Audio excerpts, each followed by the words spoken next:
fuck. Oh my. Okay. Oh.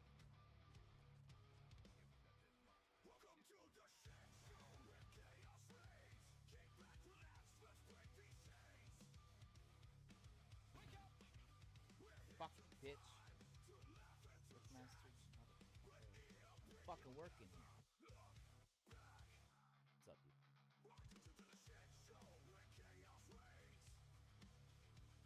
dude? Uh-oh. Can I just walk off? What do I do? Why am I stuck? What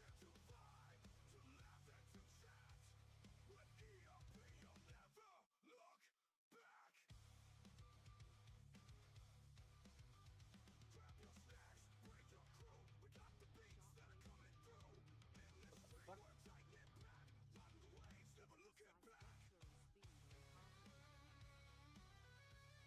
I just poked myself in the eye. I was trying to scratch my eyebrow. Oh my god. Streamer fails.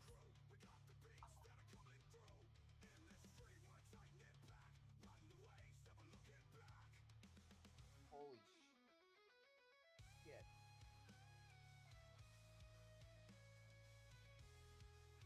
It was at this moment that he knew he fucked up. I definitely fucked up.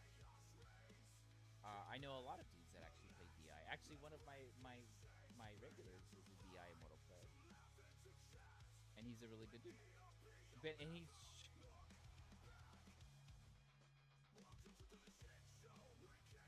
no, his name is not John Cena.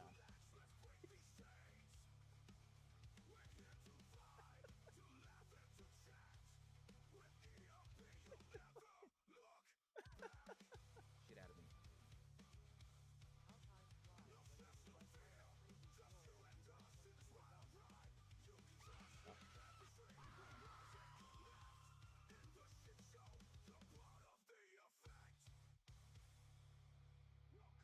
Oh, honestly, that's fucking wild. It's just a lot of fucking crit. Okay, it's my typical cock. It's my typical cock. You know, I love the cock builds.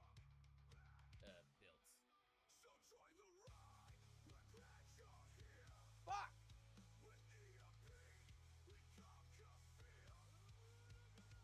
Ah! We won't need heals. What was that? He's dead. What was that? Let's celebrate and suck some dick.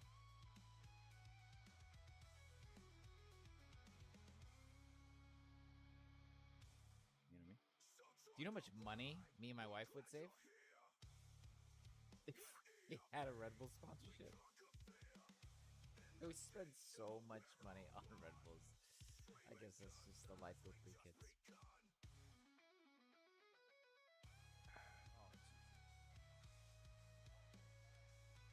Oh, what the fuck? Okay, the stream is crashing.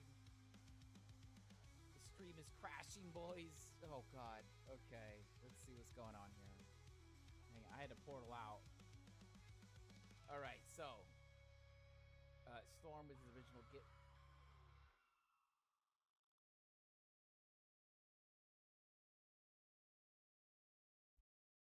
Good morning. Okay, banding is funny to me.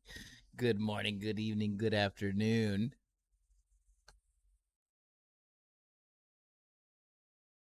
There's a few of us here. It's good to see you guys.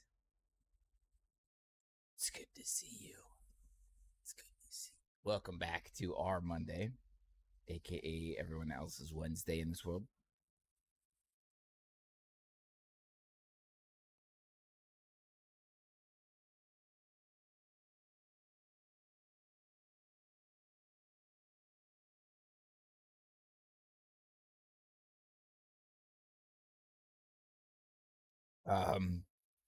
We're gonna go over some last epochs today, and also play a little bit last.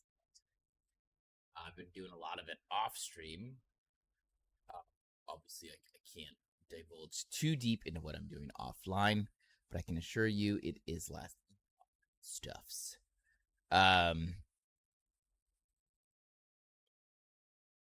Kin, what's up, dude? What's last Epoch again? Right? Right? There is a little bit of last Epoch news I kind of want to go over.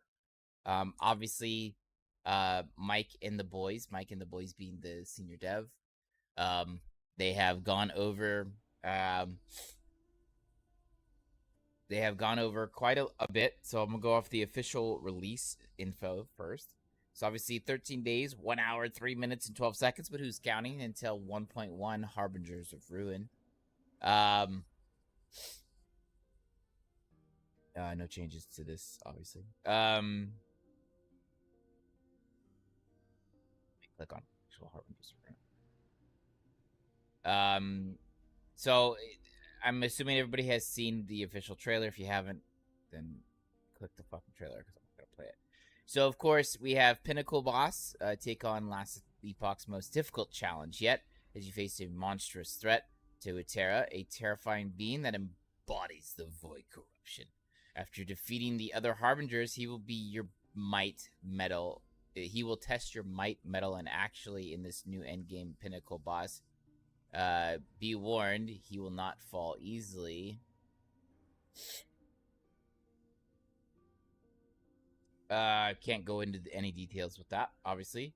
Harbingers and the Forgotten Knight. You know that character that you never really fucking knew about? Like, just kind of sitting there, like, waiting in the end of time for you. Well, assist the Forgotten Knight and delve into the accursed history of the Harbingers. Gather new allies and challenge the Harbingers while taking on empowered timelines. Defeating them will allow you to challenge the new Pinnacle Boss. So the Forgotten Knight actually has a use. Oh, look at that. Random nemesis encounters. What? Harbingers have slain warriors across Atera, cursing their souls to linger. Encountering their remains will allow you to challenge their reincarnated spirits to claim their powerful equipment or empower it, allowing you to encounter a stronger version of this great warrior for greater rewards. I mean, you clearly see from the video there was some classic stuff there available, and then you saw empower. Who knows? There is the evade mechanic, which is dodge roll, aka introducing the evade mechanic. Avoid incoming attacks and press the advantage by advanced threats of Atera by using this cool new tool in your arsenal. Experience the combat of last Epoch with new depth. I'm a fan of it. What's up, RB? I'm actually a fan of the dodge roll. Reworked boss defenses. That's right. They all have fucking ward now. Get fucked. A new boss ward system replaces previous that dynamically scaled boss damage reduction. This new system provides a ward to boss at certain stages of remaining health, adding transparency to the encounters and providing visual feedback as you engage them in lethal combat. I like the way that this feels. I will approve of this as well. It lets you know that you're actually doing damage, as opposed to be like, oh my god, I don't do any damage to this guy. Well, you could have been doing damage to them. Just the dynamic damage reduction was too high. There was item faction updates. Circle of Fortune and the Merchants Guild have not only received updates to rewards, smoother progression and balance, but 2 new ranks for each faction for you to ascend without additional grind. Participate in trade and complete prophecies to rank up and receive your faction's reward. Used to go to level 10, now it goes to 12. And then there was monolith progression changes. Progress through the monolith of fate faster than ever. Interesting. I'll give a take on that. Progress through the monolith of fate faster than ever, as Harbingers of Ruin introduced several changes to the Gaze of Orbis. It's now easier to increase corruption and retain your momentum even when you lose the occasional fight. You'll also discover a new way to gain stability, helping you reach empowered timelines sooner without additional character. There's new uniques, obviously. Are you willing to sacrifice your ability to evade in combat to strike terror to the hearts of your enemies? They have a typo there.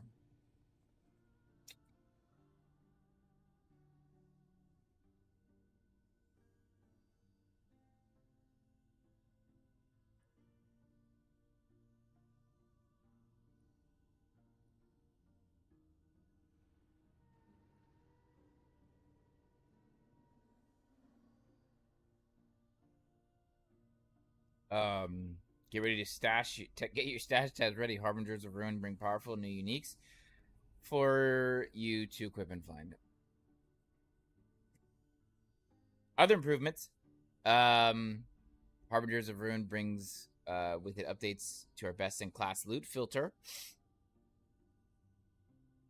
like the ability to filter loot with legendary potential and Weaver's Will. It also includes numerous improvements to other aspects of the game, such as exciting updates to the blessing system. We also continue to improve, update, and strengthen every aspect of the core experience. I will tell you that the boys over at EHG are indeed putting in a lot of work. This is a spew of leaks that Mike has been just leaking out in order to garner some attention. Obviously, in this is kind of a different look here, right? But this is the armadillo. Obviously, this is a testing realm. This isn't the actual game. You can tell by the hexagons and shit like that. But they're apparently letting the bear, possibly, maybe, roll around like a fucking armadillo.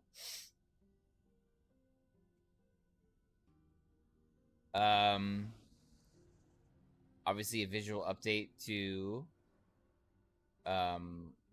what's his fucking face? I forgot his fucking name. The Blessed, whatever. Argolos. Let's see, is there anything cool that I could... The Soul Cage Warden is no longer this little dopey thing. It's now a better looking hateful product. There was a couple. What was the this is one of the newer, looks like, setups for do they say what it is? I know what it is, but I can't say it unless they say it. They don't say it, so I can't say it. This is one of the new armor setups.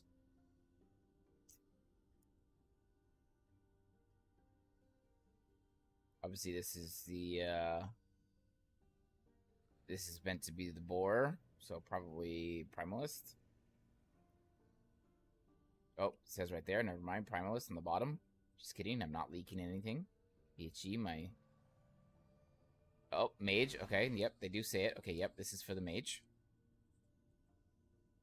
This is for the Mage. New setups for the Mage.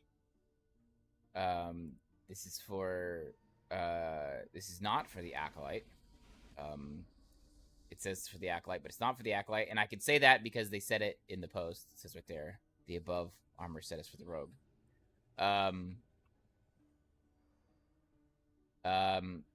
They don't write what this to do. This is the model. This is for the model for the Sentinel.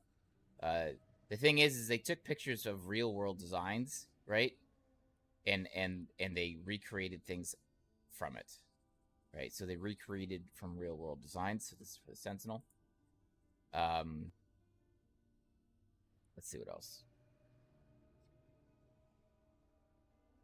Bone Golem rework. Obviously. This is the Bone Golem.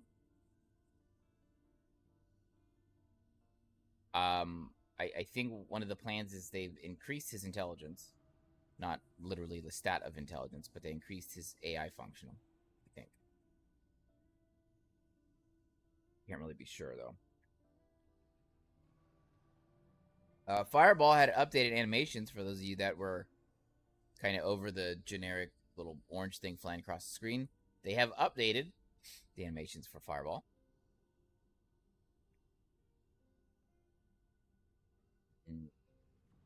Tasty.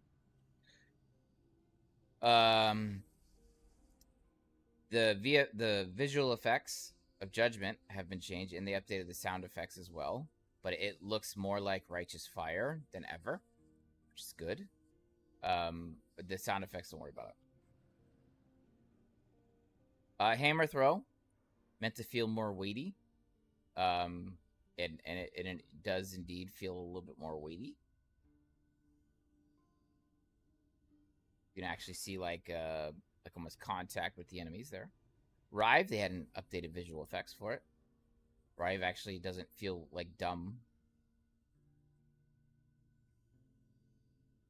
Weight behind the attack, feels like. Warpath, I know you guys are all so excited about Warpath. Again, adding more weight to the hits. You could feel almost feel the concuss of you smashing the enemies while you're spinning in circles, getting really dizzy. The Falconer, obviously, they already did.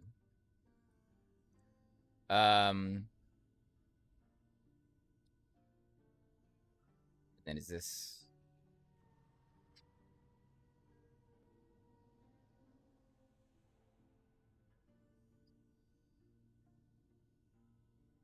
Well, it really was. Yeah, that's all it was. So, with that being said, we do have how many days? 13 days. 13 days until last Epoch 1.1.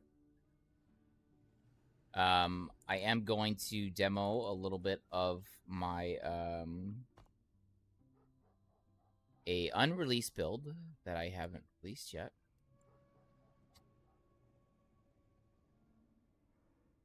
This is a Warlock.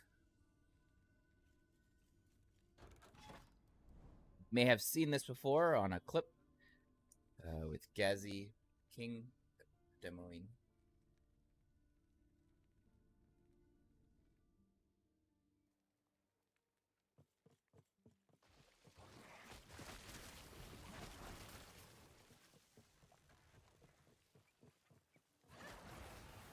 This is likely what I'm going to be league starting with as well, with Gazi and King.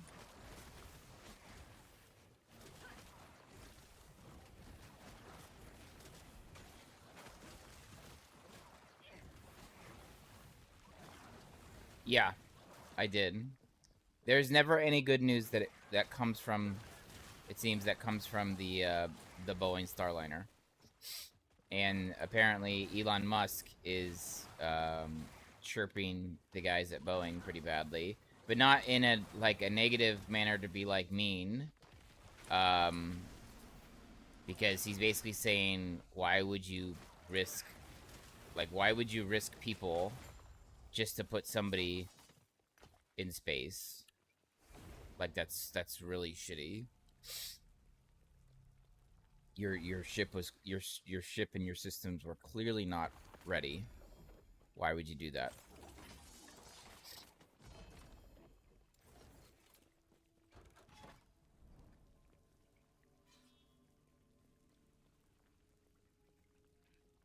Finally, a real game. Oh.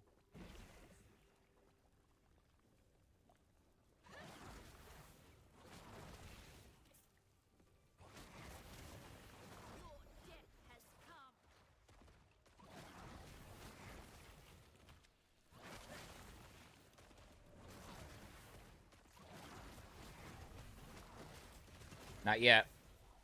In 13 days, there's a new season. We're just kind of getting back to some roots here.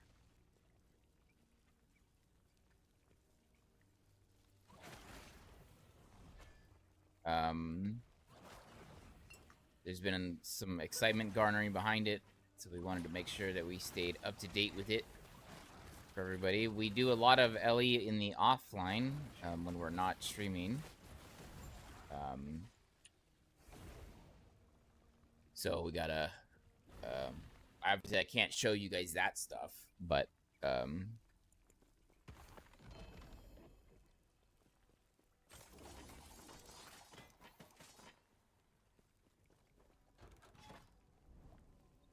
lot in the offline.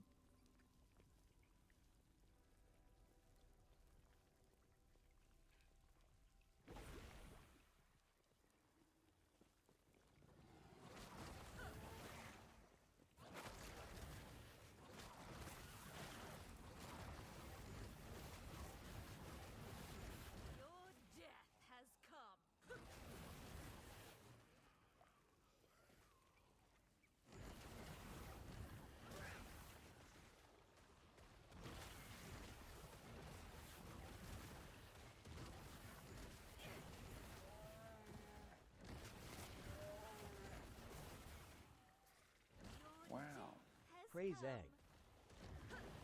Hey, Zag. Brow coming in hot with the 4 months. Thank you, brother.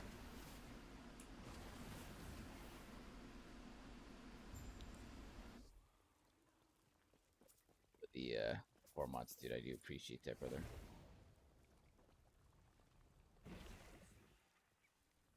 Obviously, there has been a little bit of a streamer work.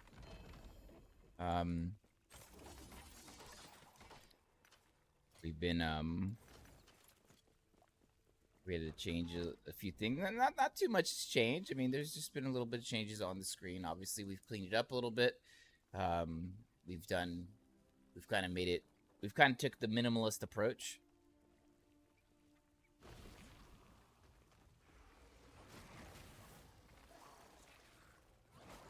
Praise egg.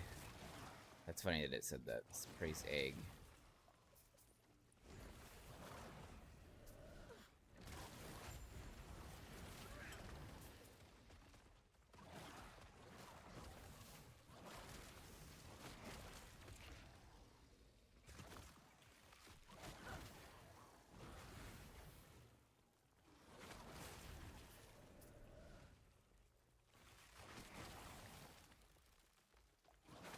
You've got builder's block? It happens, man. It happens.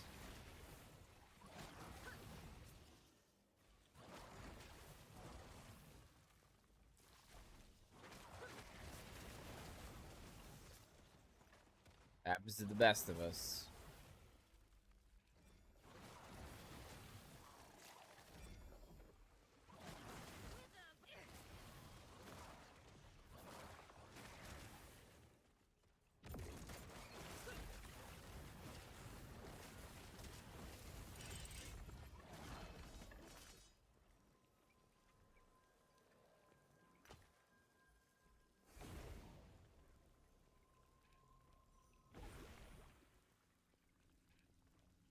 There's some new sound alerts. There's still a couple jump scares on there, but for the most part, we've kind of done away with the overbearingly loud jump scares. I actually have gotten private messages in the past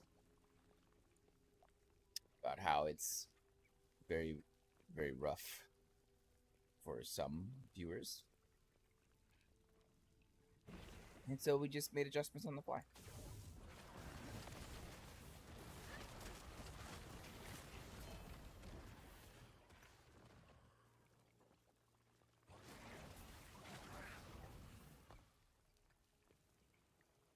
You gotta give him that hawk and spit on that thing. You get me?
Is this nightmare finally over?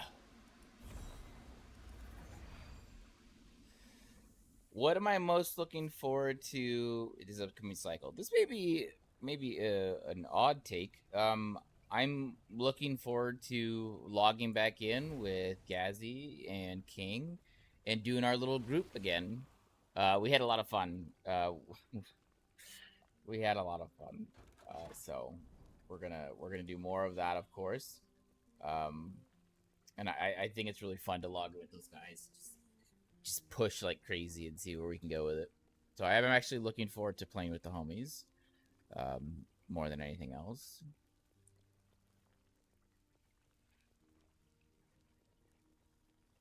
Going Merchants Guild this cycle? Probably not still.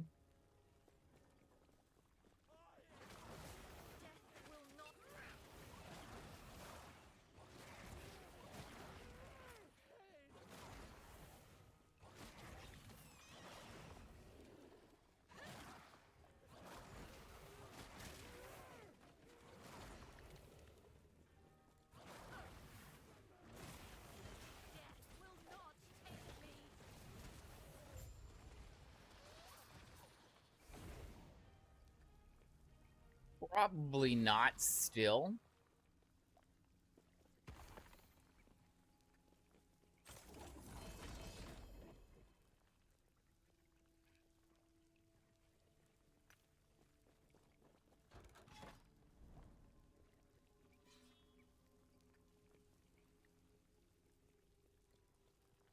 Probably gonna still be Prophecy.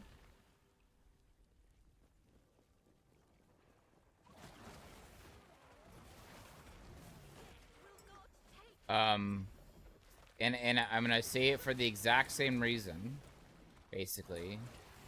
I don't believe the guys at EHG, and this isn't their fault, I don't believe they're gonna have the manpower or ability to purge the people that are doing the gold exploits and the gold cheats.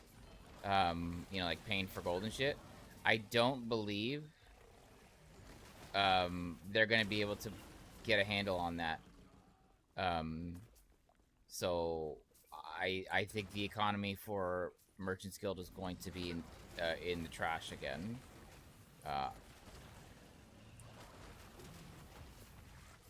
I guess when the game was, unless the game is like very, very, very full, and there's a ton of people playing it, would it be enough to like kind of overpower that kind of exploit from the bullshit that those idiots do?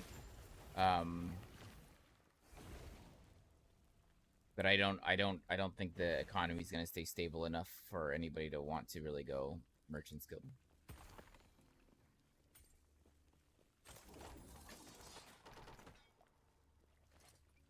And that's just me trying to be realistic about it. That's just me trying to be realistic about it.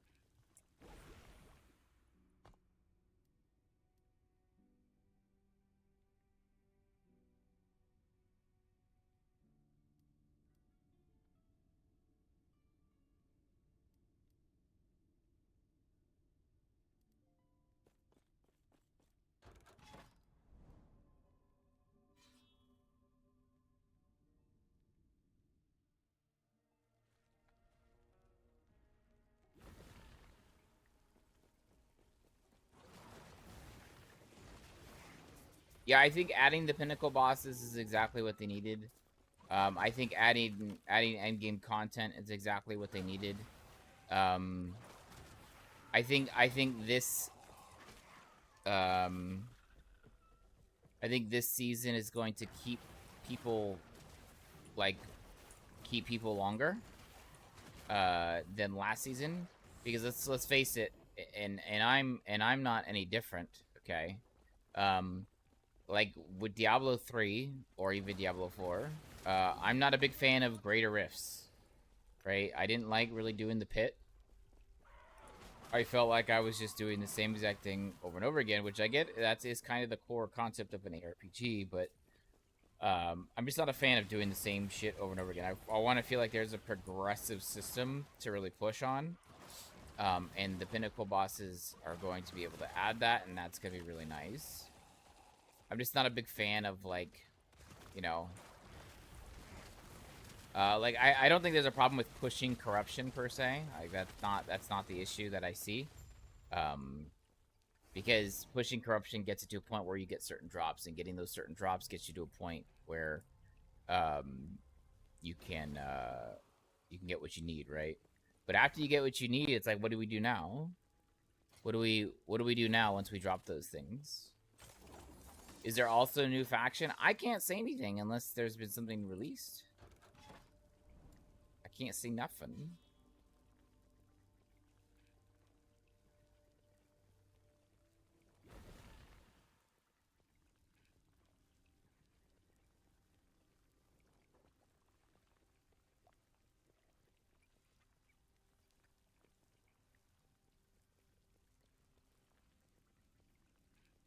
Did you miss the master drop yesterday?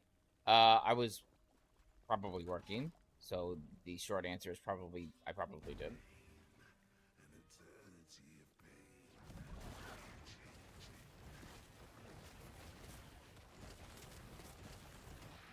Wow. 15 months, bro. Just 7 months to Christmas. I'm just saying, Freeze. 15 months, bro. That is huge. Thank you so much, brother.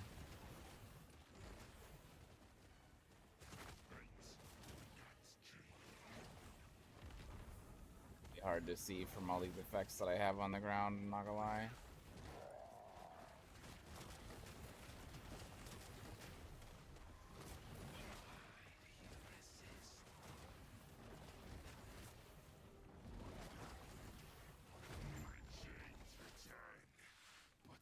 Breeze, thank you for the 15 months, brother.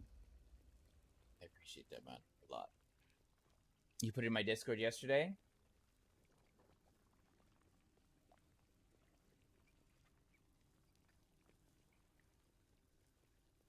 Ah. You're talking about this. You're talking about this? That's one part. Was there another part that you dropped that I missed on stream? Under chatting? Yeah. Oh, you're right. I didn't go through that. Thank you, bro. Oh, no, I didn't miss this. But I'll go through it right now. Okay, so we're gonna go through some of this we already touched a little bit very quickly. Hang on, let me not die here. Yeah, it's trash. Cool.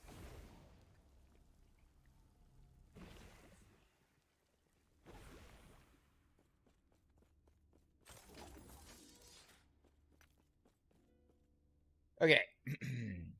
So on July 9th, obviously, Harbingers of Ruin, that's gonna be 1.1. So evade.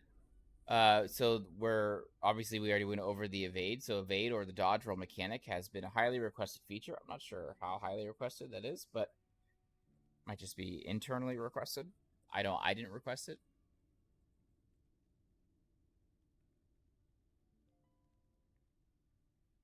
How's the man doing today? Honestly, not seen you in a while. Might have been blind, but as always, I just don't stream on Mondays and Tuesdays. That's all. So Mondays and Tuesdays, I'm not here. And then we had to take an extended vacation because the tropical storm, aka almost a hurricane, was in between my house and where we were taking a vacation at, so I couldn't go home. Evade provides fast, short distance movement, allowing players to quickly move to quickly avoid many powerful attacks. We specifically call it evade rather than dodge roll for several reasons. This is no iframe. There's no invulnerability frame here. This isn't dodge roll. This is just evade. You basically just get in another direction quickly. Just to be clear about that. All characters will have evade available from level 1 with the default 2 charges available and a 4-second cooldown. As your character level increases, so does evade's cooldown recovery speed. So basically, the stronger you get, the the faster you can cool it down. It is important to note that evade does not grant immunity frames, aka iframes. It lets you easily avoid enemy attacks, but you're still vulnerable to damage. If you evade, but you are still inside an attack area, you will still take the damage. This is why we wanted to avoid the confusion by calling it dodge mechanic, as evade does not provide damage mitigation. It also helps keep some of the power and identity to movement skills that are more specialized and often a more safer movement option. Basically, they wanted to make it so that if you still chose a movement skill, and a lot of these movement skills have invulnerability when you're using them. For example, like Leap Fury, for the Primalist, there's literally a node in Fury Leap where you can be immune during the leap. This does not do that. Okay. I'm really not going to go too crazy into it, but we do have some specific uniques for them. I didn't know that they actually showed these, so we'll go ahead and show you. So we do see that there's increased cooldown recovery for evade on Shrine Boots. There is also the you get +1 to evade chance, and then increased recovery speed for evade. And then you get haste after you evade, and then you also get haste after traversal skill. Nice. And then of course we have the crab. Evade, so instead of evading, you summon a crab, and you get something called swiftness. I don't know if they've gone over what swiftness is, but I know what it is, but I can't go over it unless they've said something about it. So you have swiftness. You can use your own head on what you think that might do for you. The Nemesis system, obviously, I can't really go over too far what they are, but basically it appears that if you empower things, it looks like things might get better. Better in the direction that you're looking for, that I'm not sure. Nemesis is a new random encounter you will encounter. No, that was redundant. Nemesis is the new random encounter system you will encounter during Harbingers of Ruin. While 1.1's primary focus was around the pinnacle boss sessions, many players take some time to reach that point in the game. We wanted to make sure these players didn't feel out of 1.1, as well as introducing more systems for everyone to engage with. While traveling throughout its era, both in the campaign and the Monolith of Fate, you will randomly come across a new encounter type, the Nemesis. This would be considered the League, boys. Upon spotting one of these powerful warriors slain by a Harbinger, its armor circling around its body, you will provide with an opportunity to add more loot to your horde. Interacting with the remains will present you with a window showing several items available from the Nemesis, as well as 3 options on what you would like to do with regards to the items. So you could banish them. Okay, good. This is going to be... You can banish them. Banishes the Nemesis will cause the encounter to be put to rest. Basically, you say, fuck this shit, I'm out. Right? You don't ever get to deal with it. So you just get something... You get a new role next time.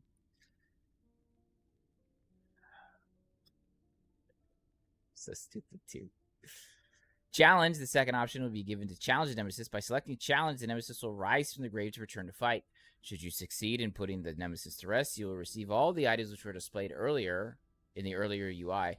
If you defeat the Nemesis, the next one you encounter will have a new set of items. And then Empower. The final option, you will be provided with this ability to empower the Nemesis. By selecting Empower, the Nemesis will awaken and attack you in its rage. Then upon defeat, it will flee instead of dropping its items. You will encounter... Game Zombie are back. All right. You will encounter the same Nemesis again next time, which will have the same items available, but giving them potentially increased affix tiers, Forge potential, or legendary potential. Empowering a Nemesis can also add new affixes to items, including non-experimental sealed affixes. Yes, that's right. So if you're in a campaign, it is very possible for you to get sealed affixes. Empowering is able to upgrade sealed non-experimental affixes all the way to rank 6 and 7, which hasn't been possible before. You can empower a Nemesis twice, so for a total of 3 fights, increasing the quality of rewards as well as the power of the Nemesis holding them. Once empowered Nemesis has been banished or defeated after challenging it, the Nemesis encounter will start over as unempowered with new items. The egg. Good, I get to go over. So you're seeing in this little graphic here, you're seeing a Nemesis encounter, and you're seeing a little egg, right? Well, what is that egg? It is the Egg of the Forgotten. It can be replaced with a unique item that lacks both legendary potential and Weaver's Will, and it changes it into a random unique item if dropped or empowered. Nemesis can also be found with a special reward type, an Egg of the Forgotten. If you immediately challenge the Nemesis, the egg will will reward a random unique. However, you can instead replace it with your own unique that has no legendary potential. And of course, no legendary. It's not legendary. This item then is empowered through the Nemesis system and can become a legendary by gaining random affixes or instead gaining legendary potential. So, what this means is all of your uniques that you drop with 0 LP, right? All those really hard to get LP items, there's a home for them now. There's a home for them now. Red ring, yep.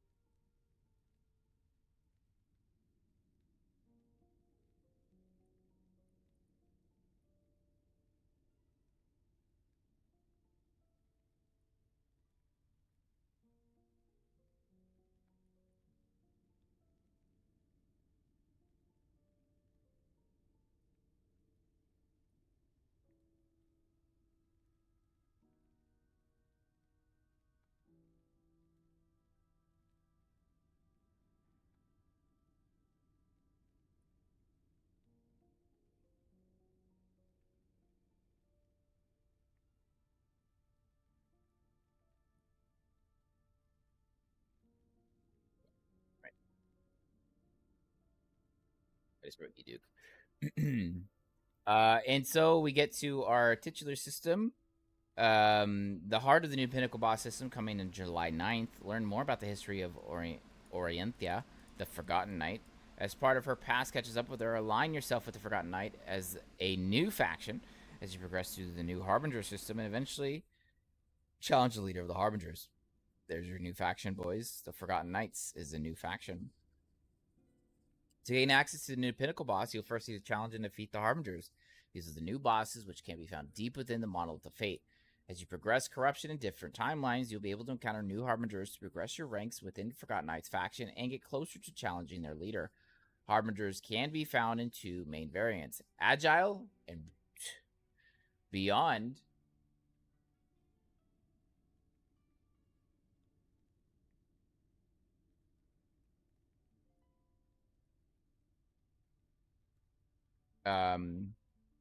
Beyond having greatly different combat styles, the Harbinger also gain abilities from timeline bosses, bringing unique considerations into each of the 10 timelines. So what does that basically say? Your Harbingers can potentially get some abilities that Lagan has. Oof. You will need to defeat the Harbingers in each 10 timelines before being able to access the portal to the most difficult fight in last Epoch to date. Jura T4, take a fucking seat. You have a chance to harvest an eye from a Harbinger upon defeating them, which will use as a currency to access the Pinnacle boss fight. The first 10 unique Harbingers you defeat are guaranteed to provide an eye with a chance afterwards. This will provide you with 10 attempts at the Pinnacle fight. You first unlock it. Once you have defeated all 10 Harbingers, you can continue the challenge to Harbingers to gather additional eyes for further attempts.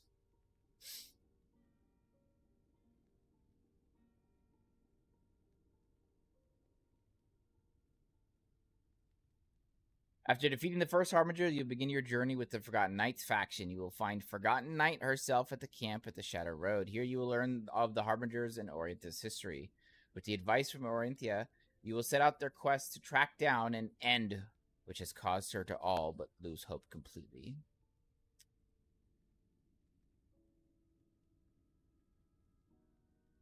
As with other factions, increasing your rank with the Forgotten Knights will grant unique rank benefits. These benefits include increase your Harbinger unique drop chance, lucky blessings roll, and even increased chance to drop new crafting material, the Glyph of Envy. So this is, of course, the Forgotten Knights faction. This is your new faction. Now that you guys know it, this is probably the faction that I'm going to be going with, but I probably would never go with Merchant's Guild. However, I will say I will go with Magic Find until I am able to access the Forgotten Knights, which is probably going to be pretty quick. This is likely what we're going to be farming. We're going to be farming the shit out of Harbingers. Me, Gazi, and King, we're probably going to be just farming the shit out of this.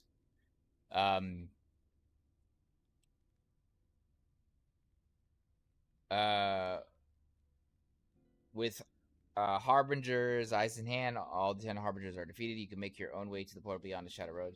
You get both? I thought you could only have one. Okay. Then it'll be Magic, Find, and Harbingers.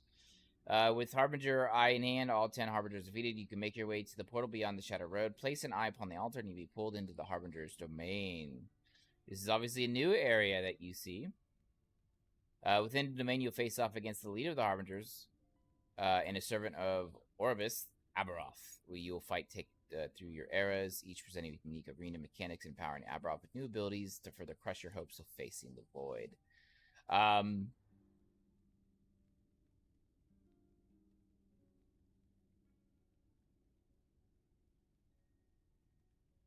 can go further on that. With the release of 1.1, Harbingers of Ruin, Aberoth will only be able to be challenged on the online cycle. Now, this is sad for some of my friends here. I know that some of you last season were frustrated by the Uber Pinnacle boss, which was Ellie 91, which was basically you couldn't connect to the online servers. And so they went offline to play the same exact game. Unfortunately, this will only be online. You will only be able to do this fight online. Thatch. Now, there was a reason behind this. Is because they didn't want offline legacy characters to be able to go in there like with the, you know, like the character that I have, right? Which would be legacy. And go in there with big, huge fucking gear and just instantly wipe the guy, right? They wanted you to have to do it from scratch. So it's online cycle only. So online legacy, you can't do it. You can't do the fight. It's online cycle only, to be clear. This allows the opportunity for new pinnacle fight to be experienced and learned through the natural progression rather than instantly solved by characters outfitted in the very best gear. So there you have it. Once the boss has been defeated in the cycle, Aberoth will be made available to both legacy and all offline modes within the next business day. If Aberoth remains unslain for the first week, we will automatically release the encounter to all environments to prevent too long of a day for offline legacy players. We'll be taking it down. We'll handle it. Out with the old and in with the new. It's funny that they think that this would even be like a chance. Like they would need to be like a week. But like, this guy's gonna be dead within the first day.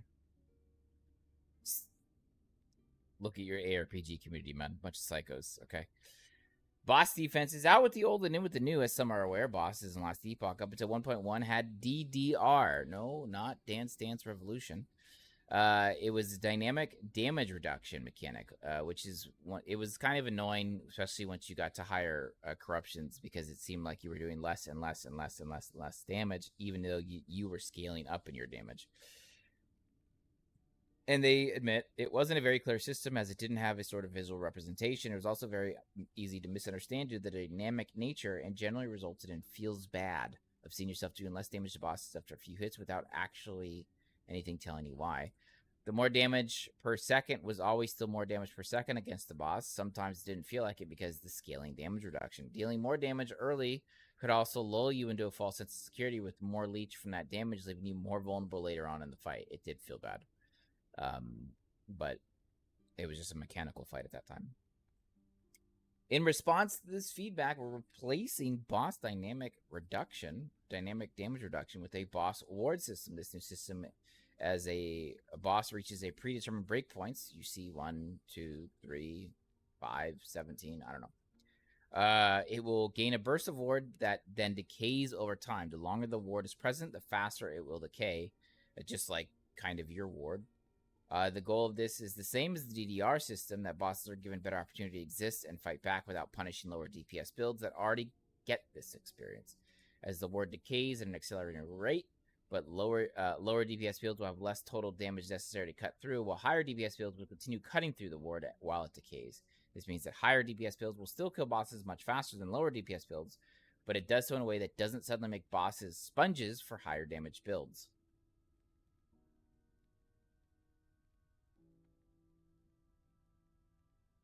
This system also provides a much clearer visual representation of how you are actually progressing through the boss's health.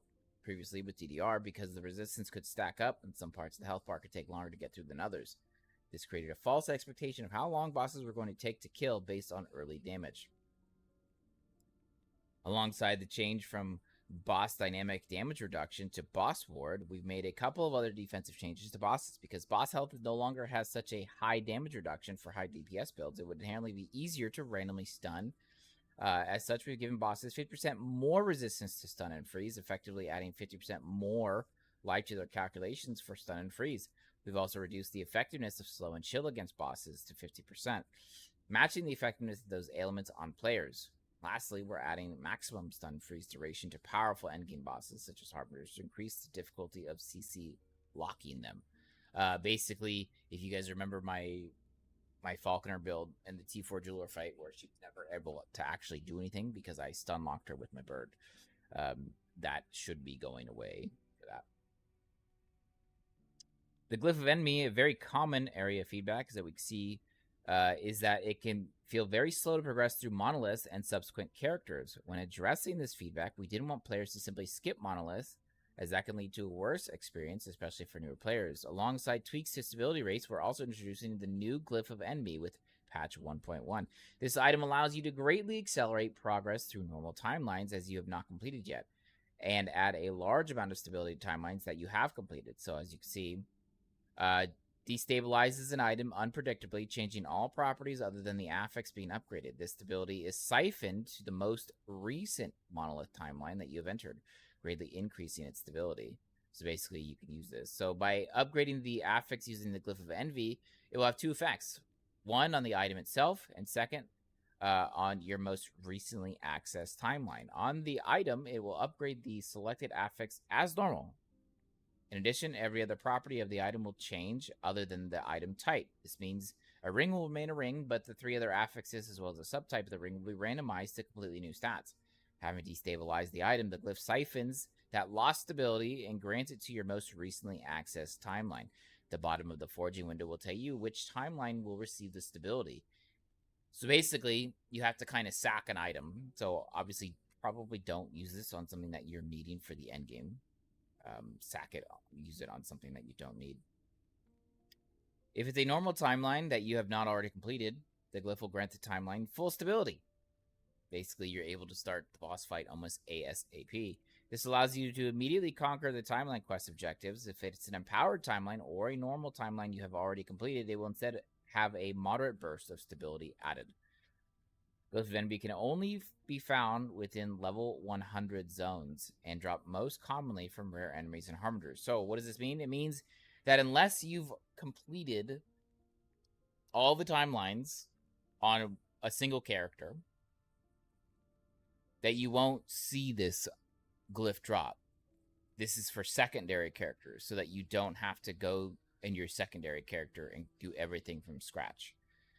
Once you're in your secondary character and you've dropped some of these new glyphs, you'll be able to kind of speed through all of your other timelines. So that's good. Glyphs then can only be found within level 100 zones, drop most commonly from rare enemies and harbingers. This helps reduce the negative UX for new players feeling forced to use them and makes progression more even. It also prevents interruption from community race events where suddenly Glyphs of Envy could completely determine the race. So, hence, you're not going to see this until basically you're in 100 plus zones. The Harbinger's Needle, it's a new item, obviously, coming to the Harbingers of Ruin to further assist with pushing corruption. This item is very unique in that it's first consumable equipped item. It's the first thing that we just consume it. Breaks if equipped when you kill a timeline boss above 90 corruption, causing that timeline boss to grant 3 additional gazes of Orbis. So what that means is, you know, like when we'd have to kill the same boss over and over again to get great gaze, right? We had to gaze. We had gaze. We had to add more gaze in order to push corruption. If you put on... Now, as far as I'm aware, and somebody can correct me if they're wrong, but I do remember, I think, if you fill up your entire fucking idle slots with these Harbinger's Needles, probably not recommended, but if you did, you would get however many you have. So if you had 3 Harbinger Needles in there, you would get 9 Gazes of Orbis. And that would help you push corruption very, very quickly. Confirm my mic, you can stack them. Easy, GG. There it is. Upon granting an additional Gaze of Orbis, the item is destroyed. This allows you to quickly build large corruption boosts. For those unfamiliar, Gaze of Orbis is mechanical. We already know that. New uniques. 1.1 will be introducing 30 new unique items to be found and built around. Most of these will be able to be found throughout Terra, though a select few can only be found through new bosses. Today, we are sharing a few examples of the new uniques you'll be able to find July 9th. So, the first one we see here is the Event Horizon. It's penetration against all resistances with melee damage. You gain stacks of dilation when you use a melee attack and hit at least one enemy. 15% more damage. More damage.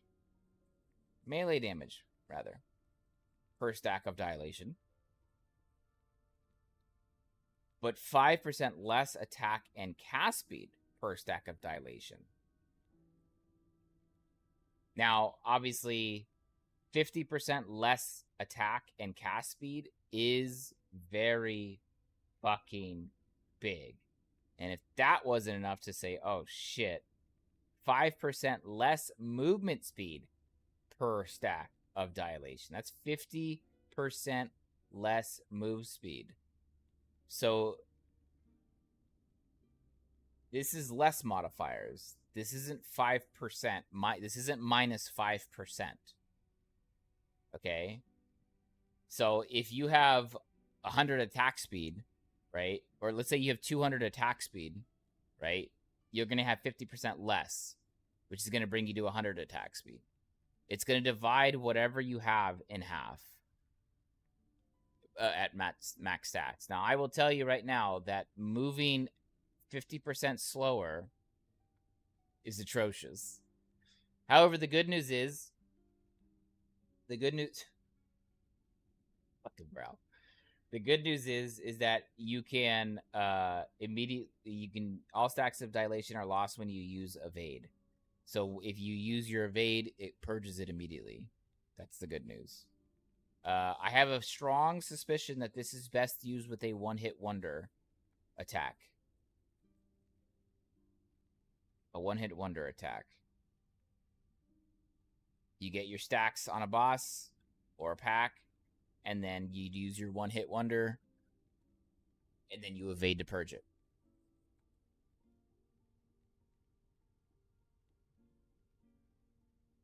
Yeah, but 15%, which is 150% more melee damage, which is a lot, obviously. But,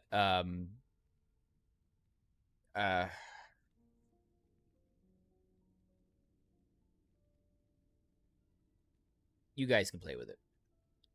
I won't go any further. Wall of Nothing, 12% chance to take 0 damage when hit. This is not the same as evading. This is not the same. This is, you will get hit and you won't take any damage. Now, this can, of course, stack with something like evade. So if you have, so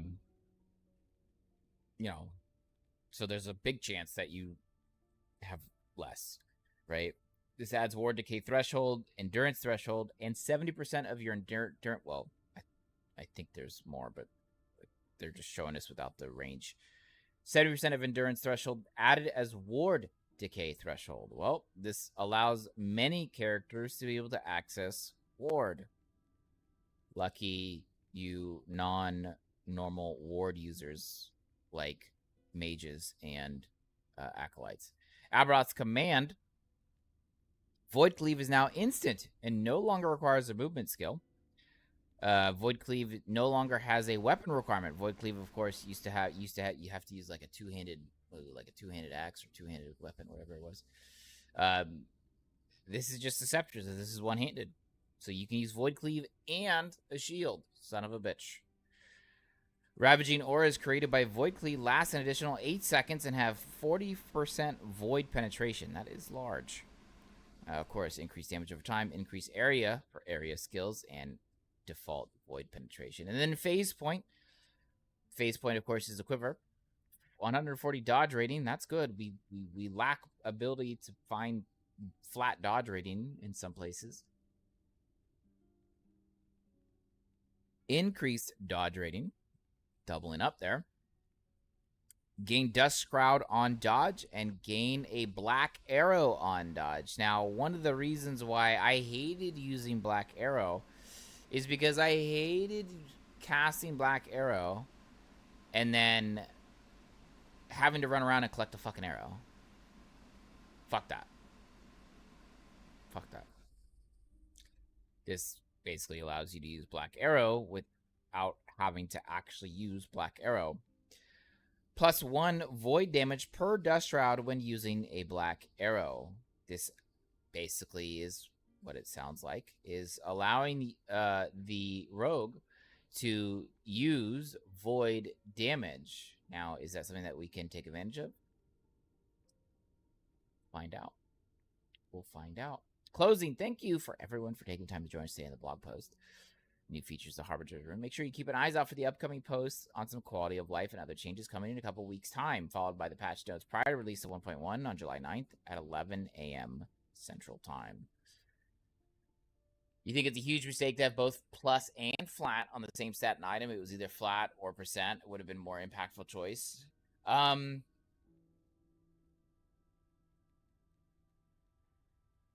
Perhaps there's other items that are available that you would normally use that gave you dodge ratings that you won't be able to normally use because you're going to use something else with this instead.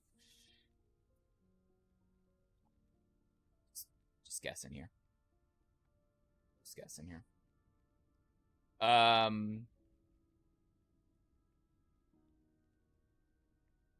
Yeah, but that was the big release. I'll tell you this right now, boys. There's a lot more than this. There's a lot more than this. You are seeing 4 out of the 30. You're seeing 4 out of the 30. I know me and Gazzy and some of the other boys, we've been Duke, all been working really hard to find some cool shit. See where it goes. All right. Right, almost 400 corruption.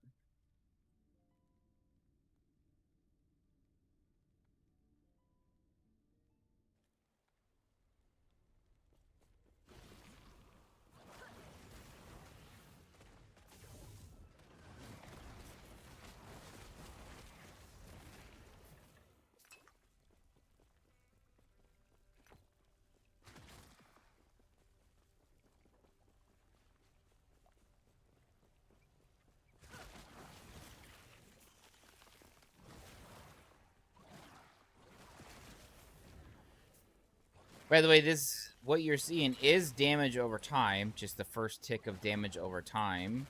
There are hits here, that's why every now and then you do see a crit. But majority of the damage that you're seeing me do is damage over time. Just the first tick of damage over time is lethal.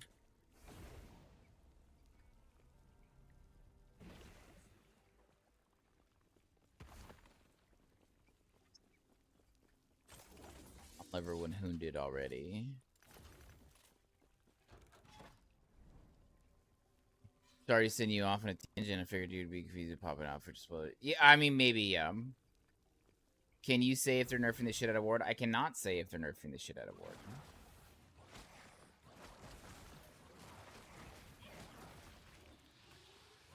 What I can derive, and so can you, is that from just that chess piece, it looks like they're allowing Ward to be used by more classes, which means maybe they don't want to nerf it, and maybe they want to just allow other classes to have similar access. thus allowing other classes to be just as stupid with strong ward. I didn't say it was a solution. I said that's maybe something that they're thinking of maybe doing. Mike said it's being lowered a bit and endurance being brought up. There you go. I don't know if they brought out any specific data with it, but maybe Brow can find something that they publicly released.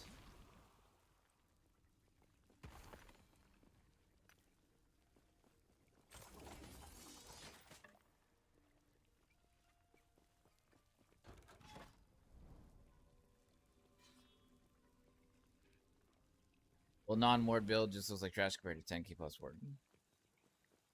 I don't know what you're talking about, man.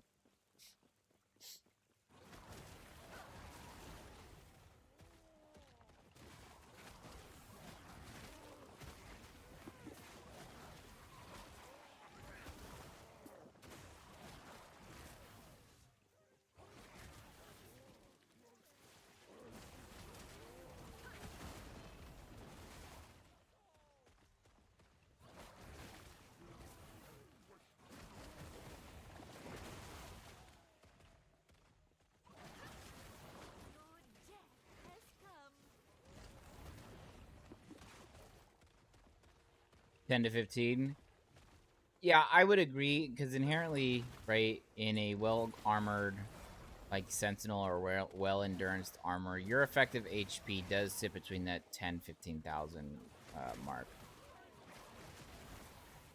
Obviously, ward seems fairly excessive sometimes because your effective HP basically goes from 10 to 15,000 to 35, 55,000, 65,000, 75,000, 100,000. It does get pretty fucking stupid in some spots. But yeah, I think ward getting that high was a little stupid. Obviously, there was one for the warlock with the whole like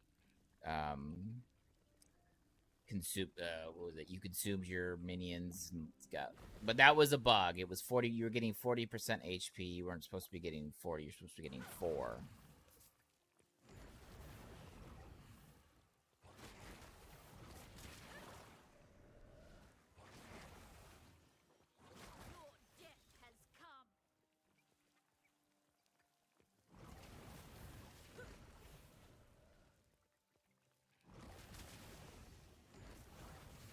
In a one shot or never die.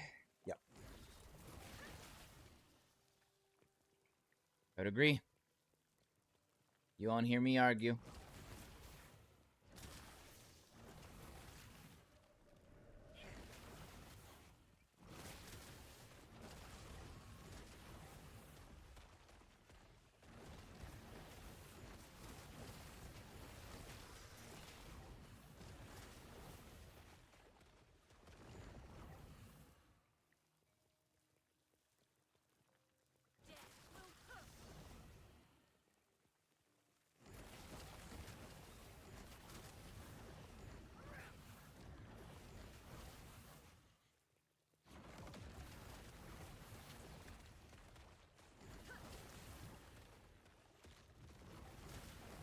Hello, Mike. What's up, game? Good, man. How are you?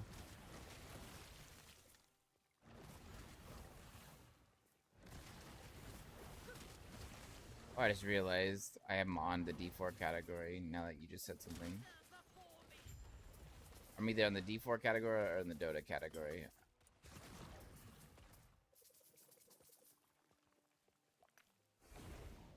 I have to change. Yep. Streaming and chilling? Nice, man. What are you playing?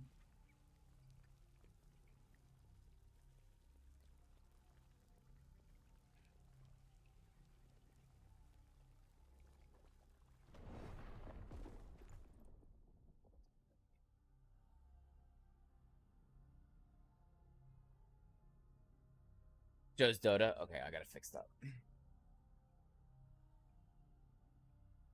Yo, are you playing PoE? Oh, nice.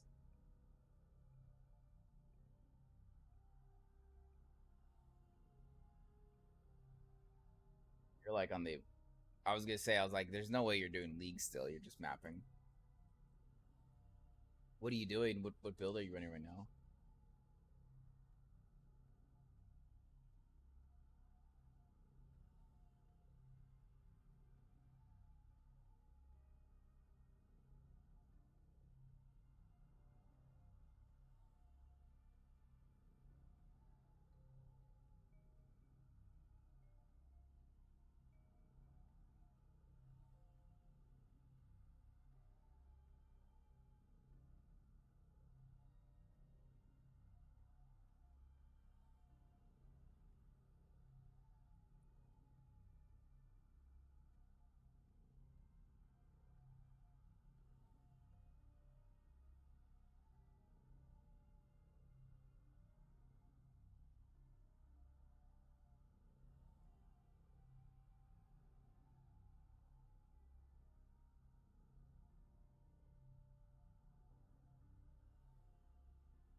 Get a House of Mirrors drop from a stack deck recently. You're cheating.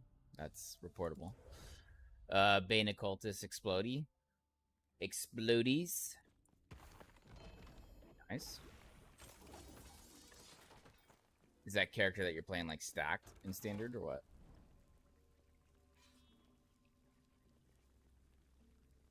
Any news on Forge Guards or potential reworks? I'll be honest, not unless they've said something. I don't think they have. But I know that they've said that, I know that they have said that, people that use endurance or armor are going to be happier.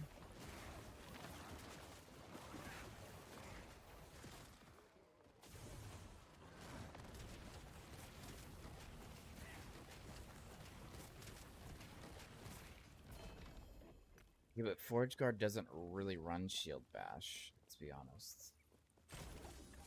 Forge Guard is the thrower.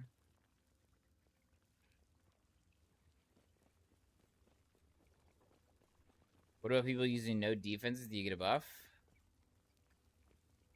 I would probably say no. Probably say no.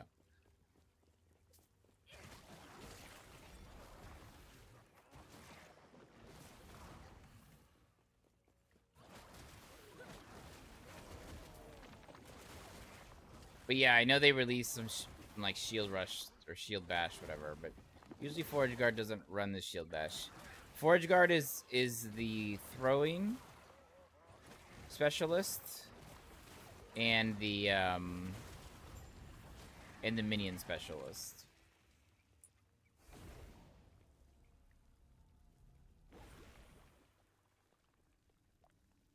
That's usually the go-to for the Forge Guard. He's usually throwing or he's got the minions. He's got the throw-ins or the minions.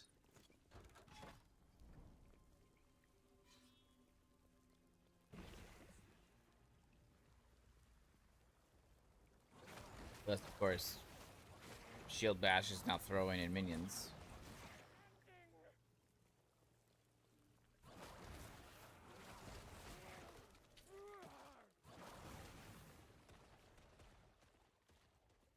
Yeah, they fixed that flurry multi-shot already. The way that it was snapshotting. It was incredibly less effective. Wait, it was not? Well, they said it was. I never ran it, but they said it was. You're saying it wasn't? So it was still snapshotting?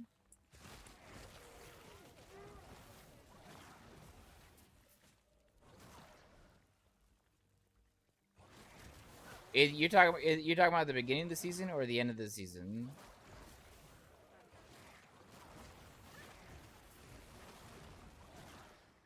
Yeah, because from my understanding, the snapshotting was repaired. I want to say like a week or two. Probably like 2 weeks after the season launch, and then they fixed it. You played it for the first 2-3 weeks? Yeah, I think it was fixed kind of probably shortly after because of all the issues. They were sorting through many other issues at League launch for 1.0, and so then I think they fixed it after the major hiccups were fixed. I think that one of the last things that were on their radar to be fixed is to make things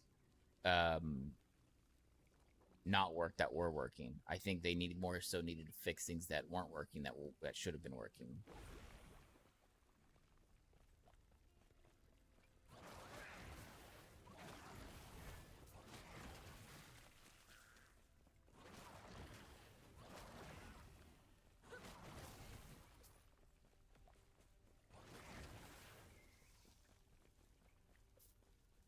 But the snapshotting has been known for a very long time. So I'd actually be incredibly surprised if that was still functional.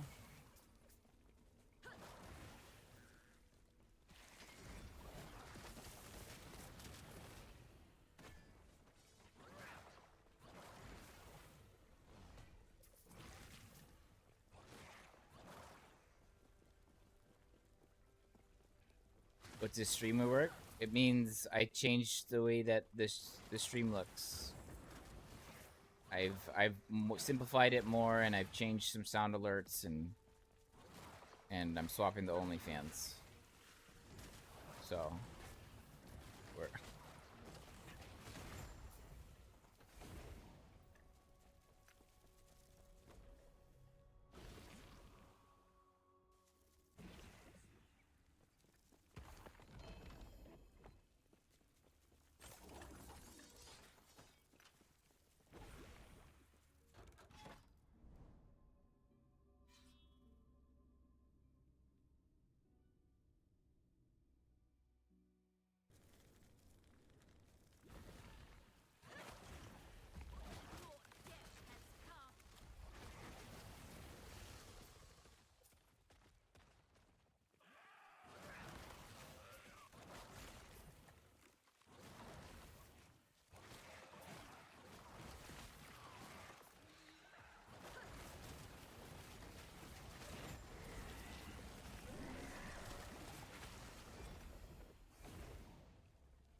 It would only be fair if OnlyFans got a gaming section and Twitch has an OnlyFans-like section.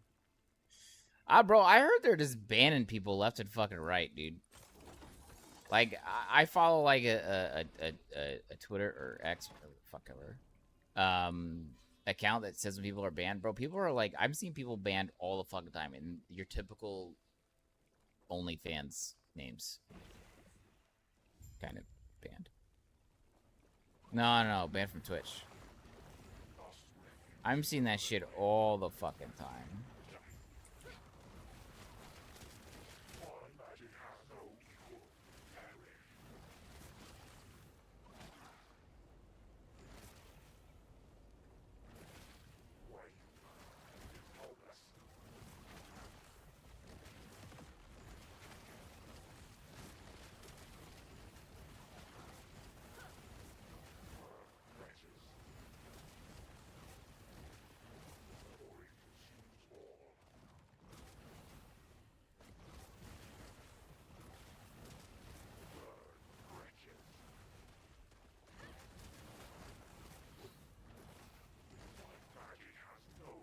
Am I not banned yet? Because I'm very careful when I stream my OnlyFans. It's not amateur hour, bro. I know what I'm doing, okay?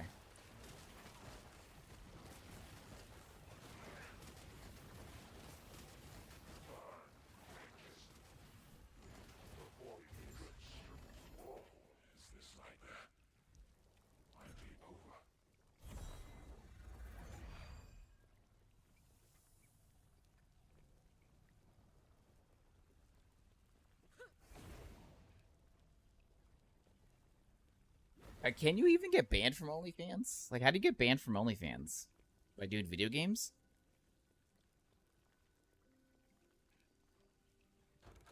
Just curious. How do you get banned from OnlyFans?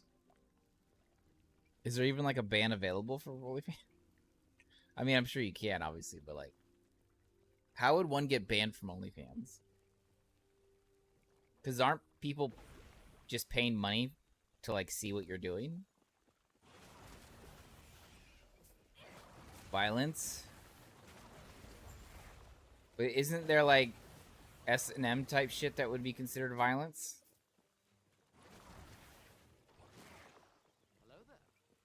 Hello there. Uchi, thank you for the follow, man. Appreciate it, brother.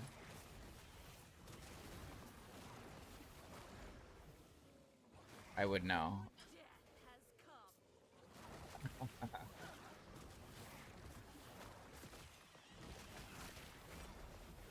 Uchi, what's up?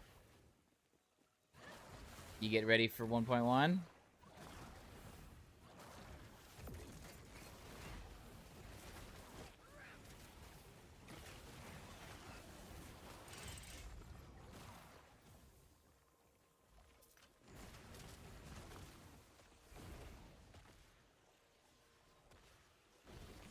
I'd actually be curious. You know what?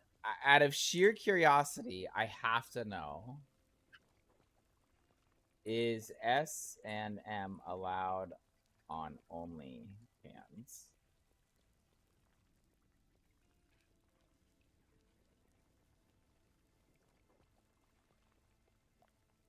Okay, only as of August 19th, 2021, the company announced from October 1st onwards it would not be allowing sexually explicit content. Wait, what?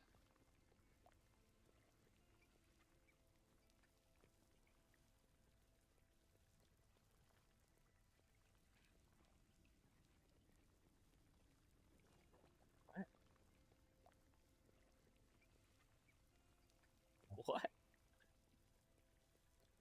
This is according to Wiki. I obviously I don't fucking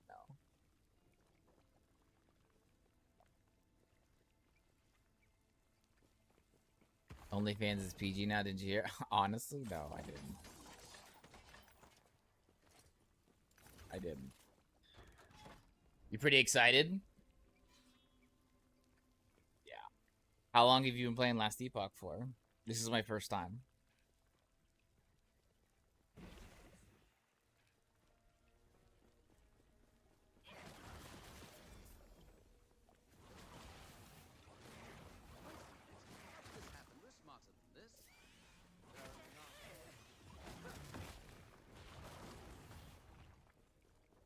Beta before multiplayer. So what was that? 8.4? 8.4 or 8.7?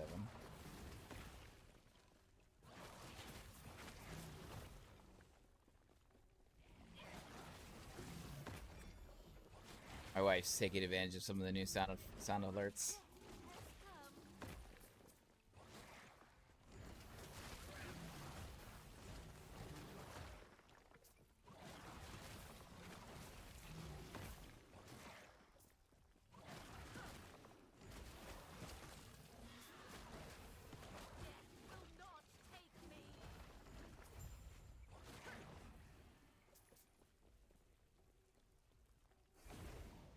Garbage. 400 corruption. Still dropping garbage. Checks out.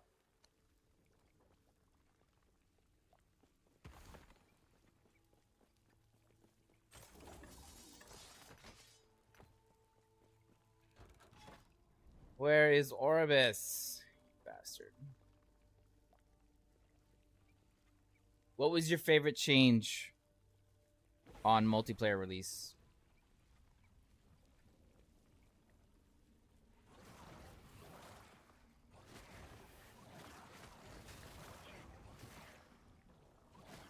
EMP, why are you saying my name? What's up? Did you do another one?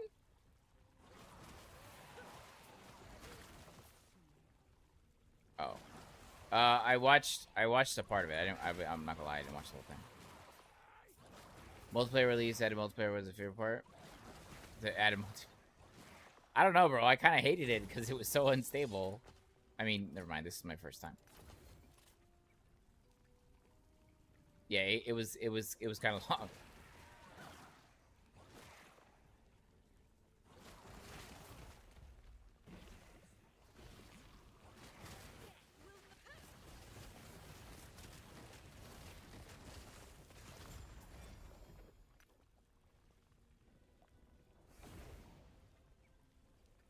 Thought Marines liked unstable things. No, we're just unstable. Doesn't mean we like unstable things. We're just unstable. There's a difference.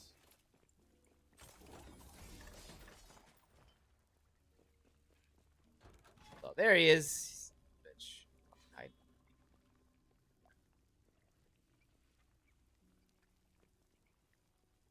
I'm still curious about this OnlyFans thing, bro. Like, they don't so why? What's the point of OnlyFans then? And that's because from the wiki, it looked like it was because the credit card companies were like, basically like, yeah, no, we're not going to process credit cards. So what do recruits buy now that they stopped making challengers? Wait, what? Wait, what? Bro, the last time I was a recruit, I was in my early 20s. Like, what do you... I don't fucking know, bro. I'm almost 40 now. The boot camp I went to is very different than the boot camp available now, I think.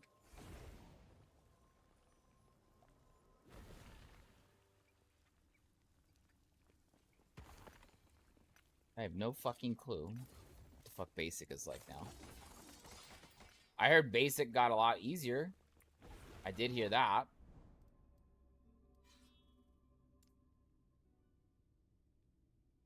I do know that. Oh, well, recruits can't do that. Recruits can't leave base. They can't even leave their fucking squad base. Unless that's been fucking changed. You mean like PFCs when they first get out of basic? Yeah, no, that's not a meme, bro. That's real. With a 39.9% APR. And then they marry like the first stripper that they find off base, so that they don't have to live in the fucking the barracks anymore. That's not a fucking meme, bro. That's about as fucking real as it gets. You don't spit poison, I spit poison.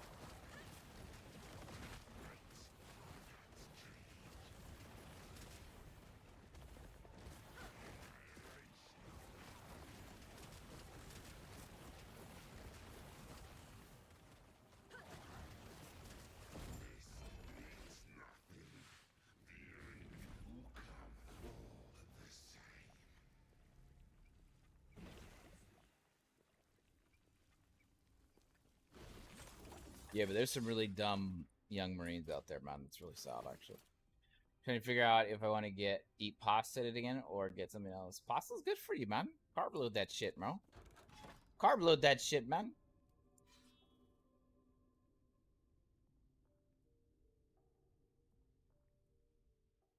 He's a major with the armored cav, so he's an army boy.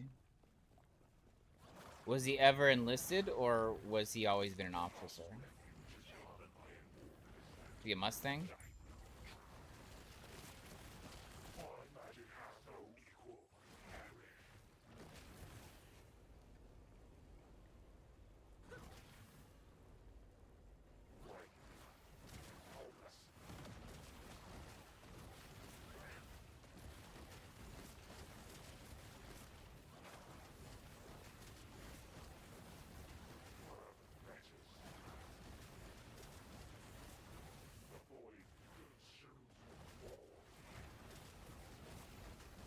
He's a West Point grad, 2 tours, I think.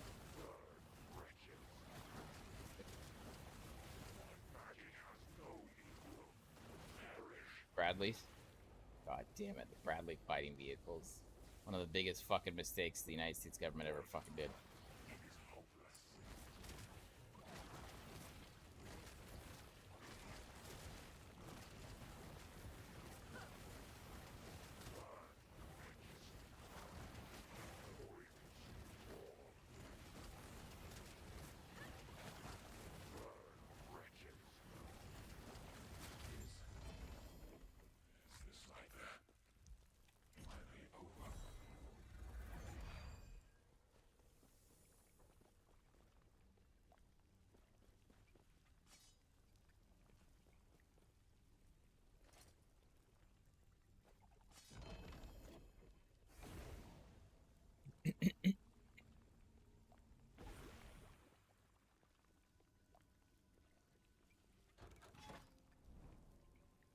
And so this is one of the issues that I have with Last Epoch.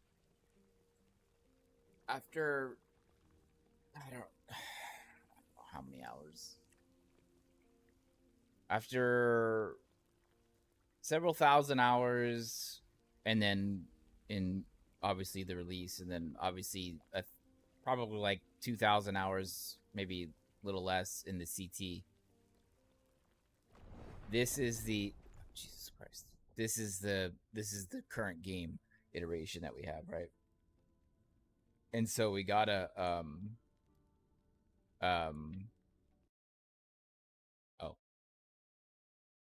Hello? Oh. Okay. So okay. That happened. I don't know. Maybe it's because I died on a specific spot. I don't know.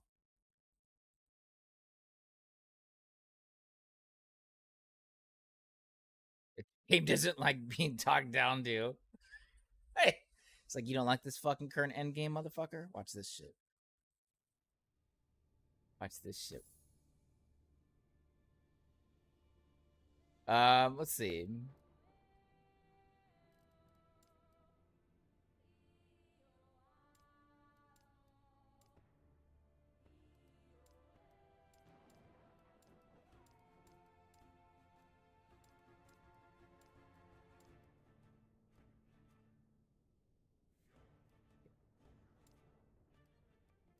Bro, it doesn't have to be so fucking sensitive, okay? Fuck. Sensitive fucking salad. I have a few characters. Yeah, just a couple. Just a couple. Why is poor Carl naked? Because I took off Carl's clothes. Carl, oh, how do I work the idle system? Oh, this is good. This is good. How do I work this? What is this? This is my first time playing, so.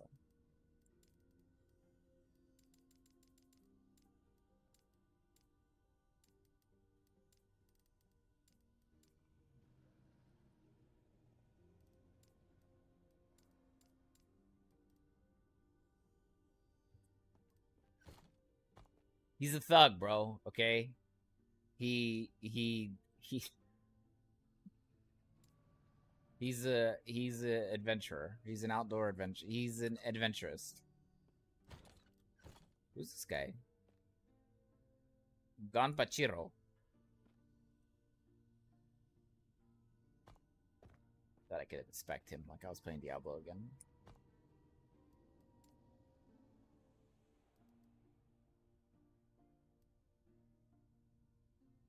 You tell me you don't have a single naked character, Cyborg? I don't believe it. I don't buy it. I don't buy it that you don't have a single naked character. Wait, where's my guys? Wait, what? Wait, what? Why wouldn't it be those already?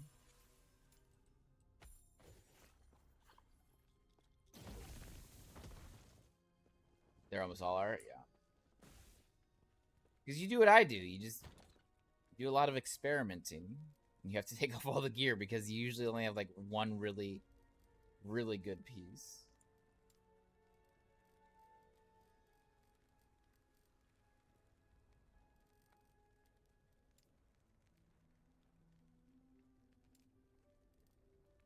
Search used to work.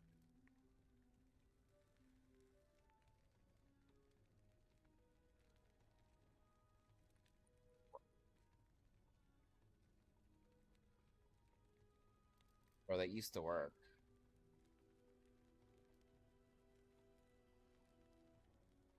I can't search for this mage?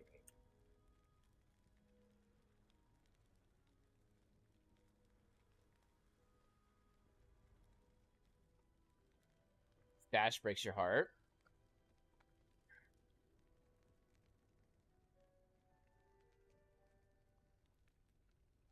Give me a fucking break, bro. There's a lot of shit in here, okay?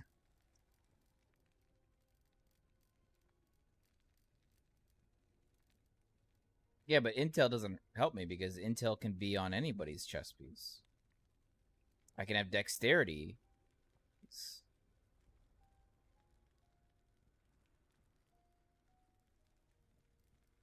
Um,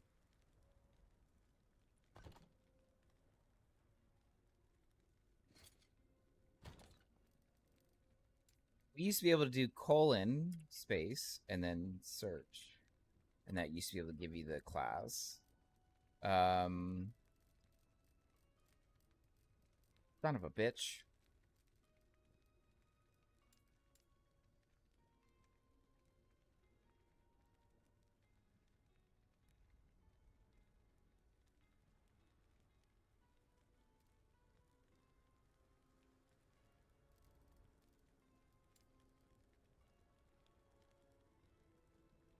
Still shows for mages.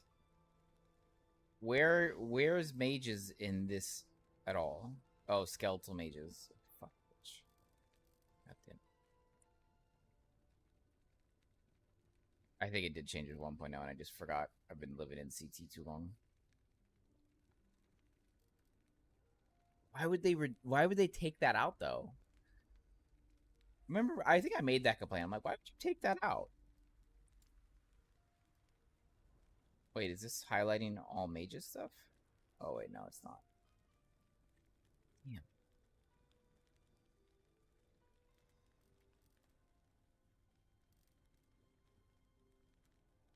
You think it's a sushi day? What's wrong with that, man? Handle it. Handle it.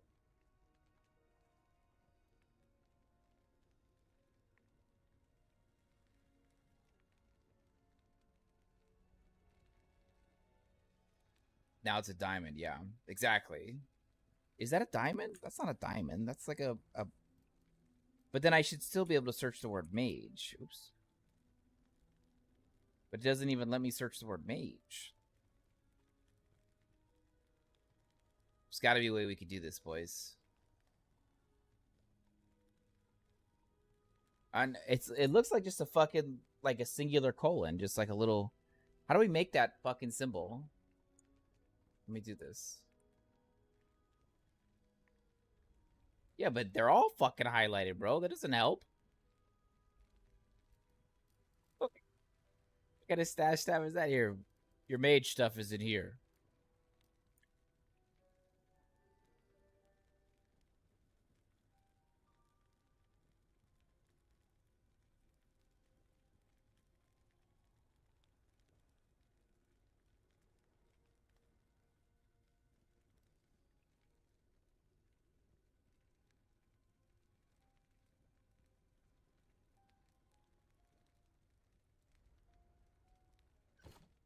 God damn it. I don't want to... God. I don't want to... I'm not doing stash today. I'm not doing stash today. I'm not doing that today.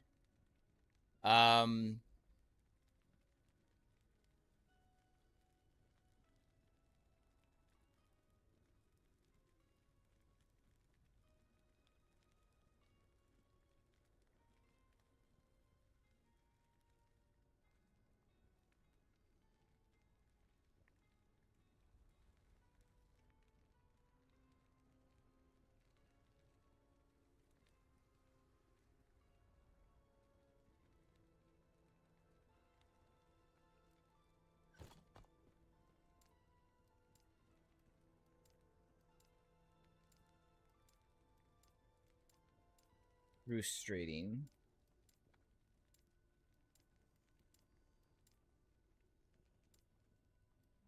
Have they said the new... Yes, you will only be able to do the Harbinger on a fight on online cycle, at least for the first week.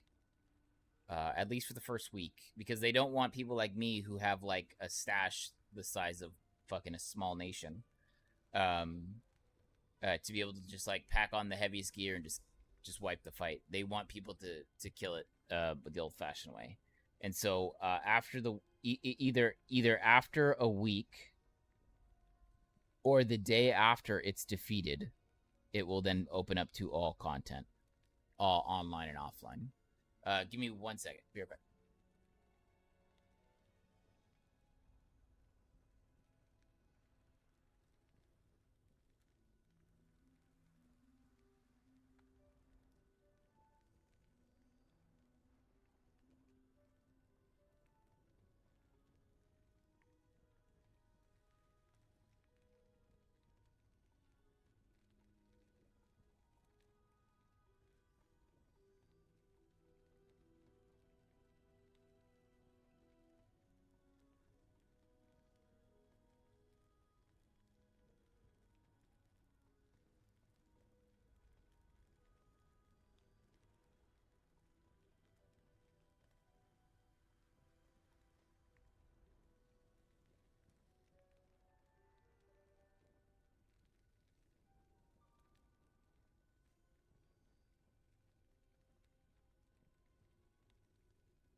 So we're expecting the pest control people today, but like they weren't explicitly on like where the fuck or when the fuck they were coming. And I thought that was them, but it's not. And then my school might also call me. Something. It's always something.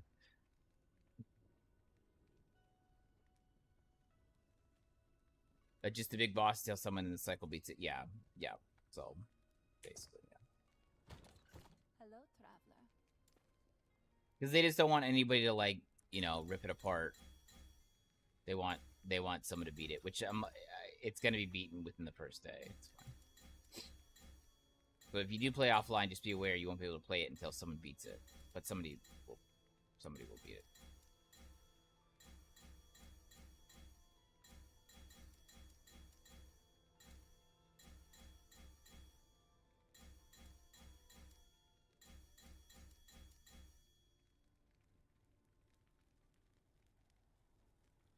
Think you have to write mage armor or mage relic to find? Maybe that sounds like a good idea. Mage armor. That would just be.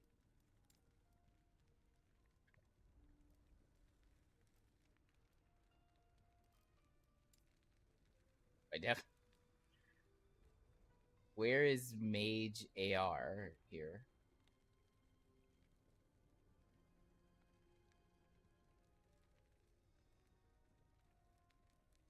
Oh, damage.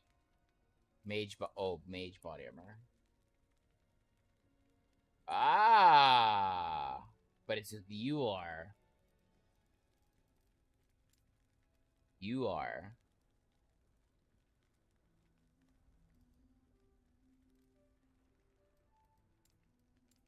Old European friends coding. Yep. Mage body armor.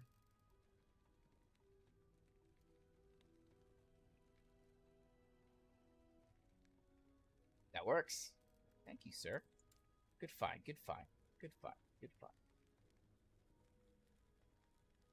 Yeah, no, this works. I'd rather just do colon space mage, but that's fine. This works.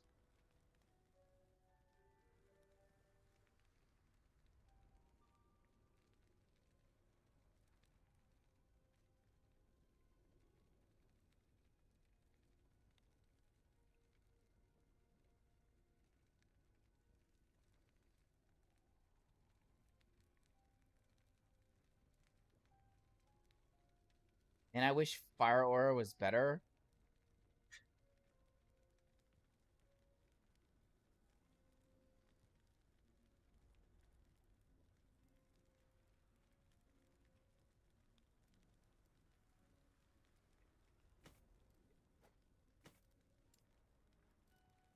You could just fuck around, boys.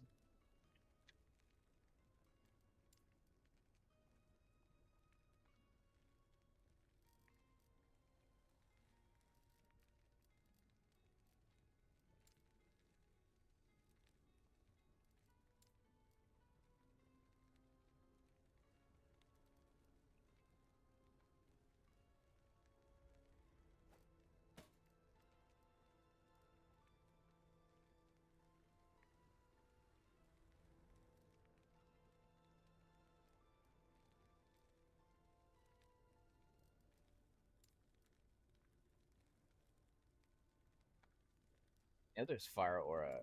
Increased Fire Aura. Oh, this is a twofer.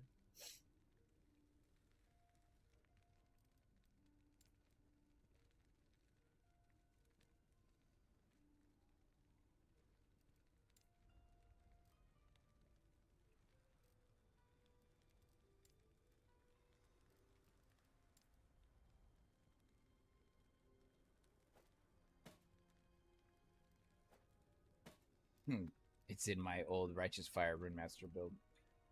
It's fun. What else do we have for Fire Aura?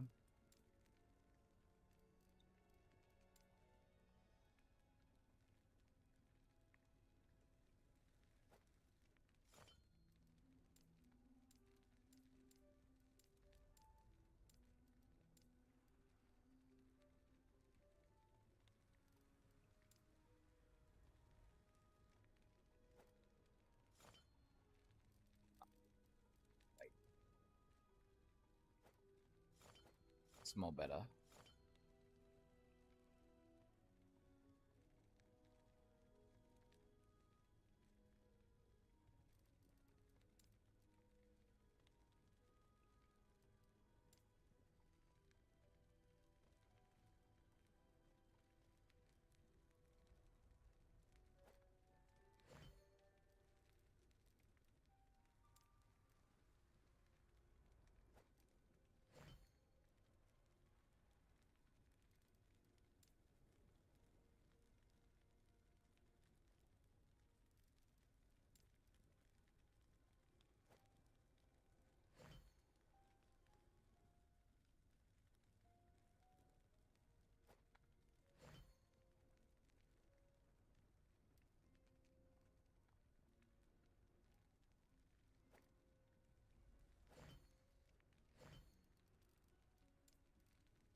You're all shook up, aren't you?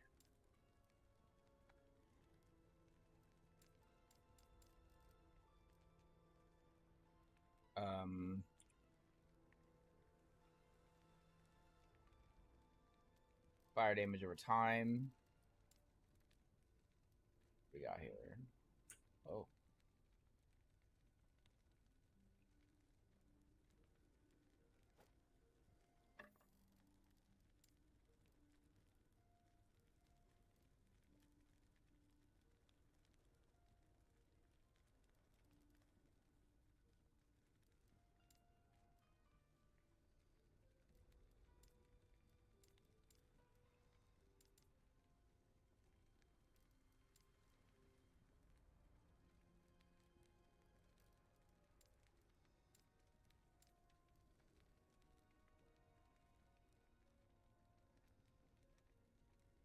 We don't really care about the spell damage because Fire Aura isn't a spell.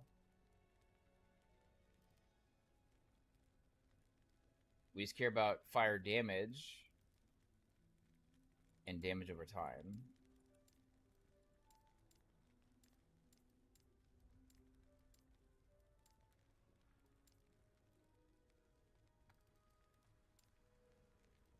What did we do? Simoon? Maybe helpful.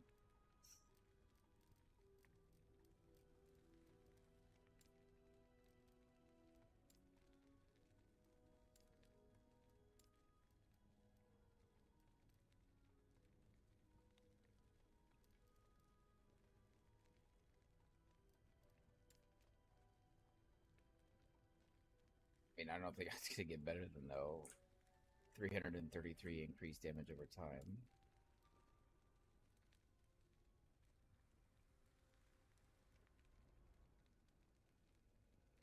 Elemental damage would do that.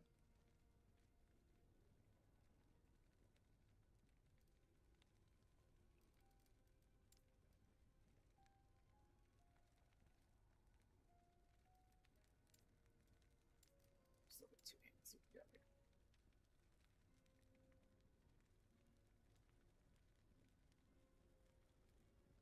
Increased fire damage, so this is 180 plus 250, so this is 430. Wow.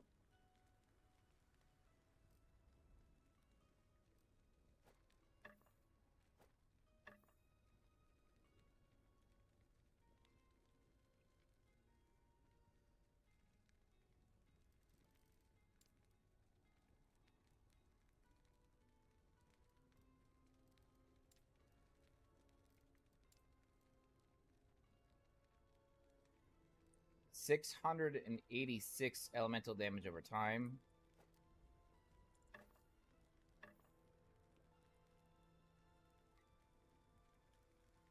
It's better.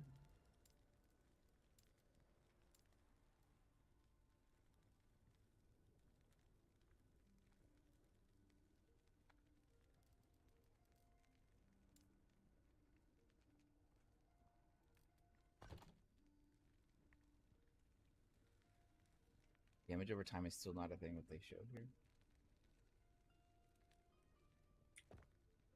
Do not dwell on regrets.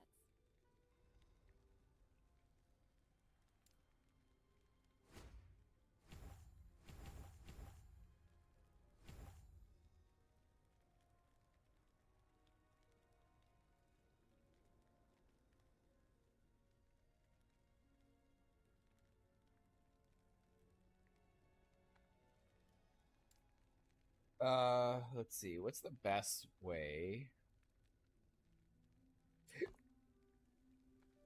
Why is my sorcerer? What the fuck? Hello,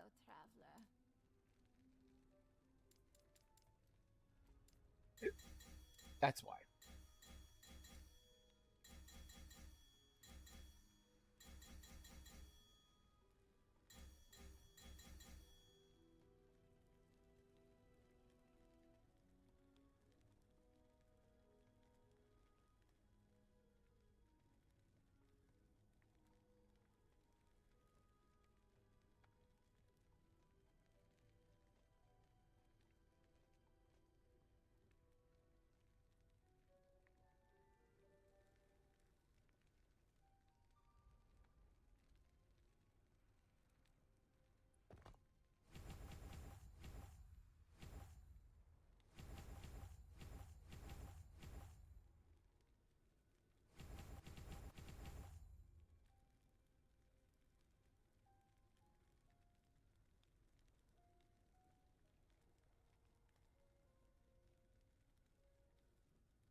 Yacht rock? What the fuck is that? Oh, is that what you're considering this music as? Is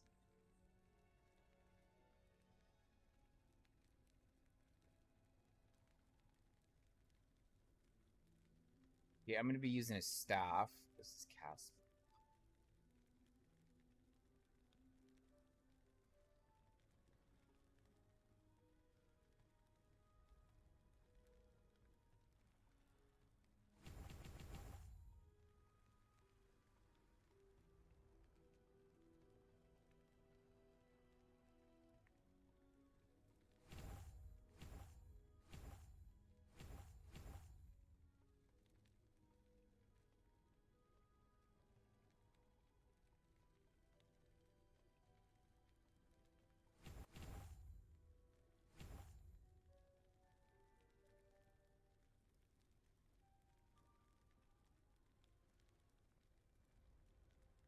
Increase the area, but we're just gonna go damage over time here.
Oh, fuck. God damn it. I needed to... Fucking bitch.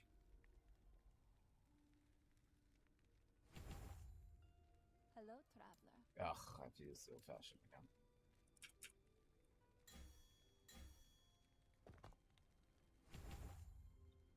Hello, traveler.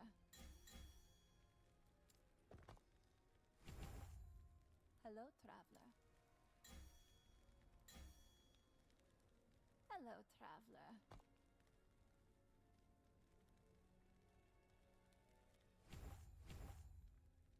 Hello, traveler.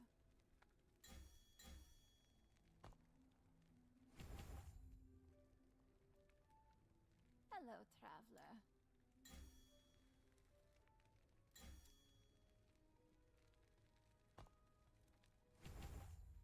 Hello, traveler.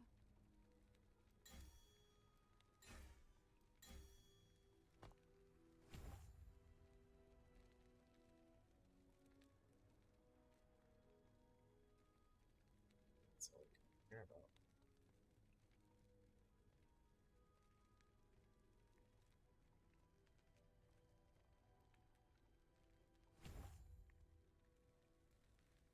Do not dwell on the regrets. Low as fuck. But we're burning, motherfuckers. Oh, shit. 10k? I mean, 10k with no gear? Just this stuff? It's not bad. It's just one fire or a 2k.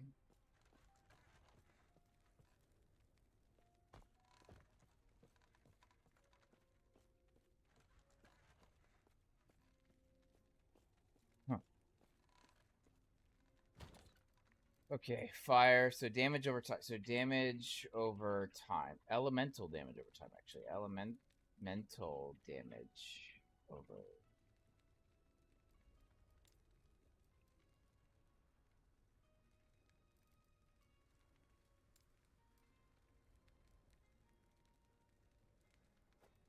Double dipping right there. Cold damage is kind of a rip, but it's okay. Oh.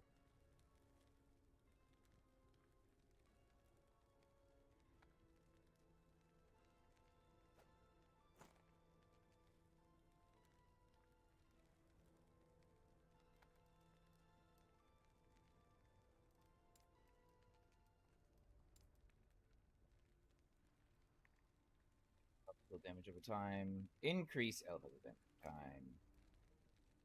And some ward. This is increases is 168. It's 140, 152. This has increased health.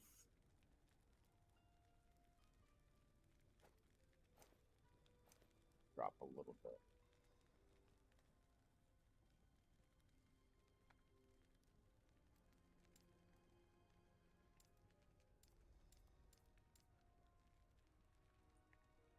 There's no way I don't have any other rings.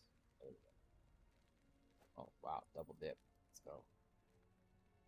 Increase void damage. That's a rip. Craft on it, though.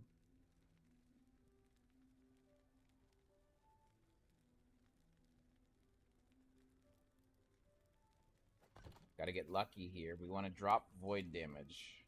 Ready, go, void damage. Okay.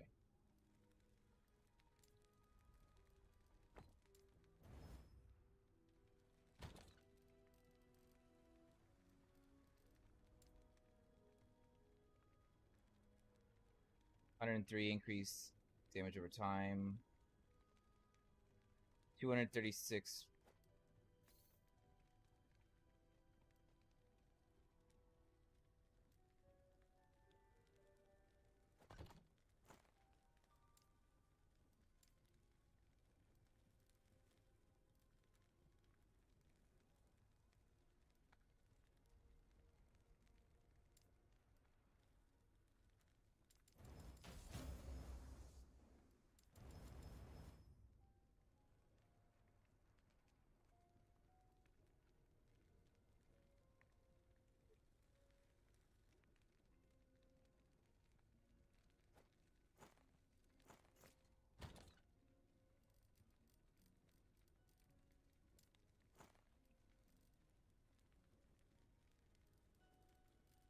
So now fire.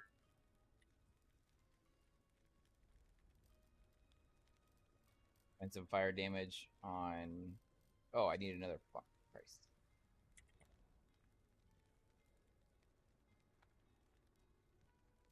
Another ring. Need another ring.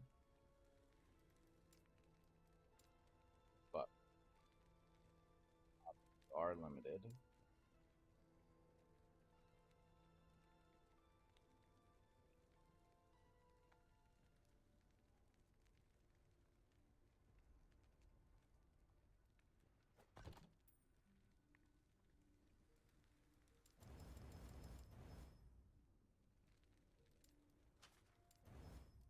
Minion health.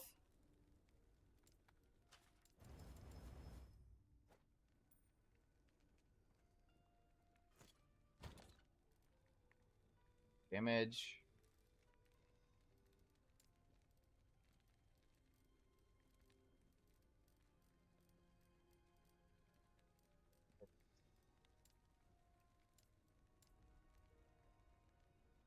You know what we could do? We could use fire boots.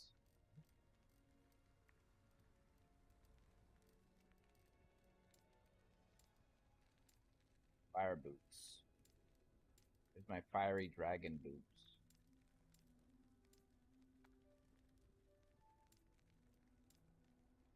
Fiery dragon.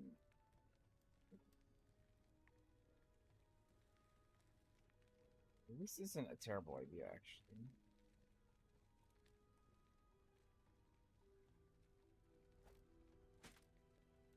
Not a great idea either, but it's fine. Fiery dragon boots.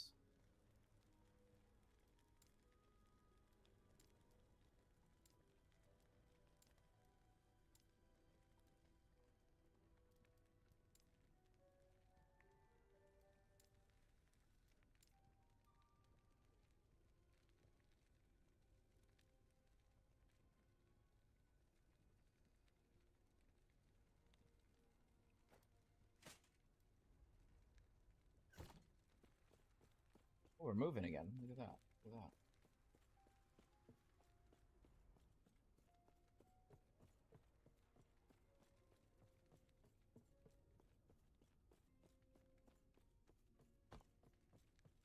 Okay. So, we're gonna go to the page I made on Icy Veins, and we're going to, because I've forgotten which one it is, we're gonna go to our mage list of runic invocations. Okay, fire. I know one of these gives aura.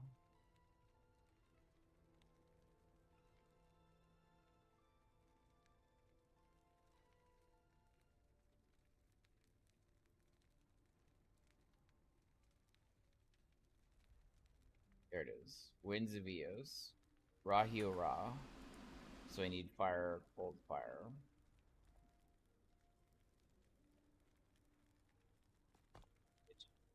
This is now fire. Wait. Yeah, this is fire. Yeah, it's by default fire. So now we need cold spell.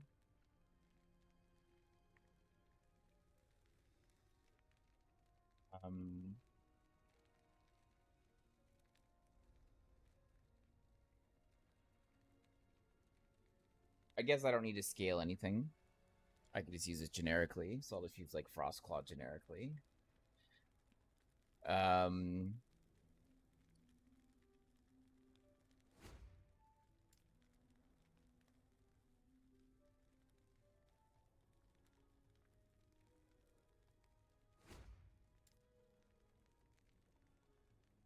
Use Firebolt or Fireball, and then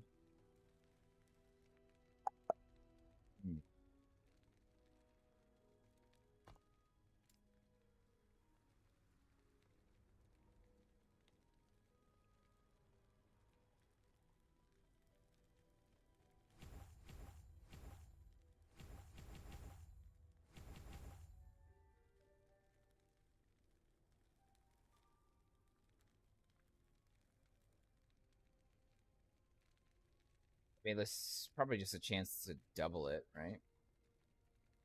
That's probably what we want.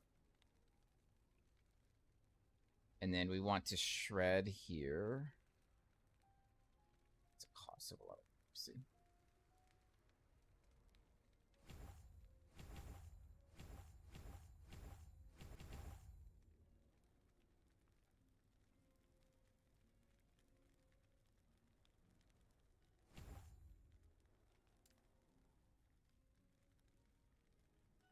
Alright, so you could do glyph. Because we get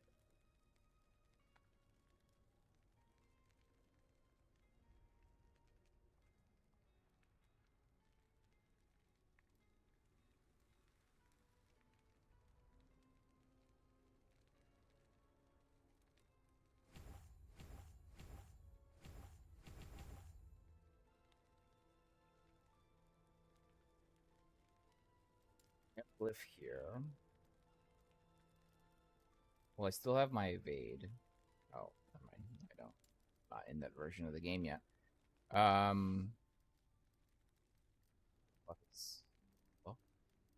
Hello, team.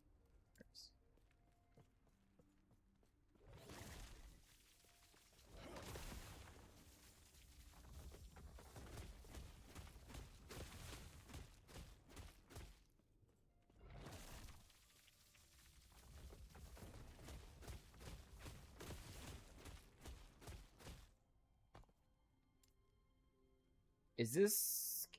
Can we kill this CD?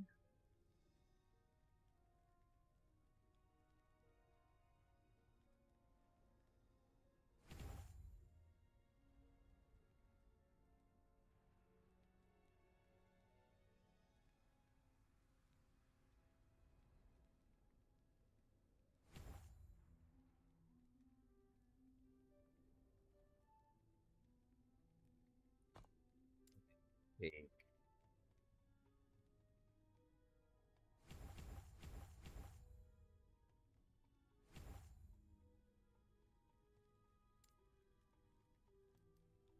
How do I...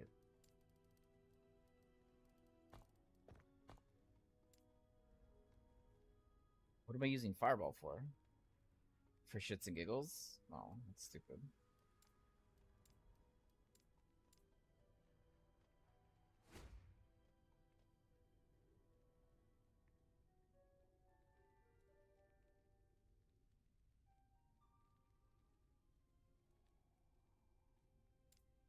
Good.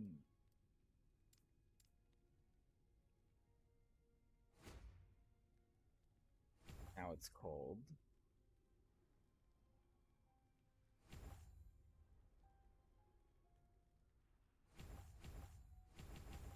It's free.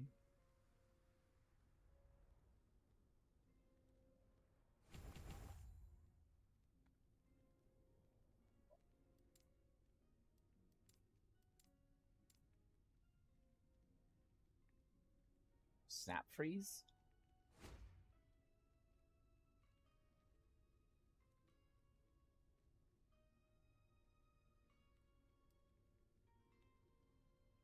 Because we go fire, cold, fire. Now we have 4 here. Fire, cold.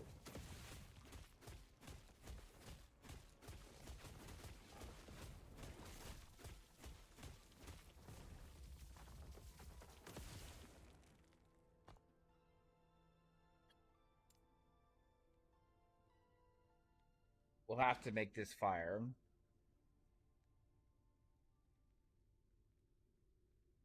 We'll have to make this fire. Which is fine. We'll have enough points for it. But then what do I just use this for cold? Really?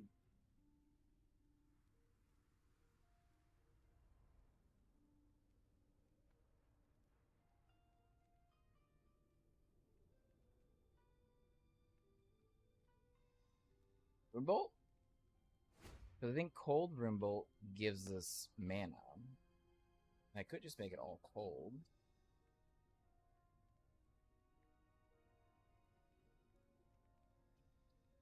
Fucking shit. Fuck balls.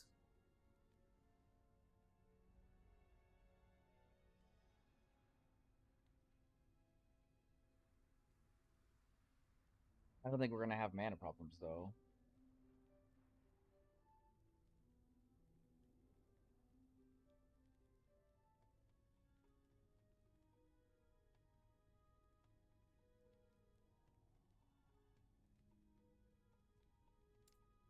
I'd rather just Frostclaw it.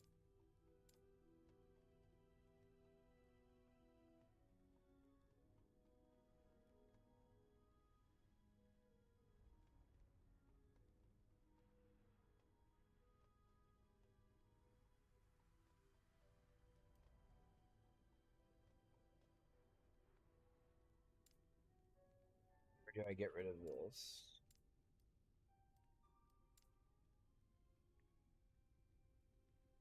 It's got to be something that I can automate because I need to just have something generically cold here. It's got to be an automation.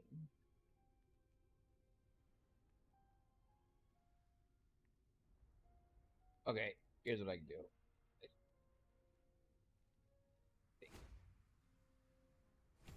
Make this fire. We have this fire. Trigger Nova. We go for Nova. And we make the Nova cold.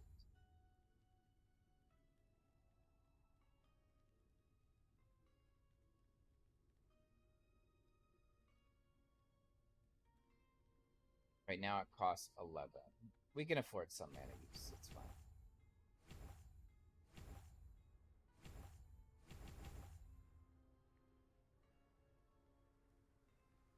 So basically, we're going to spam this. Spam this.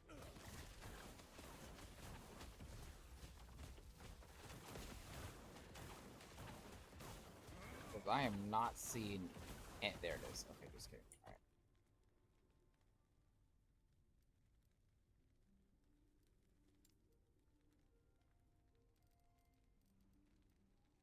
And so this will be...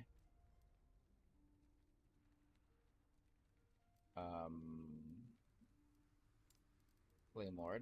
It's almost always. This will be our cold spell, which is Nova. And this will be Glyph of Dominion.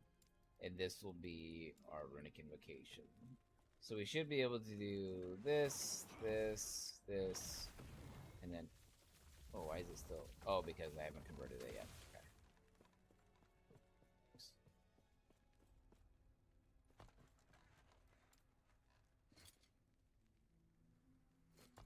Their defense is like... Not terrible. We're really shit on necrotic and poison, but other than that, it's not terrible.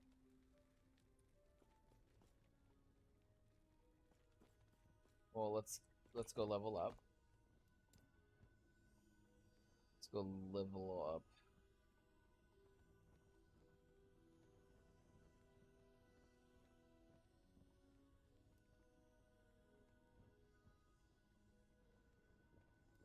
Dread lightning on hit. That ain't gonna do it.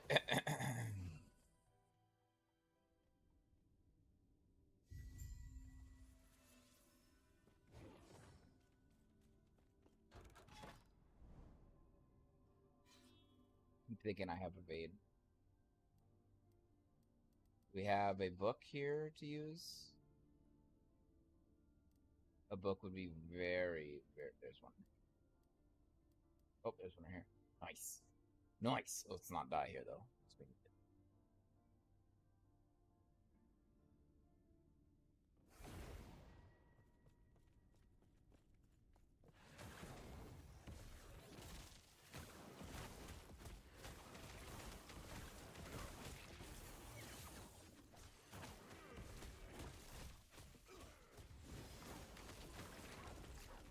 They actually do have a mana problem. We have a mana problem, boys.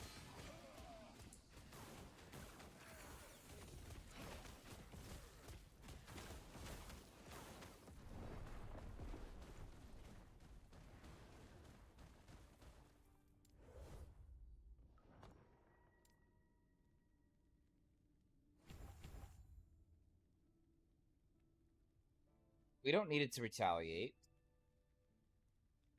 We can roll out of retaliation, just get a bunch of ward.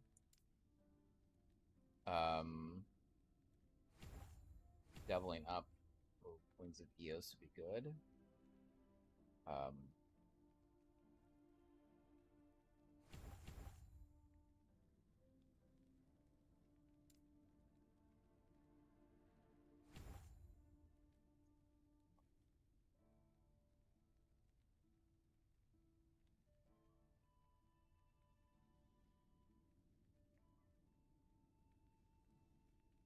Gain ward from that. Let's convert this to fire.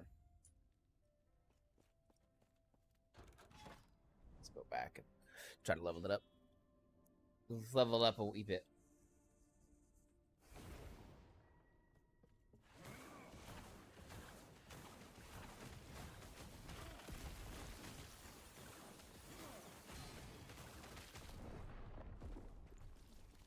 Just here to level, man. You don't have any low corruption fucking shit.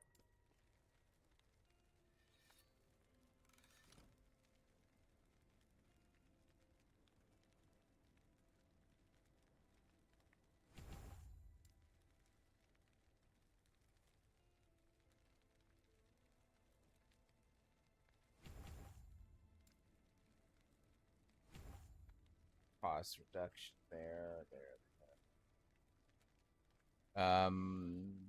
Cast speed. I don't think we can afford to go here.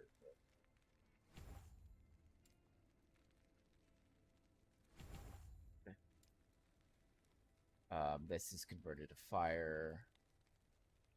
We're gonna go more dot while staying on the glyph.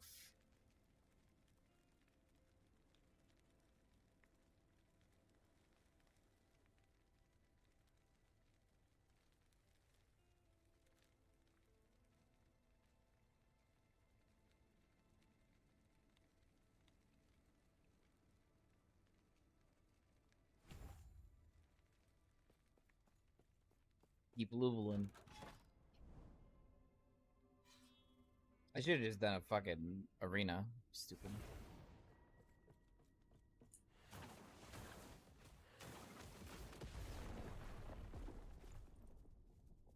We're gonna go to arena.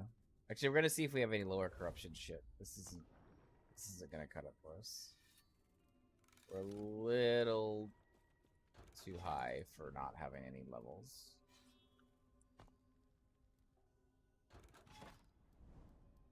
$127. There we go. Now we're talking. Not 270 or 300. It's not good. We're just experimenting right now.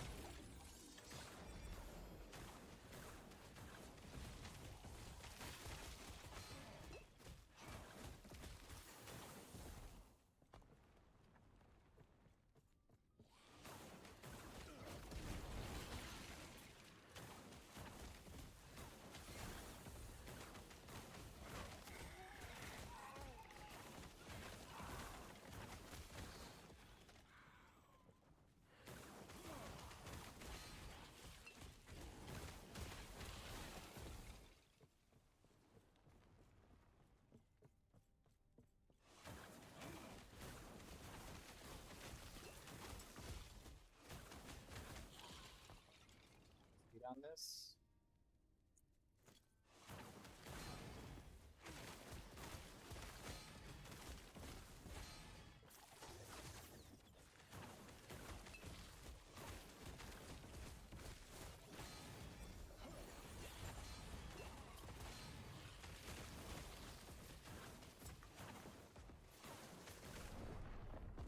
All right, we got some levels there. Good. Okay, no longer retaliates. That's fine. We could use this as a mana battery. Do I have enough? I don't think I have enough to get there, though.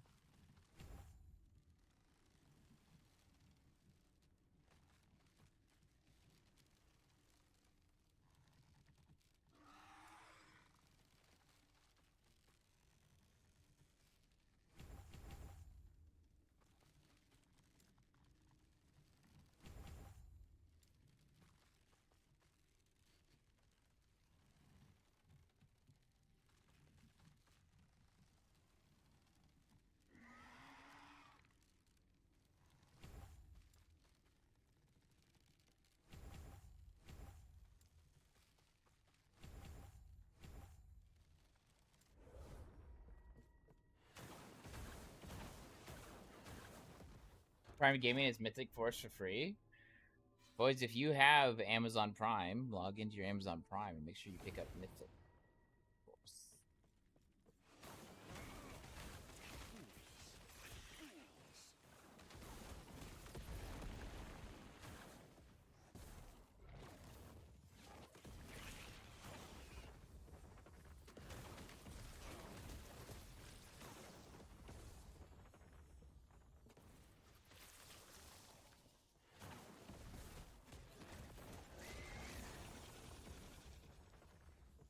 A lot of fire right there.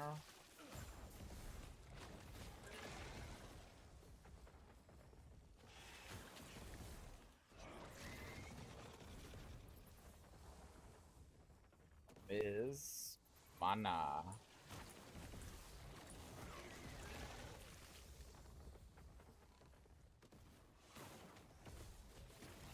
Oh, the Midnight? Yeah, they're a pretty good band.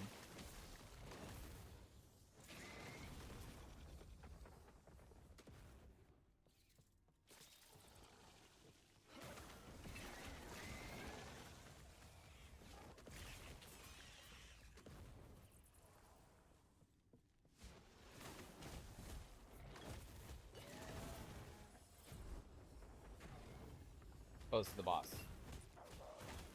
Probably best if I don't stand in his large attack.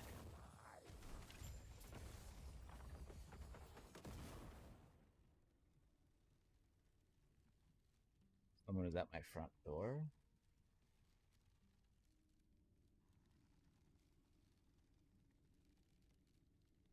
When you build minion, do you focus on minion damage, crit, or just damage? You can't really ignore anything explicitly. If I'm being honest with you, you have to math it out. Obviously, having high crit and high crit multiplier, it doesn't do shit without base damage, right? So you kind of have to balance it out. You also have to worry about survivability if it's a kind of minion that you need to be able to keep up. If it's a minion that you don't necessarily care about keeping up, and you could just spam them comfortably with your mana, that's obviously a different case. But typically, you want to balance. You want to find the balance between the base damage and the crit damage. It would be very uncommon to just go straight base damage and not any crit, and it'd be very weird to go just straight crit and no base. You have to find the balance too. So you're running Locust, so you don't really care about them surviving. Locust don't have a very good base damage as far as I'm aware. They have really, really poor base damage. They are more about the deaths from 1,000 cuts. The Locusts typically do better at applying effects. Those effects being, of course, shred, and then allowing you to do more damage. Typically.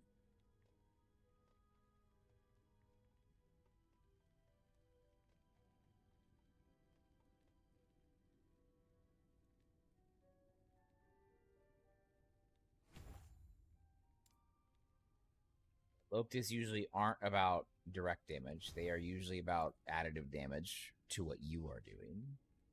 Usually. Not to say that can't be altered in some fashion. Of course. You don't want to do poison because then you need dot. That's correct. So they're usually better at adding the effects of like shred or something. But you can have them put quite a bit of dot on enemies. But again, I'm not saying that that's going to be the go-to.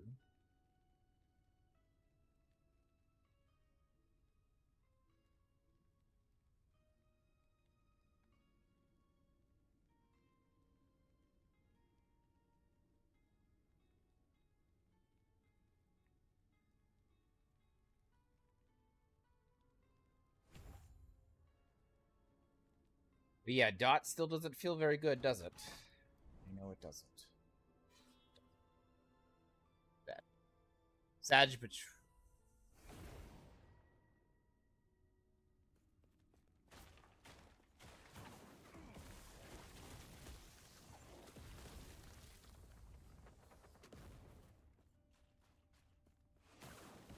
I'll tell you what. Not for nothing. The ground effects of Fire Aura make it really fucking hard to see anything that you're doing there.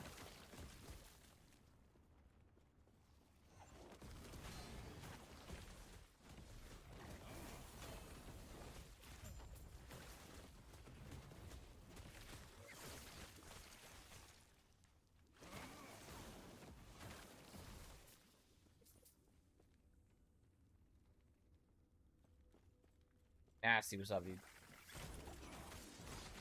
Yeah, the ground effects make this fucking impossible. There's big ass fucking fire fucking death around me.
I did not already say which class, and I'll be honest, me and my team, we're still discussing it.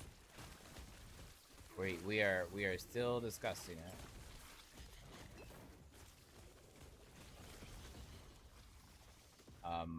Out of my team, I have probably the most experience in the game, so I'm going to fill the role of whatever they aren't comfortable doing. If they want someone to heal, if they want someone to support, I frankly, if you ask me, I think the most experienced player should have the job that requires that is inherently the most difficult. So supporting in Last Epoch, obviously being unique, it is possible, specifically with Rune Master or Paladins. I feel like those roles about healing and buffing, those things should be left to the most experienced person, because I feel like that person has the most pressure to make the correct calls. I feel supporting is probably the hardest job you can do on a team. Basically, you're making sure that, you know, your damage is staying alive. You're making sure that you're making sure that they're staying healed. You know, I think that's a hard job. It's easier to sit there and hit buttons and say, look, things are dead. I think that's easier to do. I think it's harder to keep everybody else alive.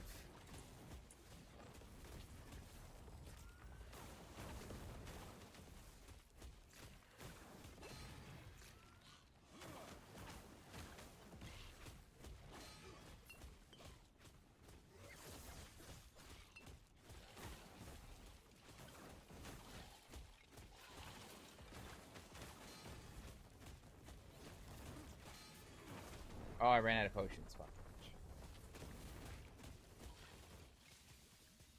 Did they die?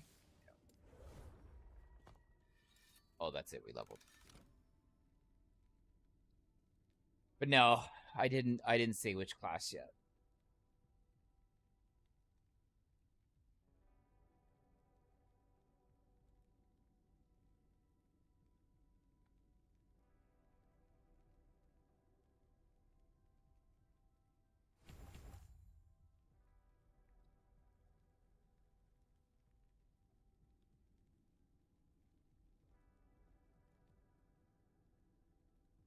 In this game, can you mix the classes, or you can just have one and that's it? No, you can. So you could partially mix. So like, so the base. So for example, the base class for this guy is.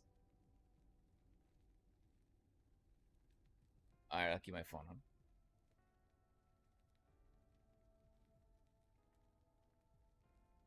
Where you going, girl? God damn. My wife's over here dressed up. Give me a kiss. All right, I'll keep it. So I vacuumed all that stuff. I want them to spray. Are you sure you're going to the kids' appointment? Yeah. Tracking this ass.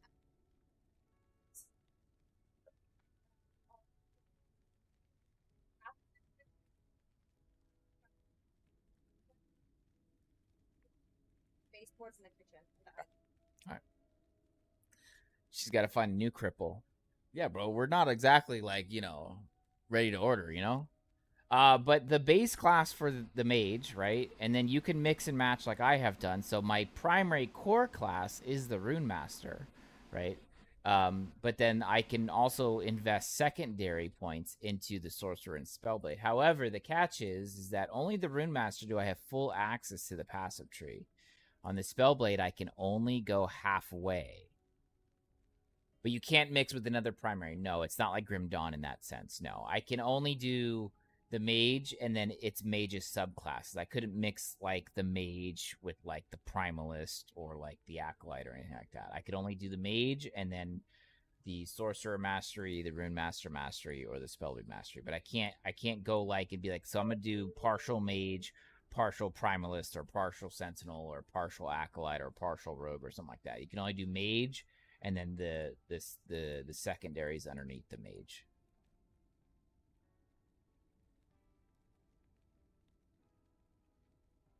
You have a friend that loves Demon Hunter on Diablo, and not having a class like that is what holds him down to play LE.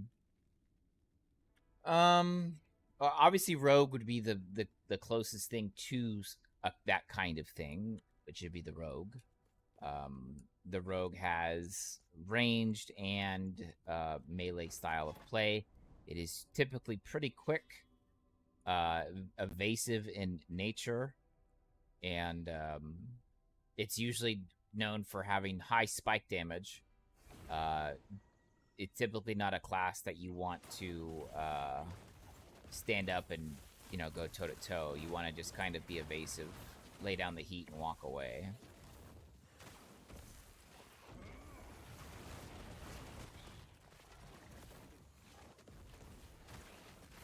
Typically. There are some exceptions with some builds specifically. Like one of my Falconer builds was pretty tanky.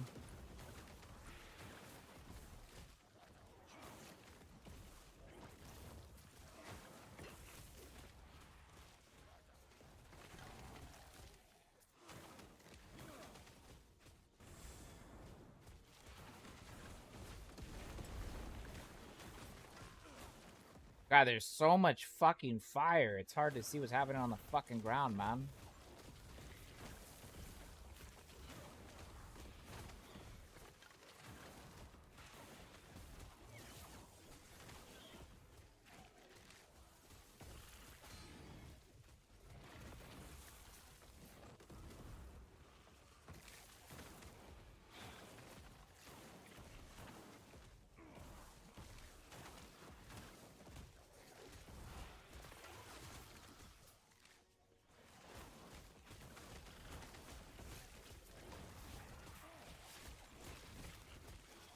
Interrupted my cast, motherfucker.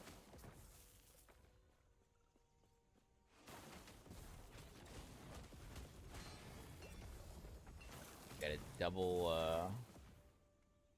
assault there, T7. It's actually not.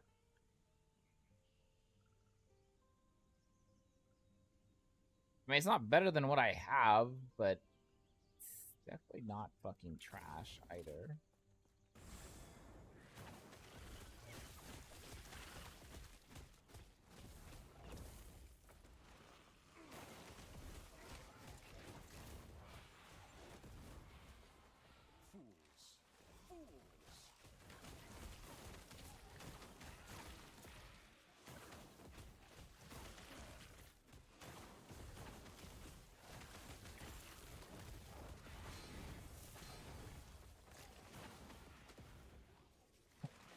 So much fire effects. It's fucking wild.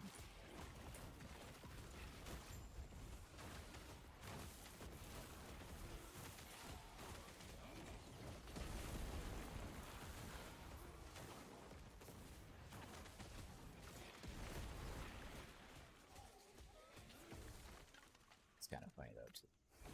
Fucking fire on the ground. Like, it's so bright.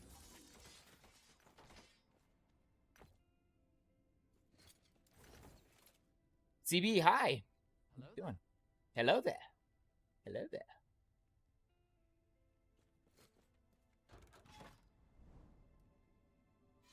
Let's go back up to some better. Play. Yes, lightning resistance we don't need on hit. How do you get your cursor so big? With my mind. I just said, cursor, listen to me. You're gonna get big. And then I think of something exciting and then it grows. I use an application called YOLO Mouse. YOLO Mouse is a third-party tool that you can download from Steam. It used to be free. It's not free anymore, though. It's a third-party application that you can get from Steam. It's like $2, $3 or something like that. And you can use it for many games. I use it for lots of games, not just this game. I use it for many games that my cursor gets fucking lost because I'm blind as shit. And so, yeah. So, that's how you do it.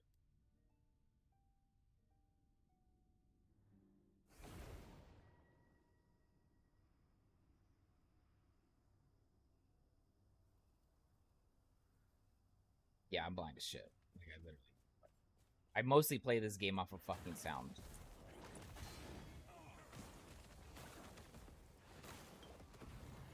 Okay, these guys hit a lot harder. I am not scaled for this kind of area, especially playing this game using spin to win. Can't see. Oh yeah. Oh, spin to win. Oh yeah. Like if I was trying to play this build, like what I'm doing right now, with all this fucking fired shit around me, like I would never see my fucking cursor. I wouldn't know where it existed. Not know where it existed. And you know how frustrating that can get. Like you're in the middle of some like heavy shit, and you're like, "Yo, where the fuck am I going?" Just can't tell. Yeah, all the time.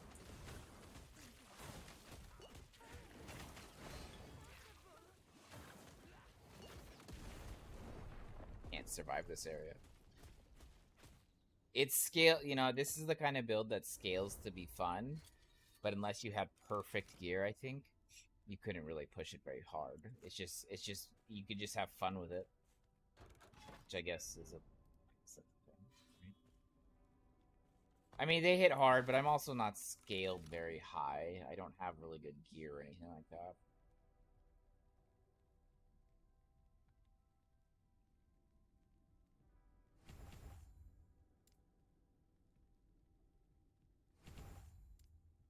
I'm going a build that people typically don't go because it doesn't scale very well, but it is fun. It reminds me a lot of Righteous Fire from Path of Exile, so that's why I'm running it.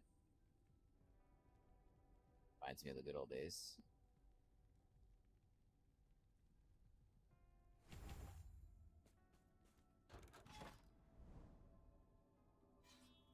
Reminds me of the good old days. But I could still play Righteous Fire if I wanted to.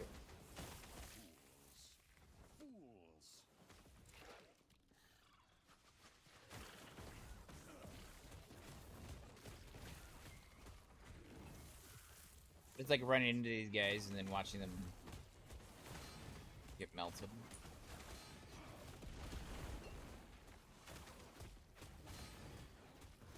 I keep getting stunned. Oh god, that hurt. That's gonna kill me. Which for a while, well, I had a very good Righteous Fire build, and then they did away with it.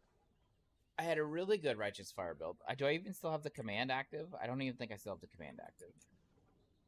Yes, I do. So this was my Righteous Fire build. It worked very well. And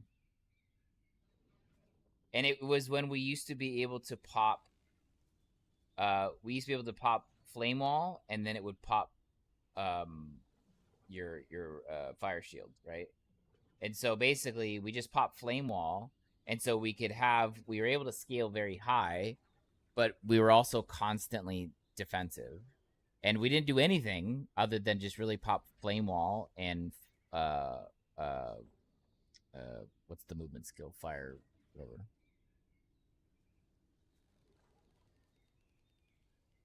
This was the good old days, though. They did away with this functionality. They said it was too strong, and I agreed. But it was really cool to be able to play it like this. But it allowed us to always have flame shield up, and that flame shield would obviously keep our flame aura going.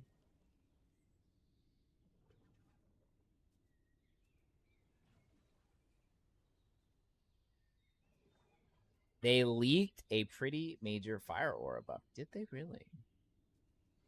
Linksert didn't fucking happen, bro. You motherfucker. Don't bait me like that. Don't bait me like that, bro.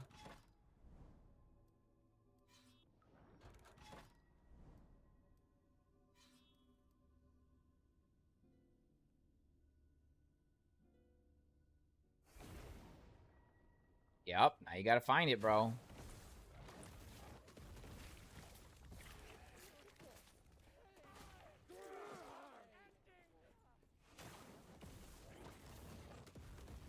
What we need is fire aura duration.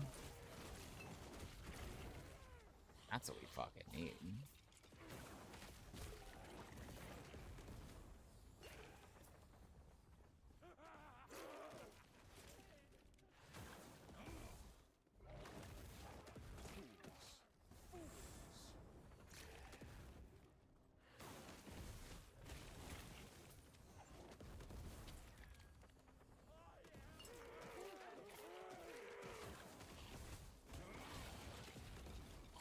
But you can, this inherently in the long run, this is a feasible kind of build, but you have to like really full send it.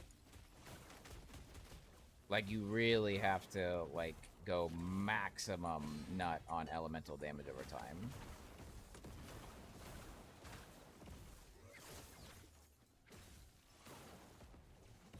I have more mana than I have.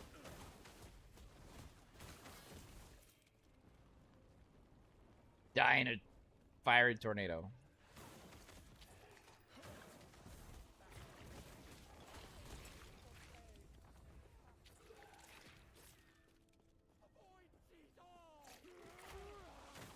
A player has been ambushed. Oh fuck, boys, they're out for us. Oh shit, they got me. King, what's up, dude? I'm just practicing. It's my first time. I'm trying to understand the game, you know what I mean? We need to get back in the group chat with Gazzy, by the way, when he's done streaming today. We need to try to figure out what we want to do. Are you want to go VK again, or do you want to go something new? The chat was just asking. They're like, "What are you going?" And I'm like, "I don't know yet. I need to talk to the team," and like we're still discussing it.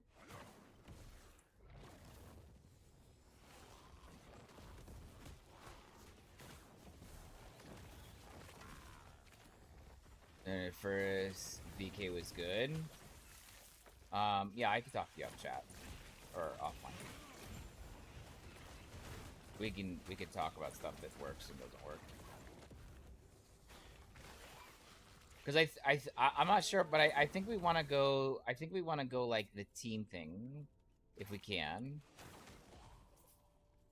And like, if need be, I'll just run the support class and keep everybody strong. Keep everybody strong and alive. You know what I mean?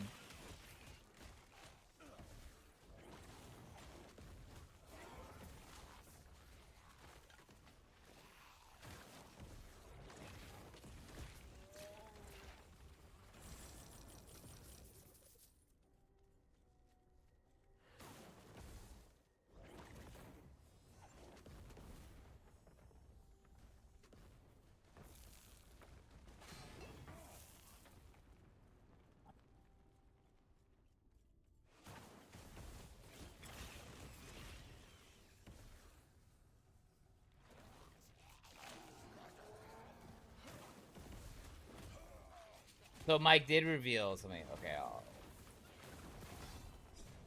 let me look at it real quick. Oh god, I'm not paying attention. Oh god, this is the boss.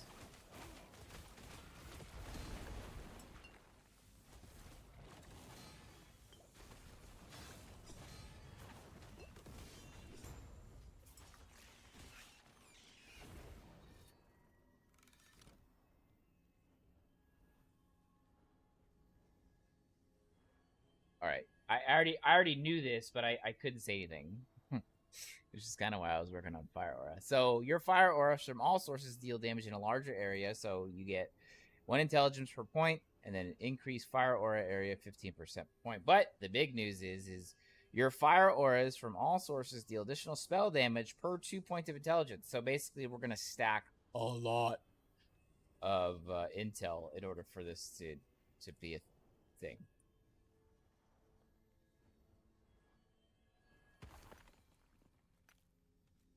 Oh, Righteous Fire.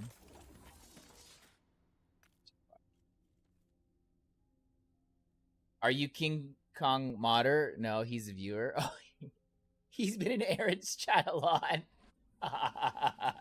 That's hilarious as fuck.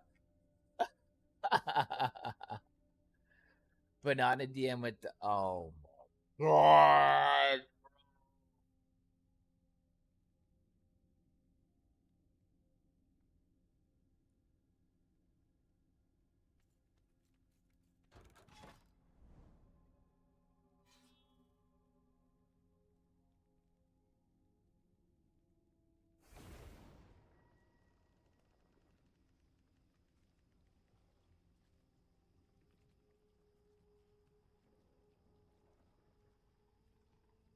You can't just put Kappa when you make a bad joke. That's not how this works, bro. That's not how any of this works.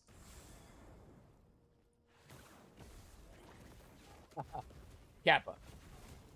It's okay, I said Kappa. I delay it like the word bitch. Bitch?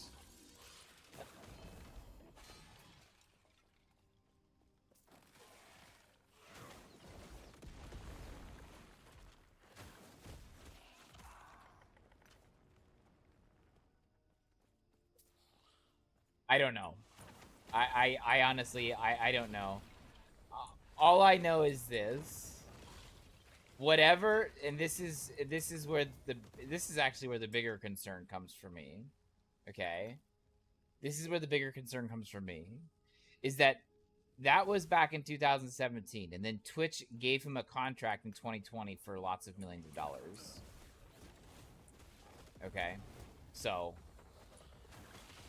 let's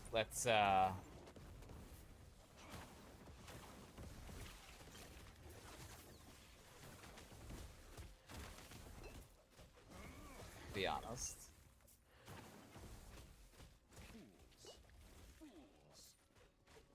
Oh, this mana sucks. This mana sucks. He confirmed it on his Twitter. Jesus Christ. I don't know, man. I got kids, bro.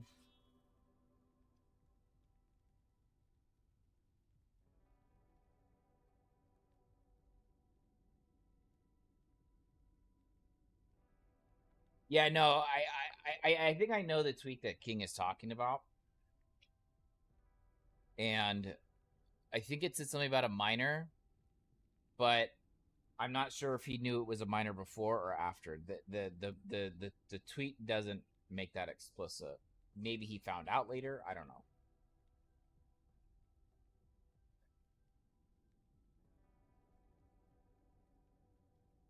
Read it again. I'd rather not, if I'm being honest.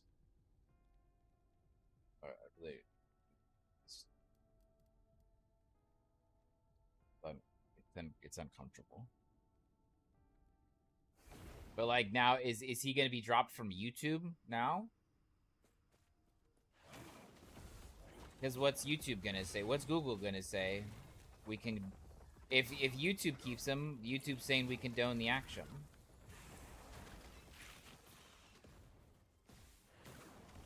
You know what I mean?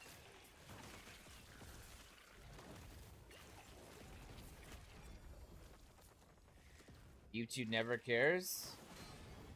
Google has been known to fold to under pressure.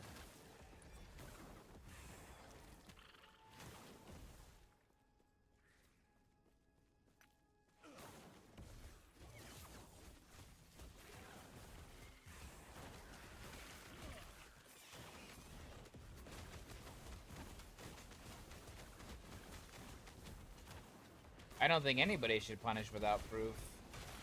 Call me old-fashioned.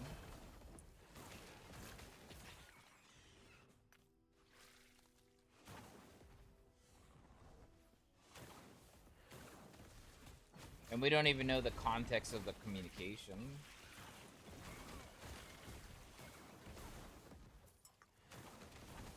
Like, did he find out it was before, during, or after the conversation? Like, I don't know about you guys, but like I know the age of some of you guys, right? But like, if you have a chatter in your chat, like, you don't know how old they are, right? I don't. And there's no messages revealed, yeah. It could have been super mild, yeah. But again, I don't know what's considered super mild. I'm just, I'd obviously have to read context. But it couldn't have been that fucking wild if Twitch was like, oh yeah, here's a bunch of millions of dollars. Oh, but we have to ban you. But we're also still gonna pay out your couple millions of dollars or several millions of dollars. So like, when a company lets you go, but then, so Twitch is very, so here's the thing, right? Here's the thing. So Twitch has a morality clause where they can breach and end your contract without pay for a morality clause. Okay. If what he did breached that morality clause, they wouldn't have had to pay him, but they decided to pay him, which means they don't think it would have held up in any kind of like legal proceeding as a morality clause.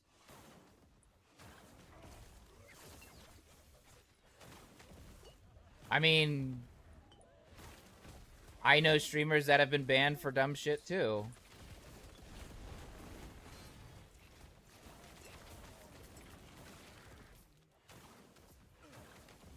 And God damn it. And things that aren't even things that weren't even like on stream or whatever. So by that logic, if it's not that bad, then no punishment. I think what it comes down to is there's a legal precedence. We don't have a legal system based on morality. We have a legal system based upon what's illegal and what's not. The people decide punishment or not, with the way that the current, ecosystem of social networking and shit works. Right. So unfortunately, the legal system isn't based upon moralities, and that's for a couple of reasons. One is because everybody has different morals, and that's not ever going to fly, obviously, right? Your morals can be vastly different from my morals.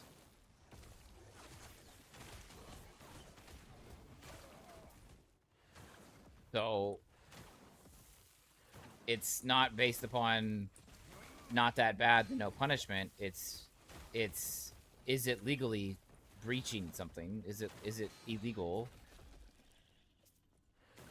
And unfortunately, like I said, that's the way that it works for not just the American justice system, but for lots of justice systems.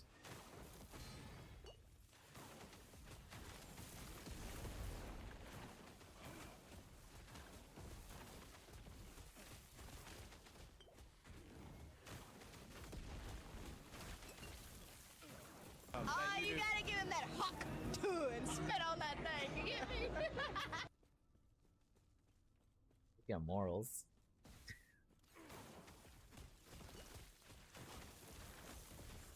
I had to zero the loop.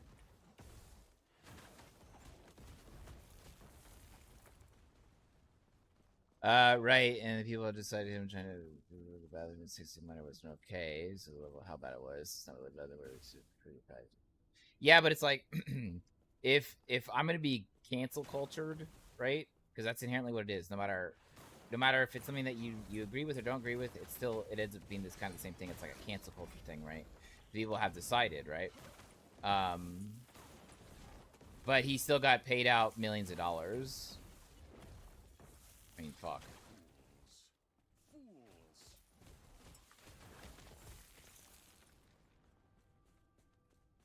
Which means legally they don't have a base, what it seemed like. That's what it seemed like.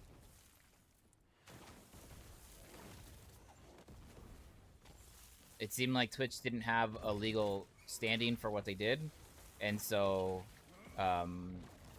they paid him out because they knew they probably couldn't uphold their morality clause in it.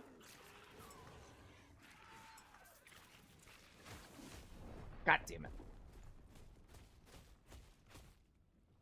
You admire nowhere scary as fuck, let the teacher was easy blocks and the messages to people are just fucking wild. It's fucking wild.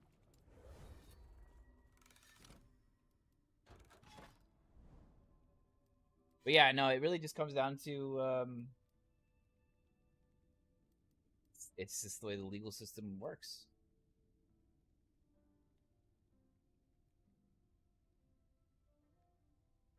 I mean, it could have been, but the likelihood of a specific contract that said we don't care about moral clause for you would be probably obtuse, to maybe the lack of a better term.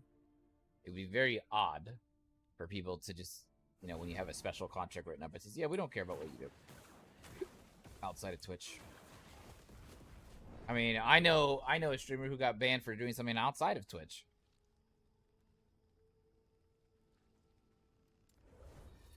They're okay now,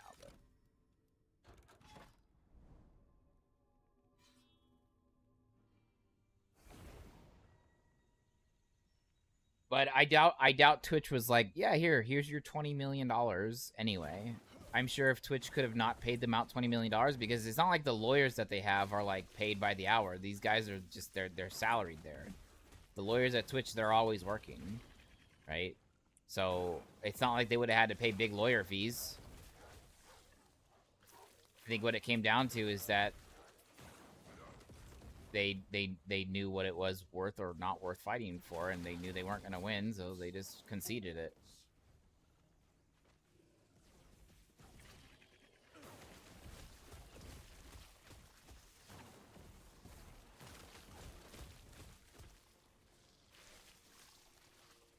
If anything, Doc would have had to pay excessive lawyer fees.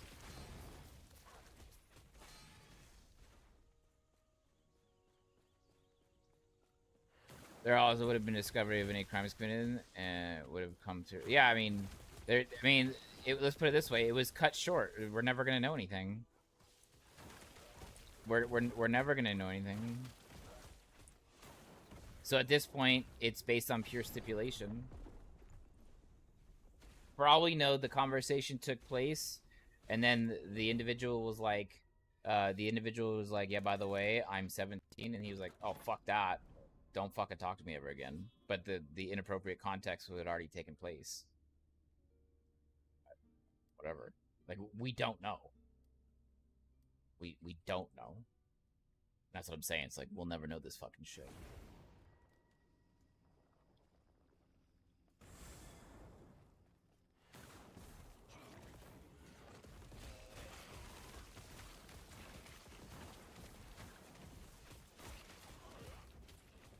But he also did admit his wrongdoing, yes. And I think that takes a bigger man than anything else, to be honest.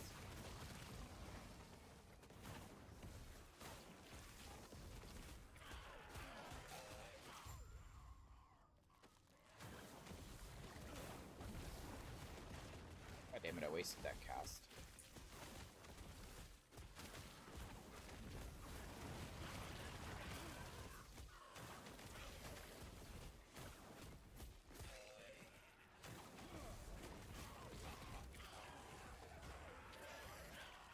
Yeah, let's The subject's starting to get a little too hairy for my liking because I have kids. So this kind of bugs me. So we're gonna leave it now.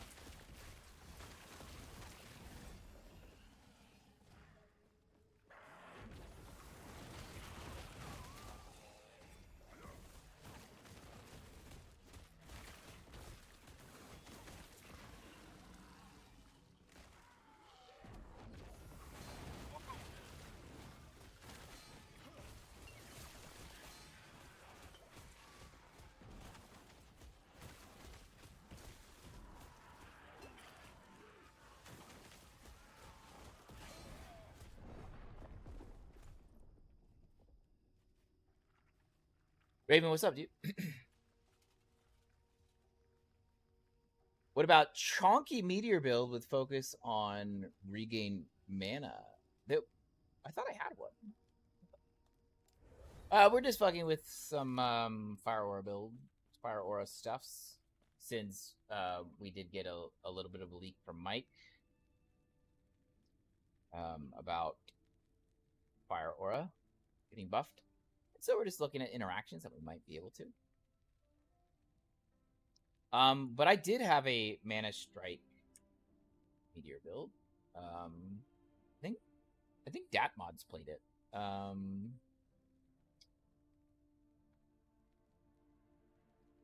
the LE Tools one. Are you excited for the new stuff coming? No, because I'm already playing the new stuff. I've been playing the new stuff for a few weeks now.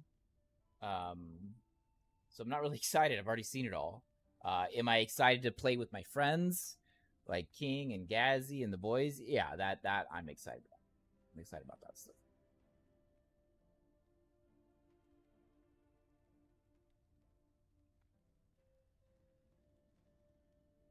How do I still have the most build guides on LE Tools and I haven't written one in a long time there? It's really awkward.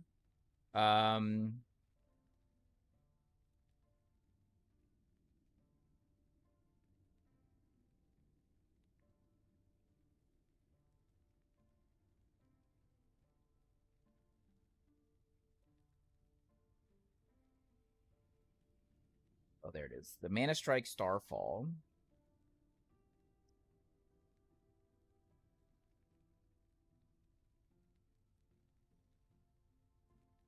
So this is obviously just a fight with Orbis.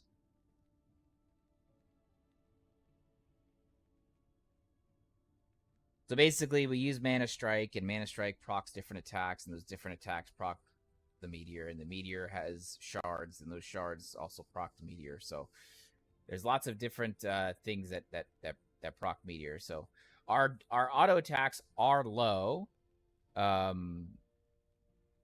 but it's not our auto attacks that we care about. It's the amount of meteors that we use. But we're able to purge and gain mana very quickly. We purge it just about as fast as we gain it.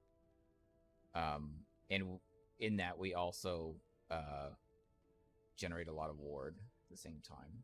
So it isn't really mana gain, because that doesn't matter, because of you could have a really, really high mana gain and you'd still burn the mana because of the way that the fucking meteors fall. Because of how much mana the meteors burn. If you do have interest in it, it's right here. This was for 9.2. I don't believe there were any major changes necessarily for it. So it should still be just as functional as it was before. But yeah, I don't think there was anything major. I didn't really push it very far. The build, it was definitely just for fun. God forbid. It was just for fun. You beat Logout in MTG? Bro, Logout's pretty good, though. Like, he's got a very heavy understanding of the game. That's impressive. What the fuck happened? Oh, I don't have any Void Res. Oh, that's why I'm dying here all the time, bro. Teleport skill, but mana gain? Or you want to do the Velantras? You want to do lightning meteors? They look significantly less cool.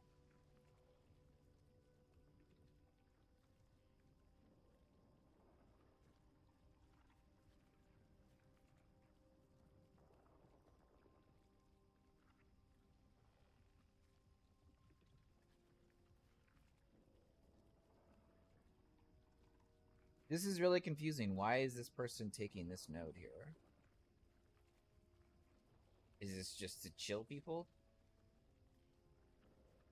Why not?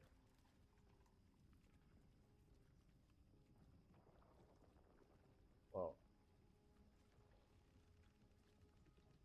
I guess. Why not just make it do damage?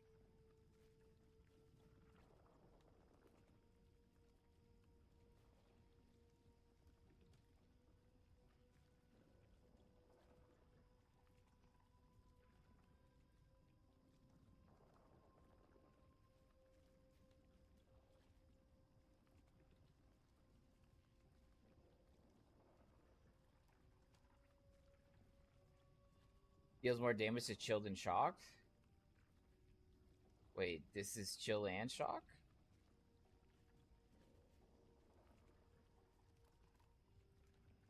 Damage taken. You just take less damage. Focus grants a chance to chill nearby enemies each second, while channeled and cause you to take less damage from chilled enemies. Yeah, I guess I guess that's helpful. I'd probably just go for the regen. Fuck that.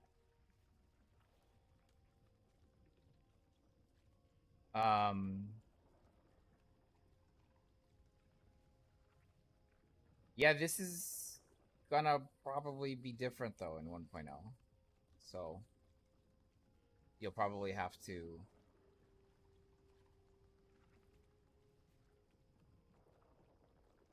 this concept can still work.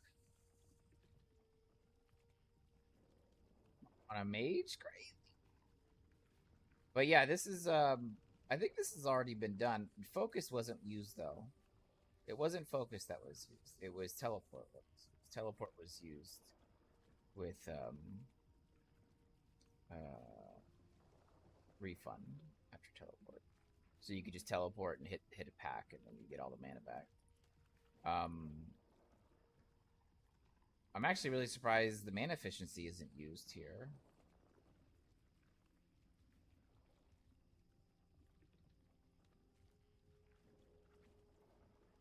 You don't want mana efficiency? You want to take the more damage from mana being used?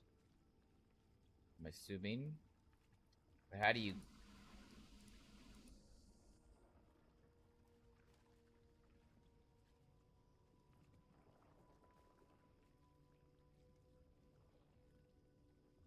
regain all from focus in 1 second? No. No shot. It's going to take you a lot more than 1 second to regain all that mana back.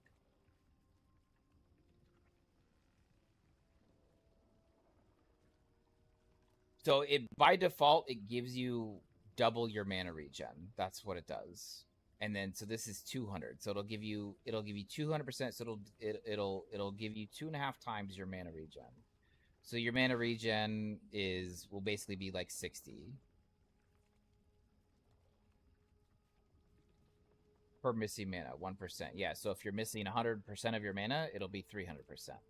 But that goes slower as you go down. Right. So, that ends up being less and less efficient as you go up. Focus grants mana regeneration while channeled proportional to the percentage of mana you are missing. So each point of negative mana counts as into the negative mana. So focus grants mana. For example, with 1 point invested, if you have 10 maximum mana and you are at negative 10 mana, the distance will increase by 20%. Yeah. It's like 500%. Okay, so then you'll get like 100 mana a second. So 4 seconds, 4 to 5 seconds to get all your mana back.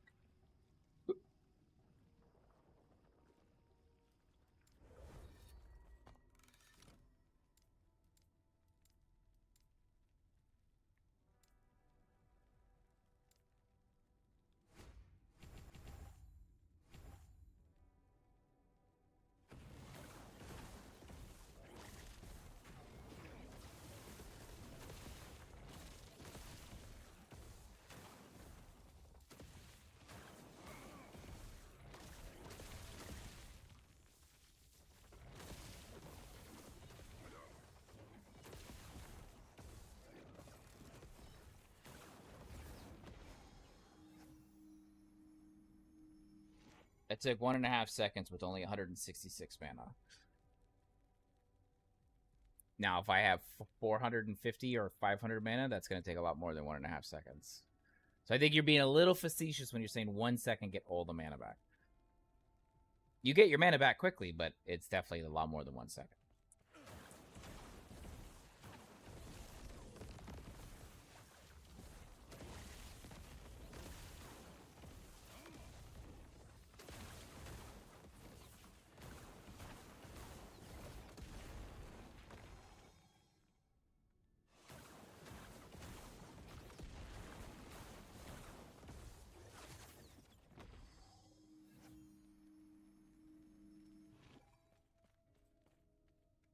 Yeah, so you do get your mana back very quickly, I will say, but it's definitely not, you know, 250 mana a second. It is very quickly. But no, this build is this concept has been this concept has been used before. I think I actually did it. And I did use focus. What I found though that it was kind of it played a little clunky. It played a little clunky because I was more reliant on my frost wall to do my lightning blast, which was efficient. Because of all of the extra damage that we get per intelligence, and I had like 124 intel or something like that. I had like some really high amount of intel. And so what I ended up doing is just using basically my frostwall the whole time and self-casting lightning blast. And then when I bossed, I had meteor, but I noticed that when I was bossing, I didn't have the 2 to 5 seconds or more to sit around and wait for the mana to come back. So it ended up playing, the bossing ended up kind of being clunky because I couldn't stand still long enough for focus. Which I did the same thing. I made it be the transport skill. So I would TP or blink away from whatever the danger was, and then I'd really only be able to do the quick 1 second one to get the burst, and then that was it. But I think I had like 500 or 600 mana.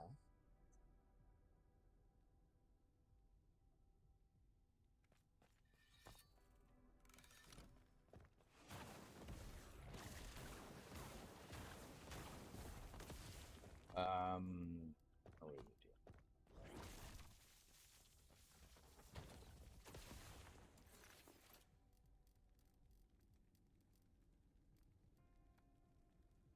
can't you just take the no mana lightning blast skill? Well, I'm sure it's scaled to be, because I mean you can.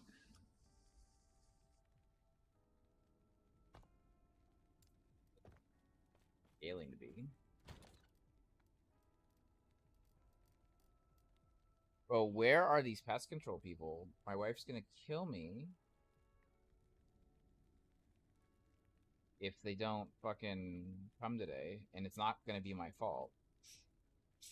But I'm still gonna get killed for it.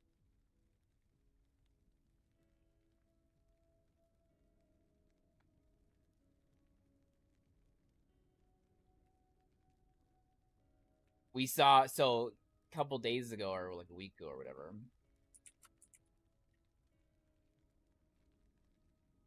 we found a Joro spider in the backyard. Now, a Joro spider, this is where most of you are gonna be like, yo, fuck that, right?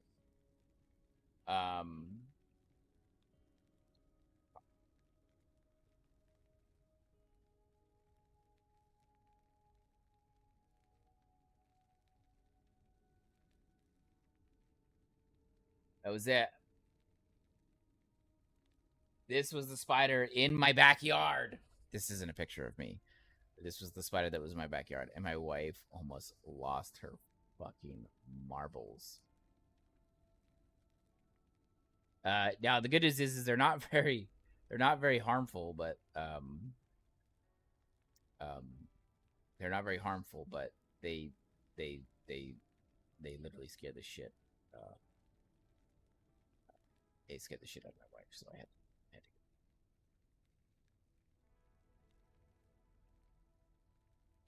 But apparently they've been invading the U.S. They are invasive species, and they're not normally from here.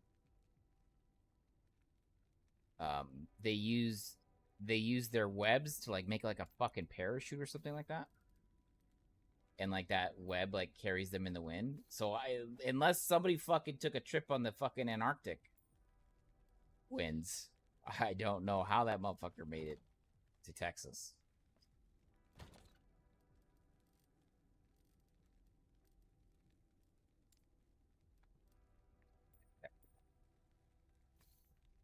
Imagine that thing floating through the fucking air on its web parachute and just lands on your fucking head or something.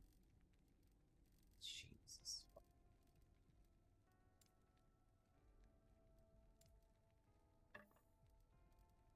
I told my wife that. I was like, what happens if it's just floating around and hits you in the head? She's like, I'd shit myself.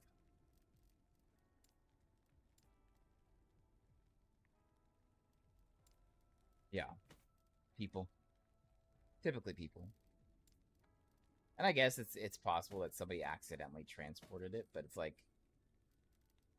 it's not easy to do.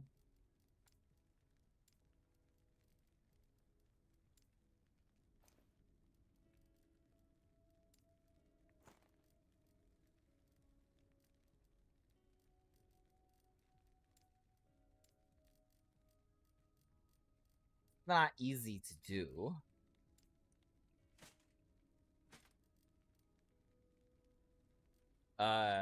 Joro, Joro.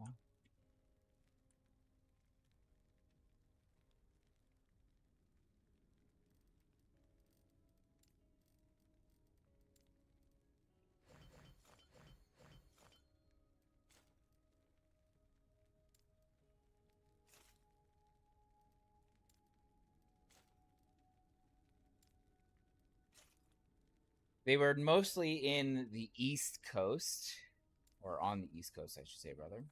They were mostly on the East Coast, but they have made their way further south.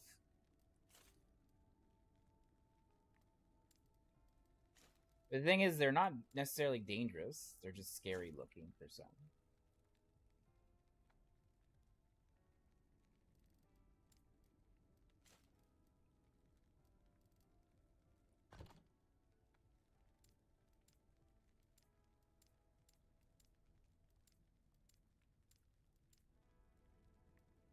These things are worse than their bite, yes.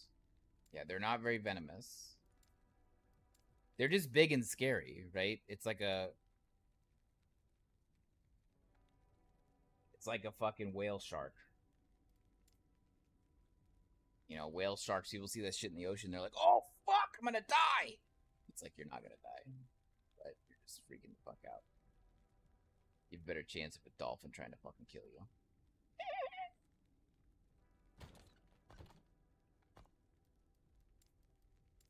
Flip, you have a better chance of Flipper coming to fucking maul you.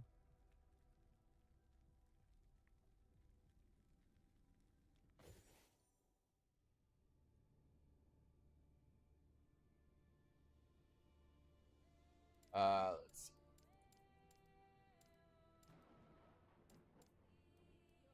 Rocks.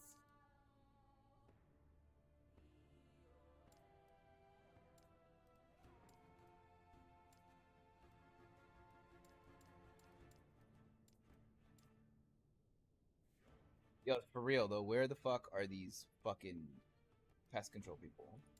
But we do have lots of little like wood spiders and shit crawling around the yard. My wife's like, I went back there and they were fucking jumping around and shit. I'm like, babe, it's Texas. Like, what do you want? I'm like, because she's used to Southern California, bro. Okay, she's used to like fucking like living in the valley, bro. Like, she's lived and died she's lived most of her life in Southern California and in like the valley, which is like basically like you get flies, cockroaches, and like black widows. Like, that's about as fucked up as it gets, right?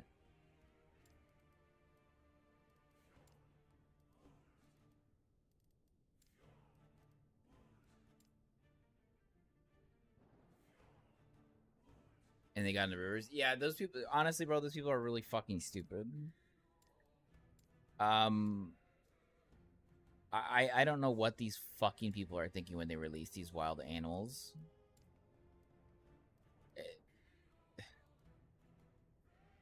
This is why we can't have nice things. Okay, this is why we can't have nice things. Because people are too fucking stupid to have.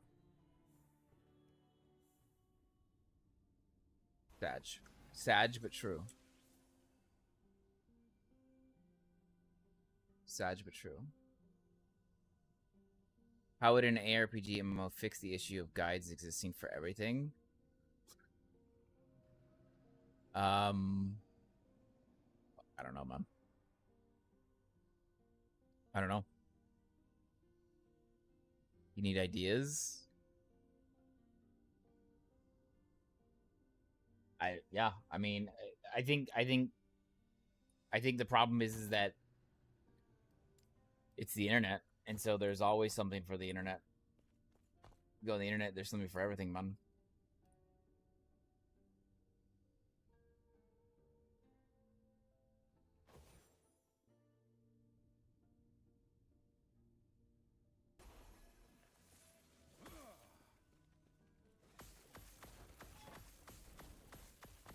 What am I doing with this? So I have...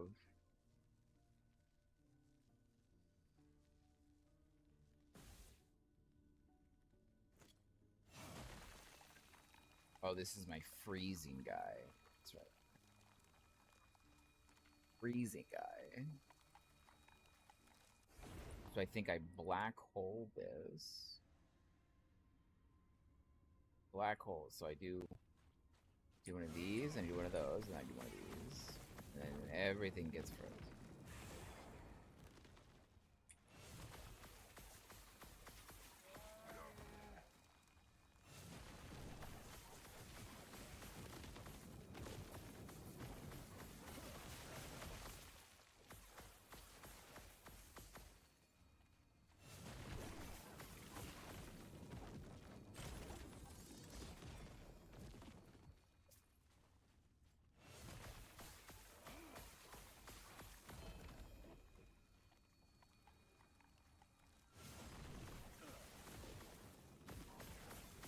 How's your Frostwall cooldown 0? Frostwall is 0 cooldown.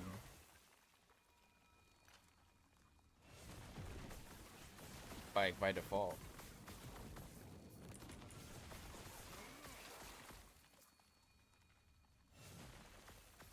You have it triggering your Flame Ward.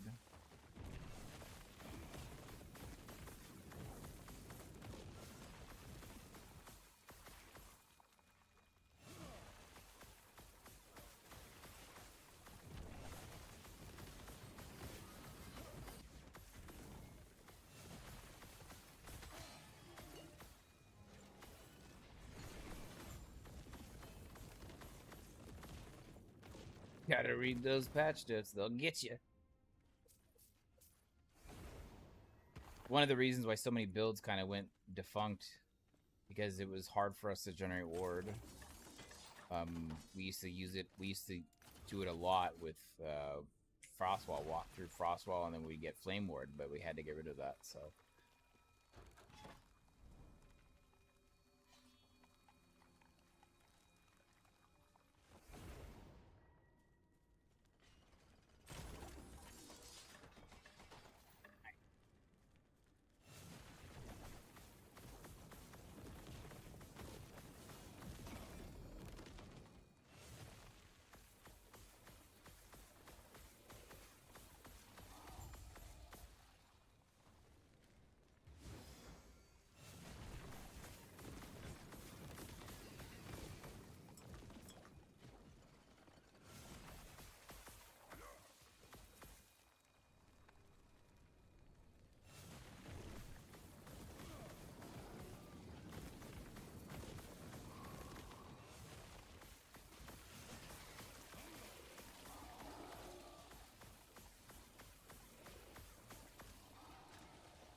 Keep on going.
Frozen. Almost 200 stacks of frostbite. See you later.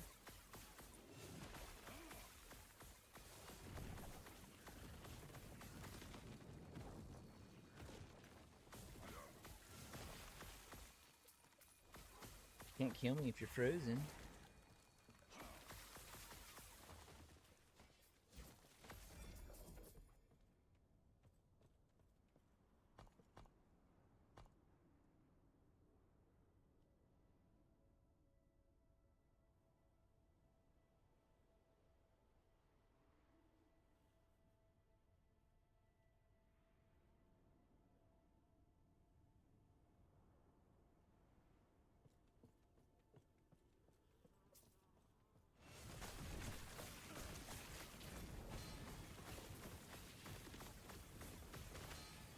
Oh, fuck.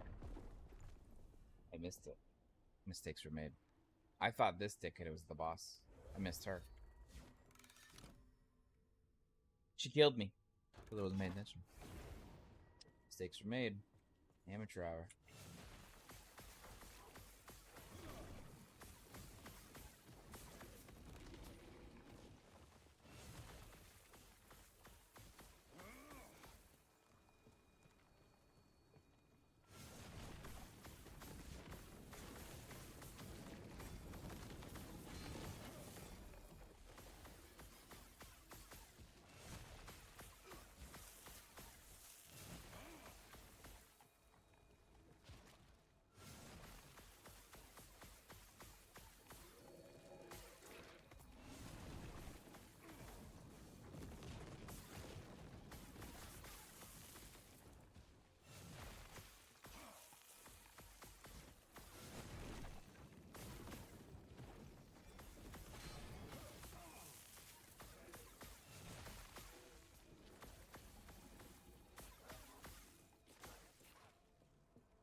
Glyph of Hope.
Go fuck your...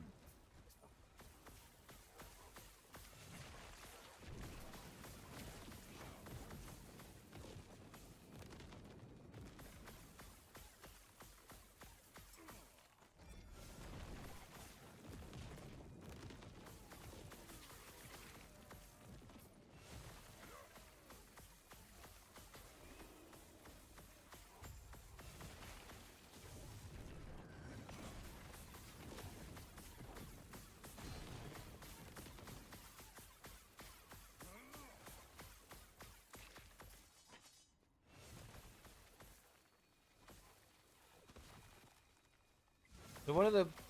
So obviously you're not seeing a big, like, you're not seeing big, like, yellow numbers.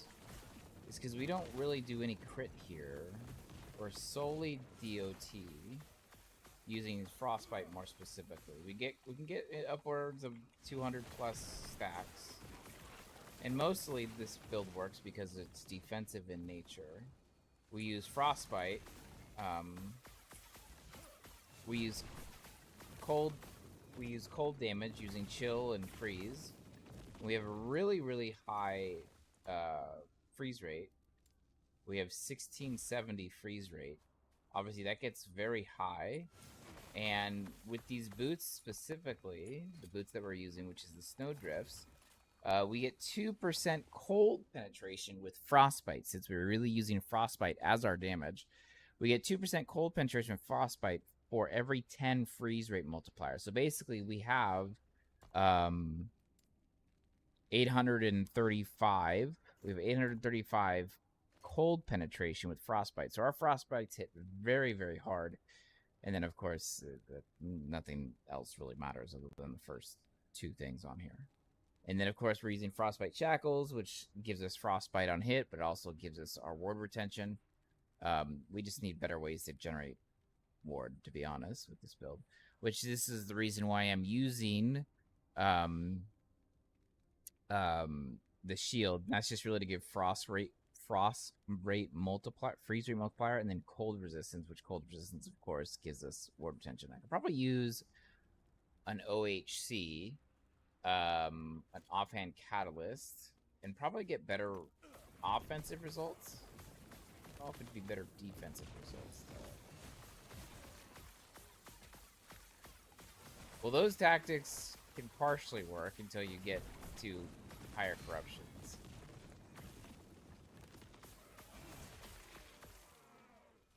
Unless you have an absolutely, like, busted build or something.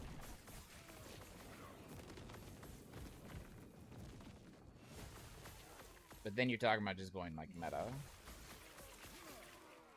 Which is meta is, like, really boring as far as I'm concerned. This is the most efficient. Bro, I just want to have fun making shit like freeze and shit, bro. Like, what the fuck? Why does it always gotta be like, you gotta be the most efficient? Bro, why can't I just have fun making shit fucking freeze on the screen, bro?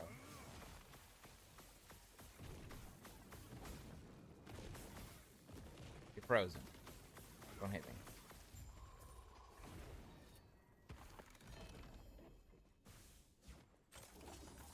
You're frozen.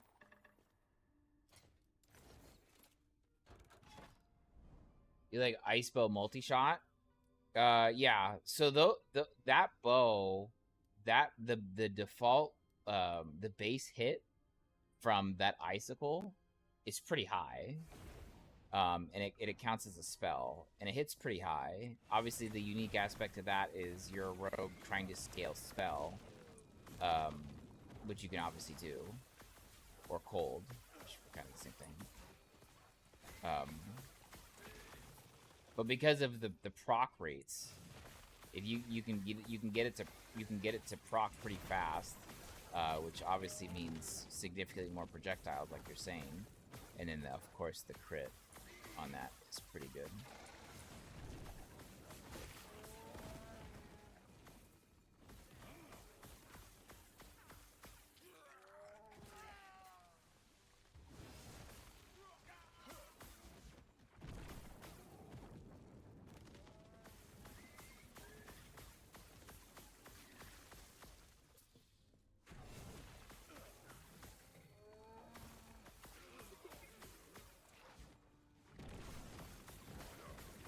And this was kind of just a bullshit project that I started just to have fun.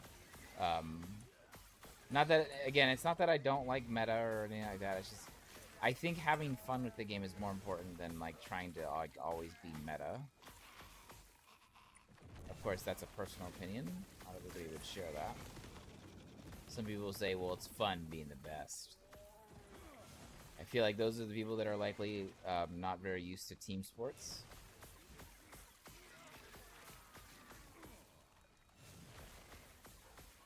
Well, there's an incentive if you want to be, like, at 9 trillion corruption, right? Like, there's your incentive.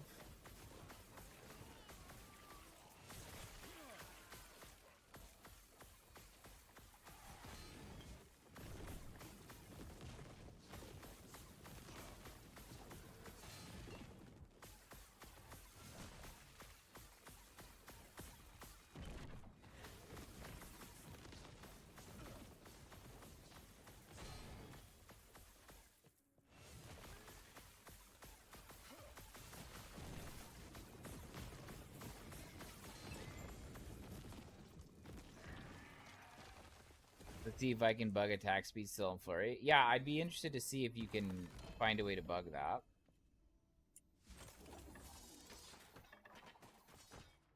They were pretty adamant that they fixed the snapshotting. I'm not saying it's not possible. Just stop and start over and over again. That's what would cause the snapshotting. Stopping and starting would usually cause it to snapshot.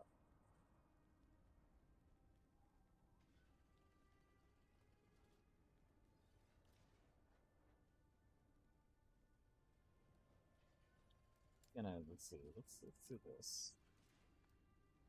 Well, let's finish this so that we can just instantly.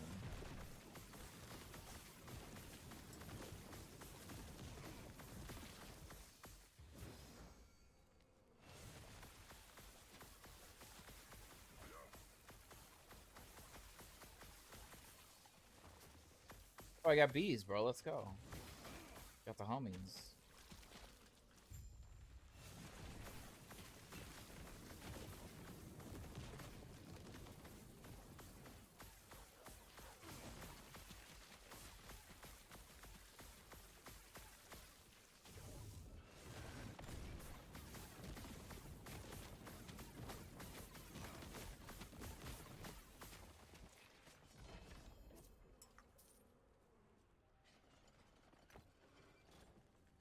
Garbage.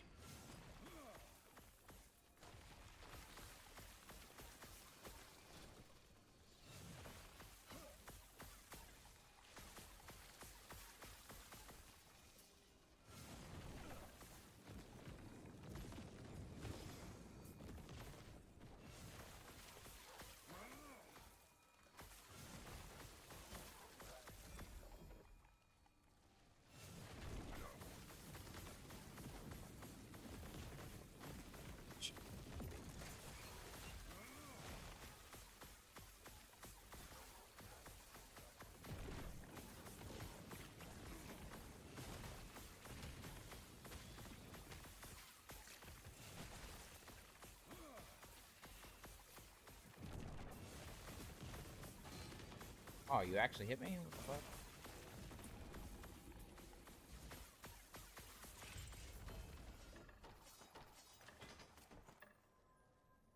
Oh, garbage. Oh, I just made a mistake. Okay, that's okay.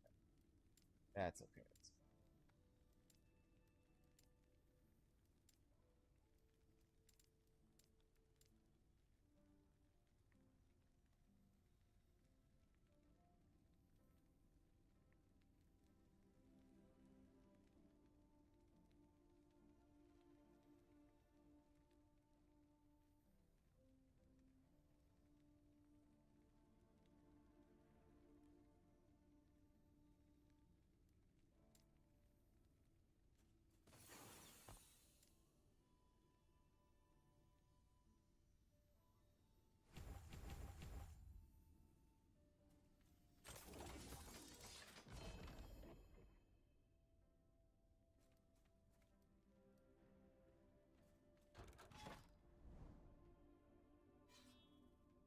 Rena. Oh, nice. This makes it easy.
Oh, Jesus H. Christ.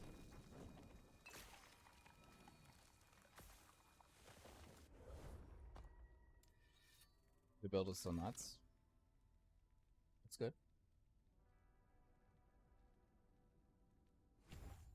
Okay, double damage to bosses. And then you can add to the area, I guess.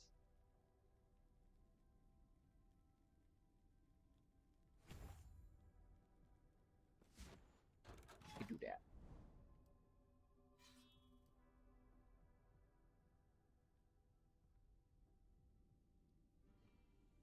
You can do that.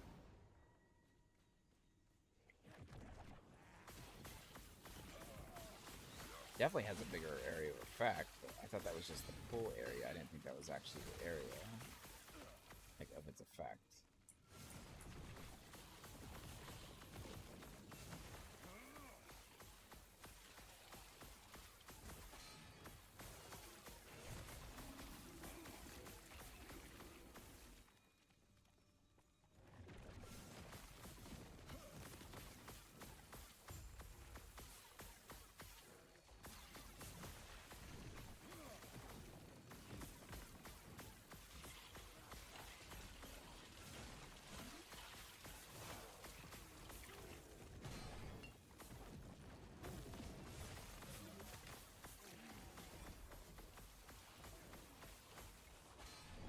What? Ground effect, right? Missed it. Yep. Had to have been. Had to have been the ground effect. I must have missed it. God damn it, I'm too blind for this game.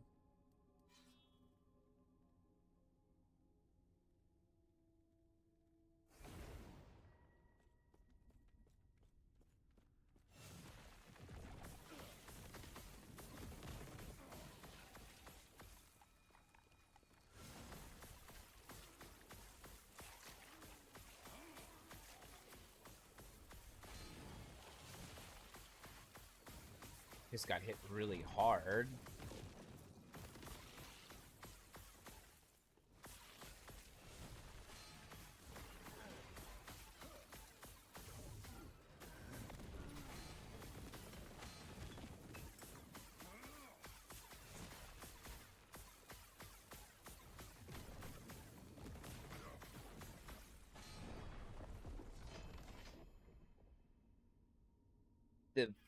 Puck and swirling flames, you mother.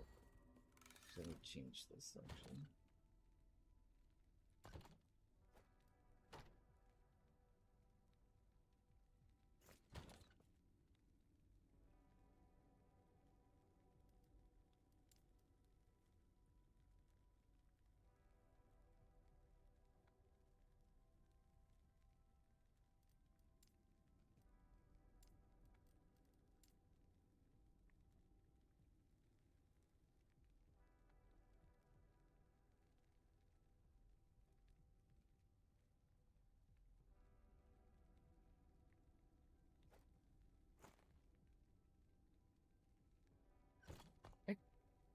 I mean, it's not ideal, but is there anything else I can even put in here?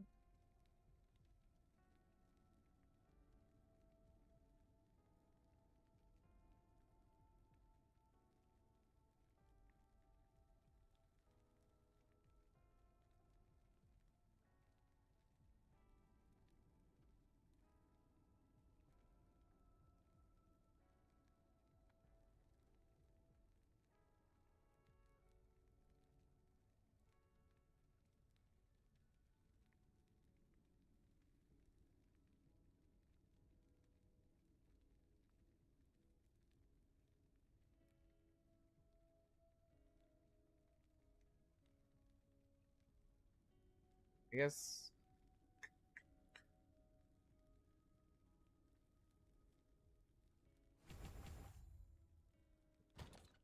Because now I'm basically a rune master because I'm gonna do that.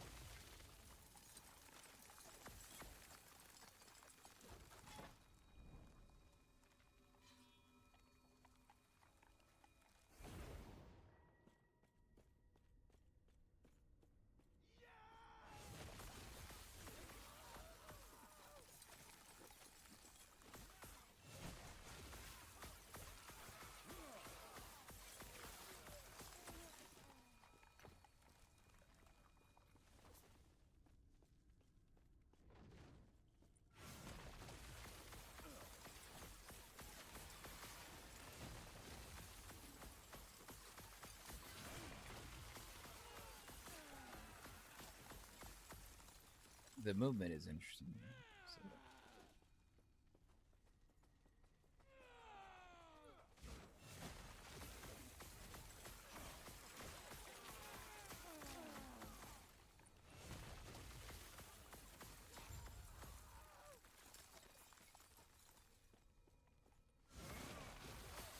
Well, that didn't go the way I wanted it to.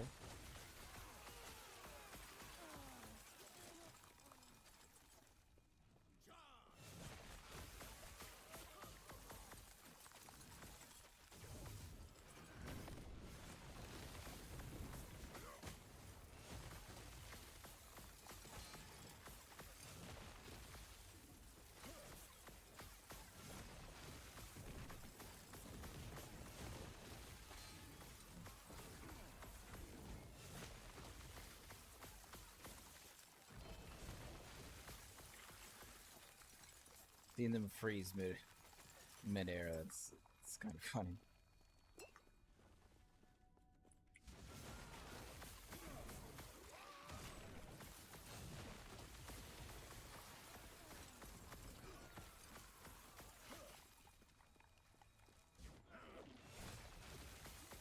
Definitely stepping the fuck away from that. God damn.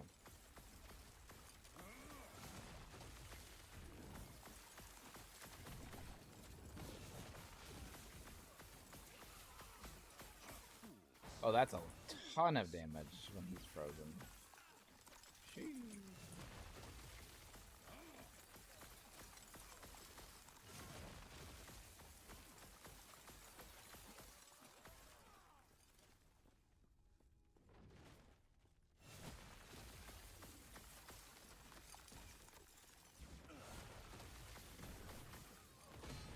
God damn.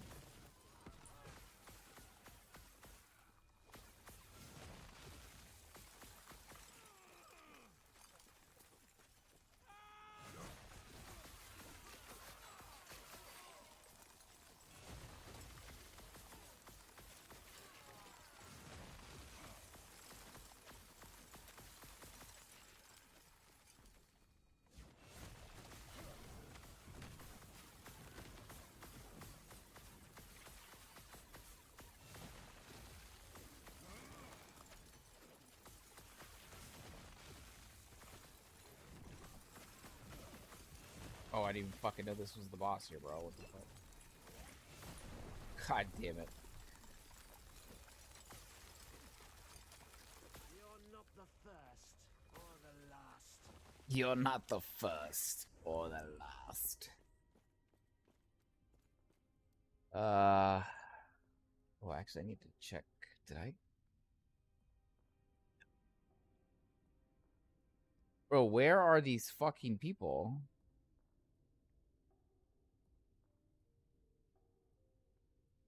Check the ring. Maybe they came a knocking.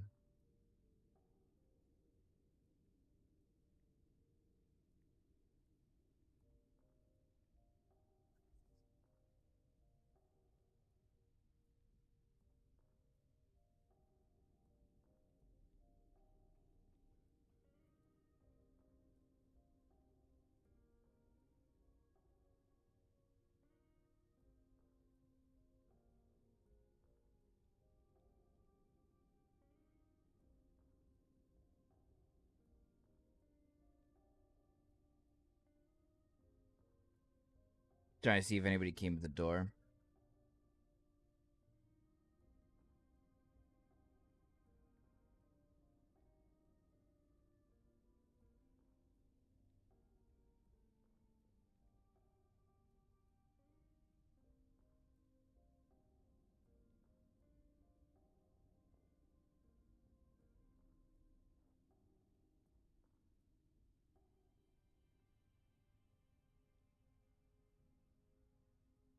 Doesn't look like it.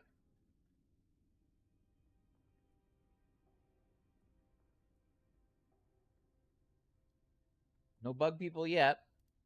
Motherfuckers, they better show up. I swear to God, my wife's gonna be so pissed if they don't. It's gonna be my fault.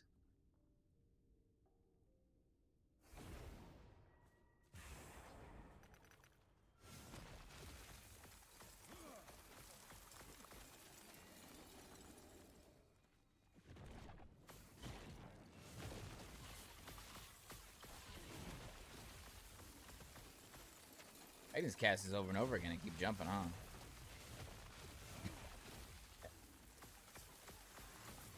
Oh, these are all blizzards too.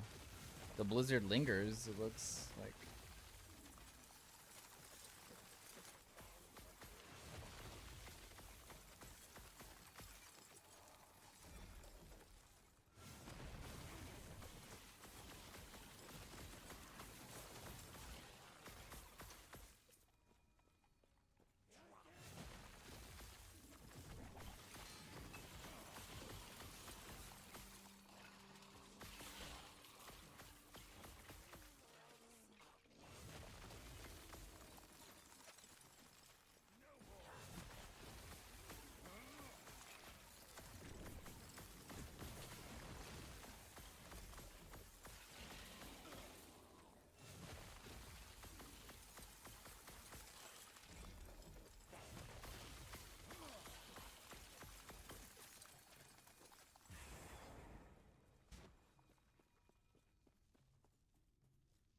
Trying to use dodge roll.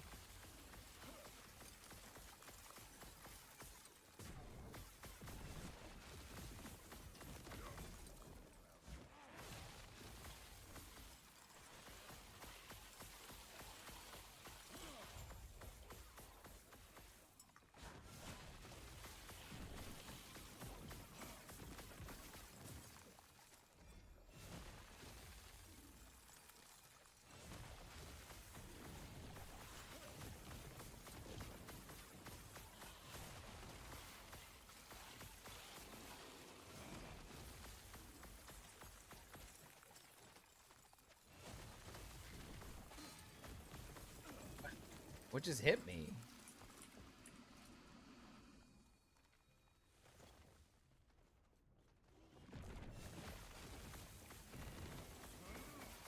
I guess I don't need a sanguineous either, if I'm being honest. Actually, I'm 100% sure I don't. Why would I even use it? I must have been testing something midway or something.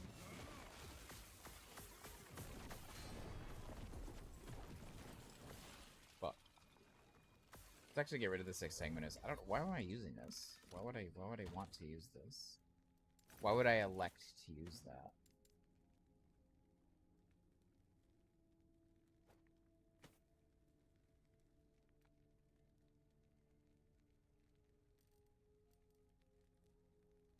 Boiled, not cold. No, frostbite. Frostbite. Let's look at.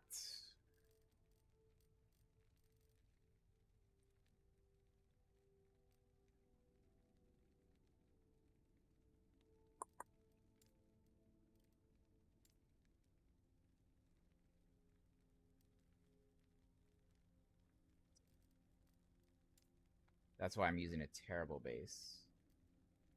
We actually don't need any more penetration.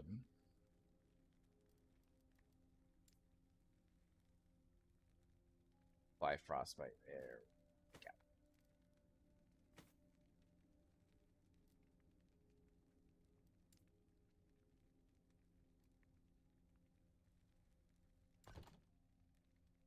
Physical. Oof.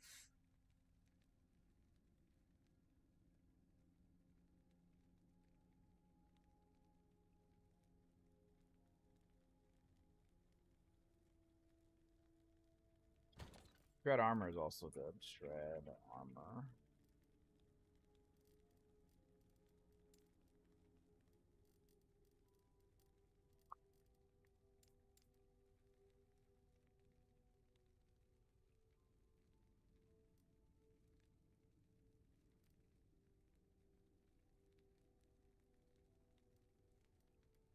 Yeah, this is. Let's actually see how much we're on. Curious now.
Yeah, it's not terrible. We'd obviously need better scaling, realistically.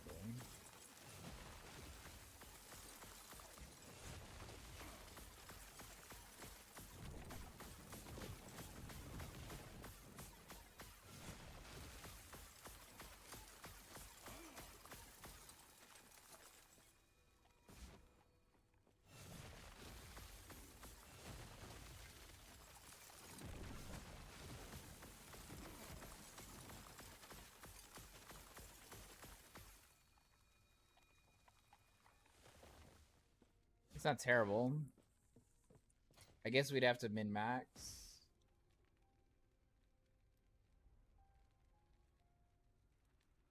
Guess we'd have to min-max.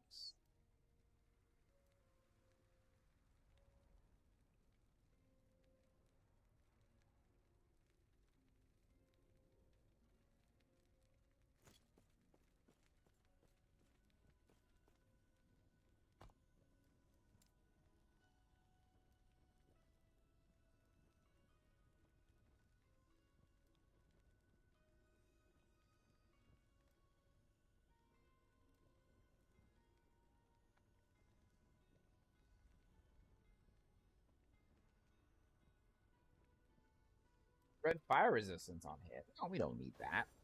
Let's see if we can get rid of that.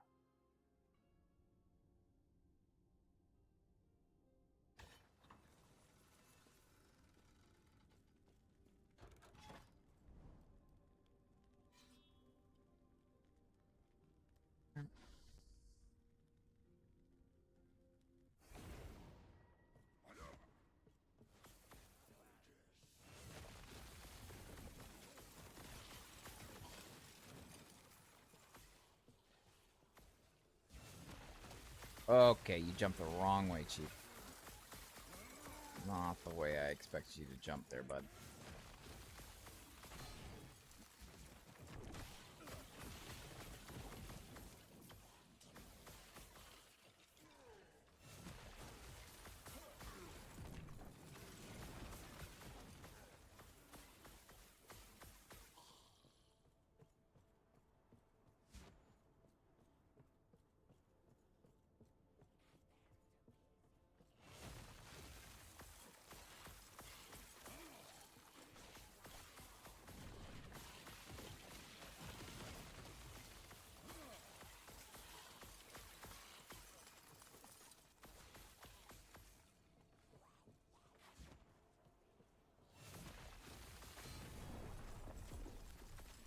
I got fucking decimated right there. I guess I need to fucking... I need to make and keep more ward. It's actually very problematic. We need to make and keep more ward. Ooh. Using any mana here. Maybe I can add mana cost here.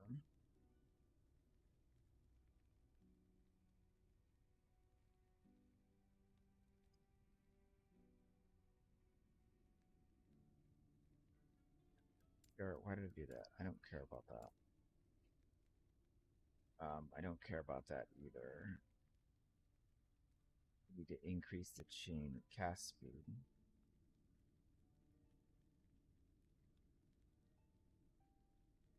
Put on hit. This is not enough. I guess.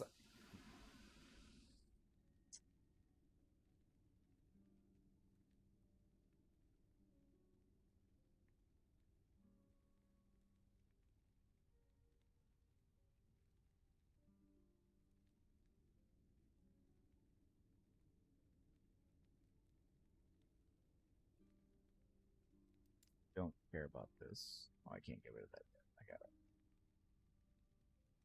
I only care about the quad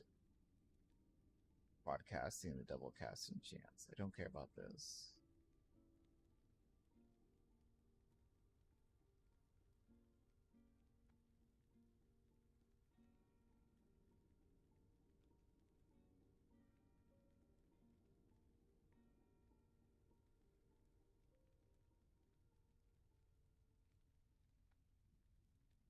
We could go here.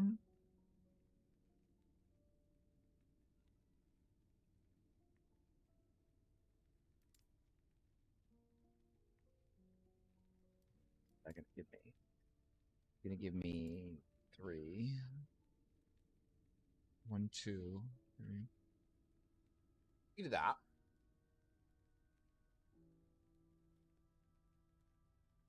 Just have it add more frostbite. That's gonna add a mana cost, which will help us gain ward. Fuck me.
I think by having it chain on the same target, I'm going to get more frostbite stacks on a single target.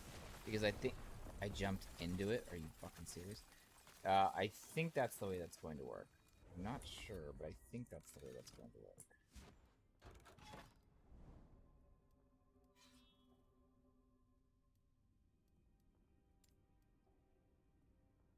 I hope that's the way I hope that's the way it works. It should, because each of those is considered a hit component.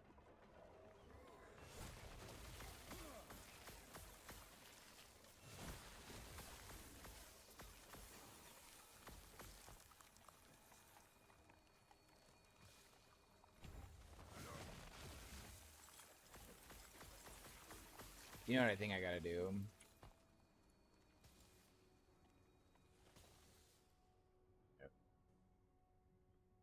I have to convert it in the tree to save the points on the skill.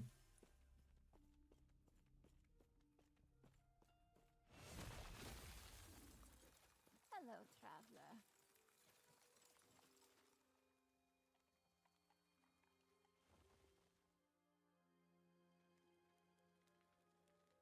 Means I have no use for this anymore.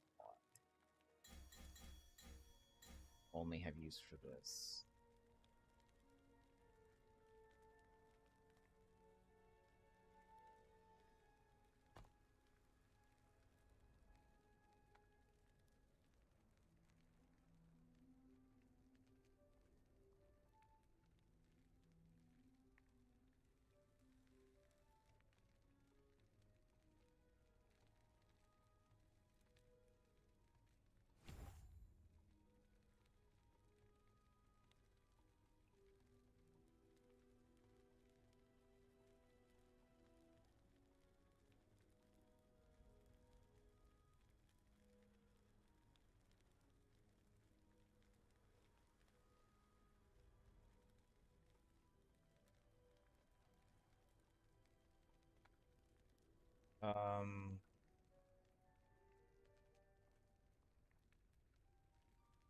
Help distance and help distance.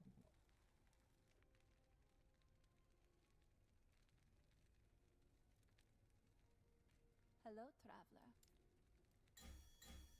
I only need the minimum here.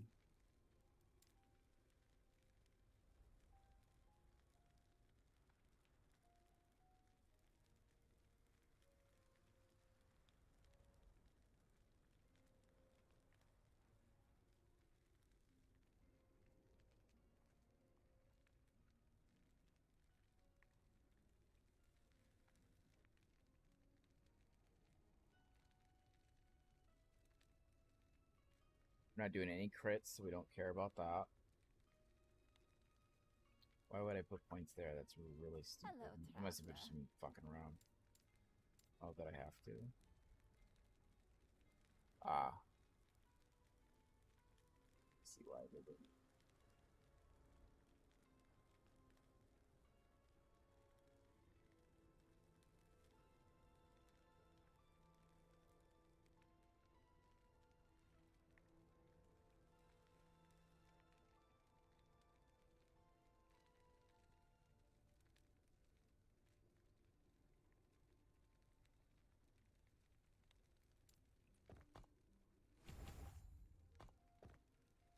Hello, traveler.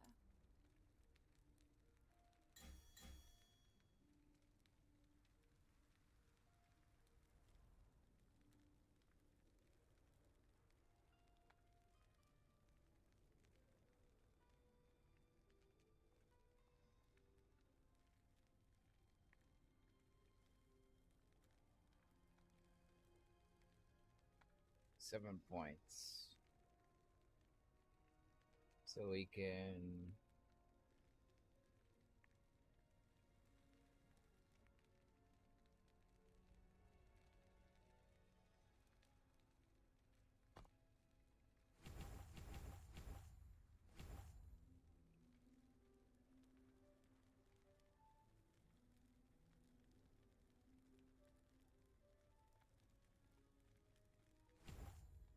Do not worry.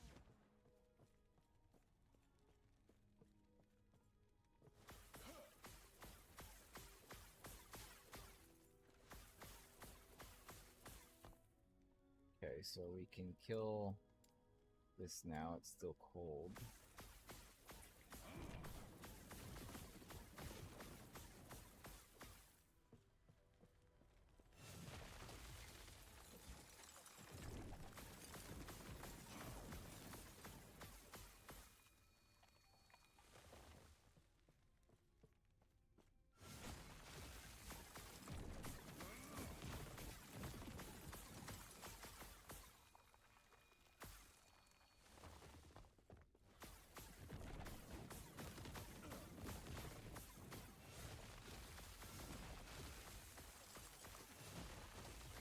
God damn it.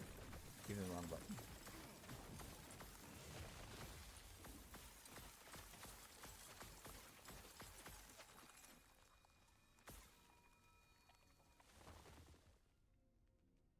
He has a built-in aimbot.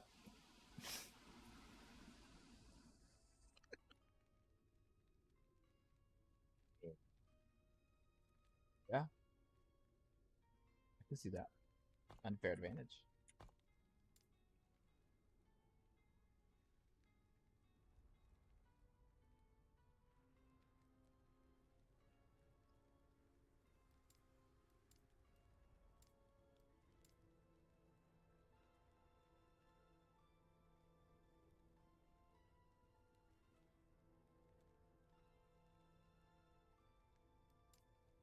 So, yep, this is it.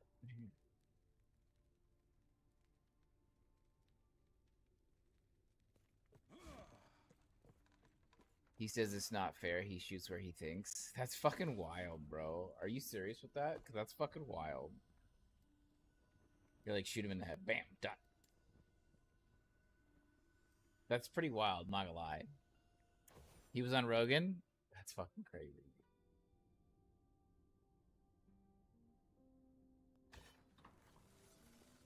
That's pretty impressive.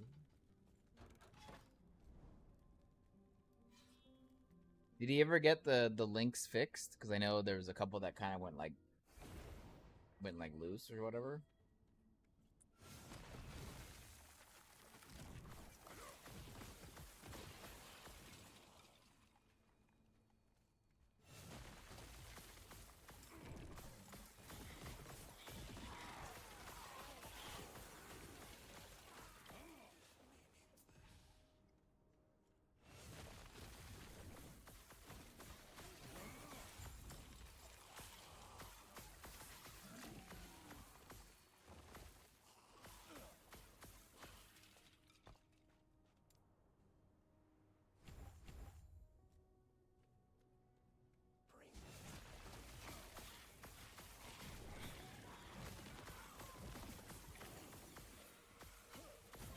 I mean, technically it is, right? Like,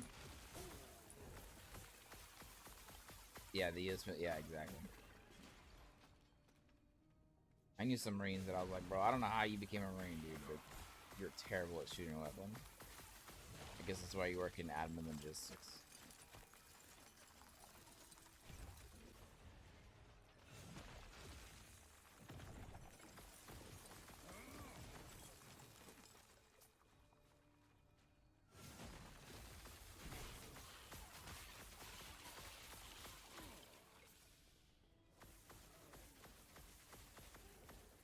Oh, it's a lot more frostbite.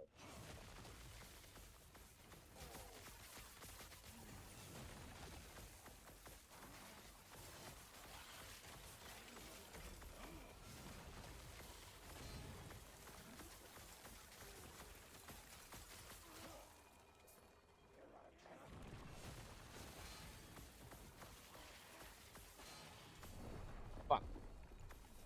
Closing in on Iron Man suits? I mean, yeah, sometimes it seems like it, right? It can get pretty fucking wild, bud.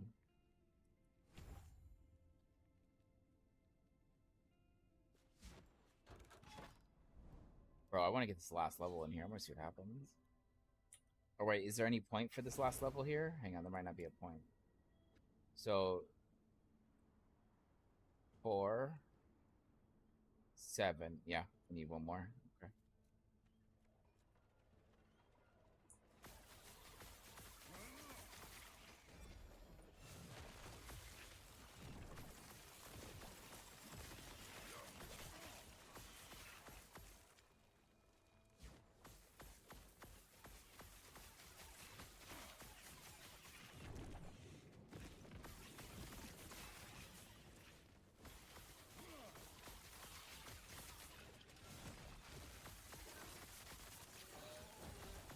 I need to see.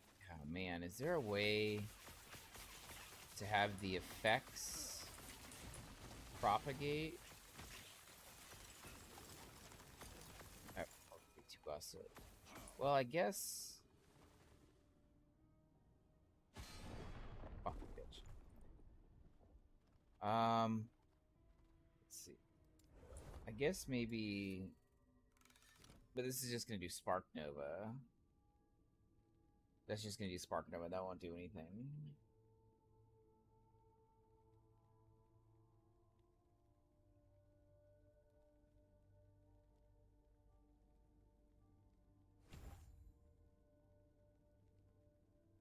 Spark Nova doesn't get converted. Is there...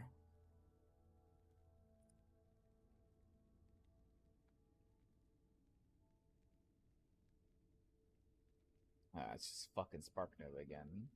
Fuck. That would be kind of overpowered. Like if I could just have like the effects of like this spread, which I guess I could technically if I go here, right? But that's just chilling. We don't just care about chill.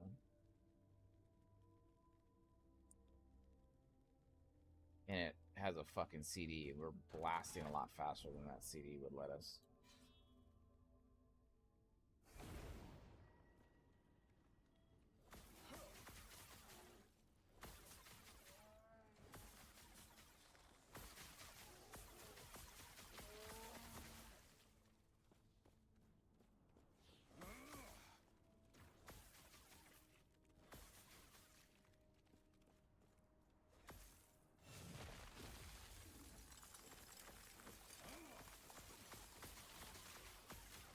I don't think this OHC is gonna do it for us. We're gonna pull the retreat. That ain't gonna do it. That ain't gonna do it for us, Chief. Off hand, Kata.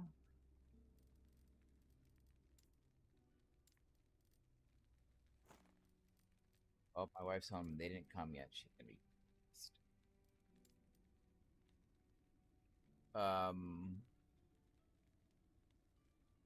Cast speed, spell damage. I could reroll the spell damage.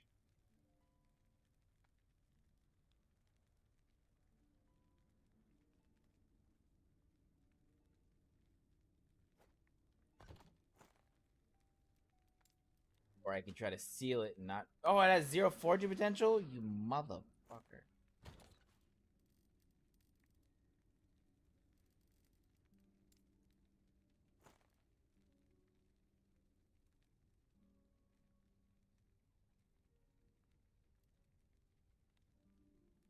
This works.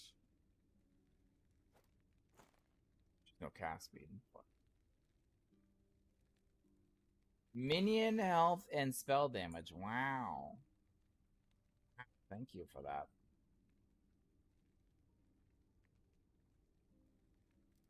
Thing here, cast speed. Let's see.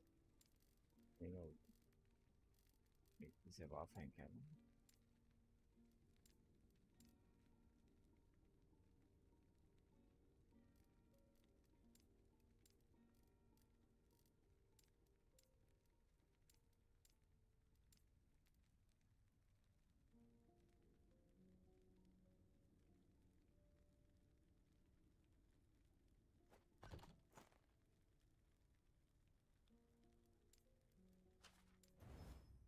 No.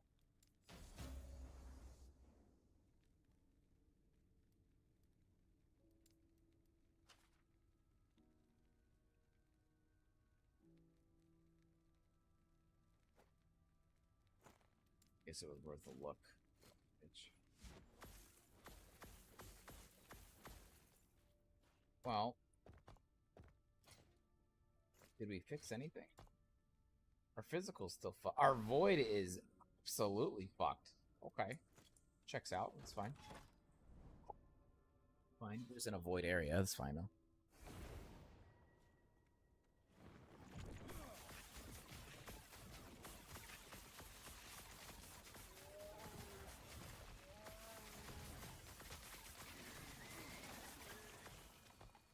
Did I lose points in the wrong area? I feel like I did, and yes, I did.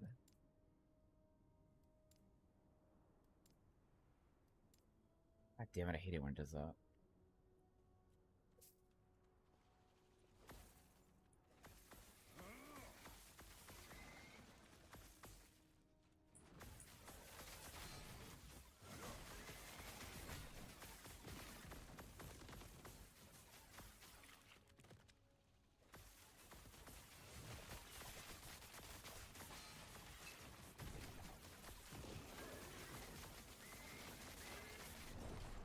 Oh, I just can't have enough. I need more ward, bro. I need to generate more ward. Bro, I really don't want to use a fucking Twisted Heart, though. Like, I really, really, really don't want a Twisted Heart. I hate that this fucking thing is a staple in literally everything. But now I need to...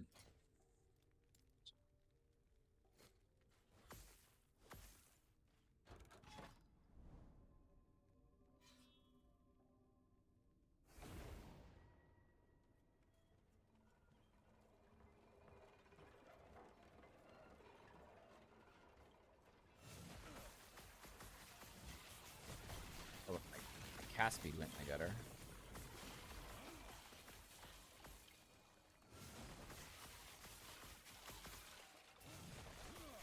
Oh, and now mana is also in the gutter. Oh, fuck me. Oh, it's not one thing, it's your mother.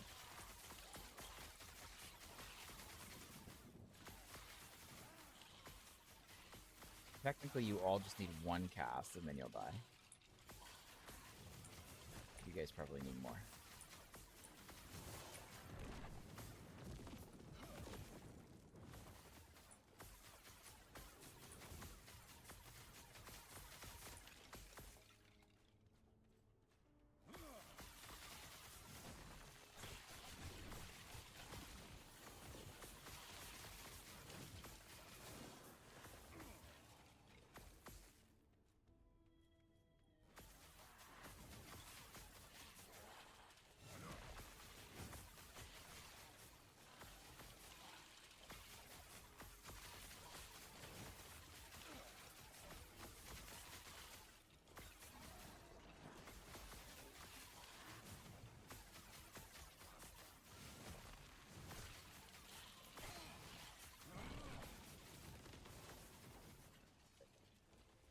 Fuck that guy in particular.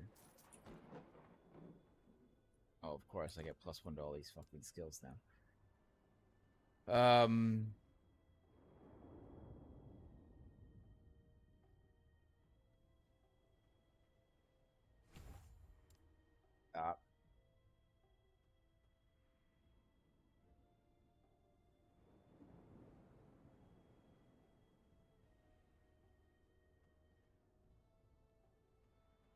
Aha. That was useless. Well, it's not useless, but it was useless the way that I was doing it. We're gonna mana battery this fucking thing.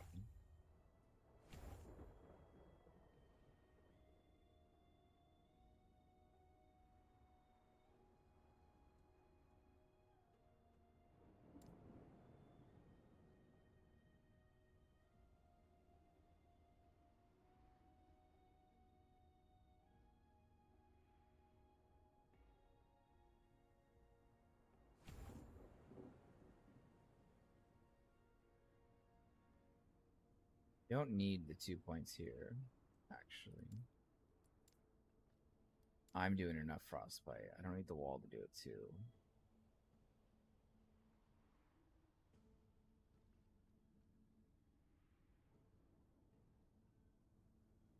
For the mana gain there.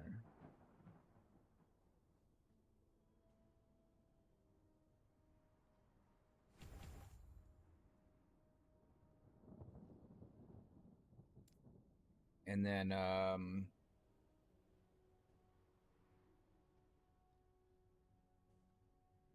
yes,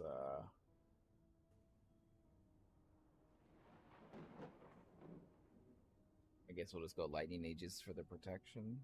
There's really no other use for it.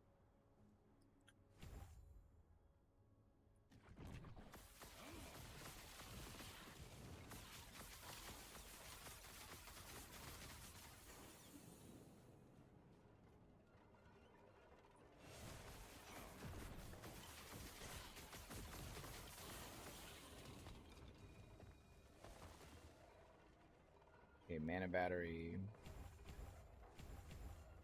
Okay. Creation.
So if I do it like this,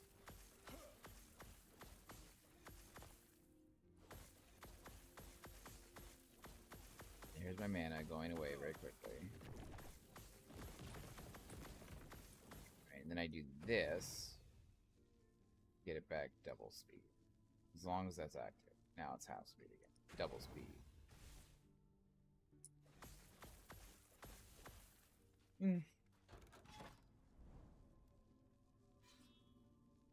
I need better gear to do more with this.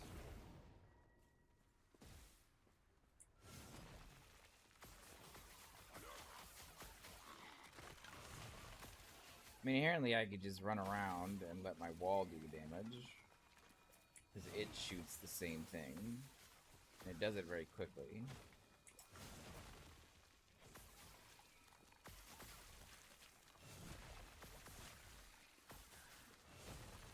Fuck, it does a better job than I do, because it hits multiples.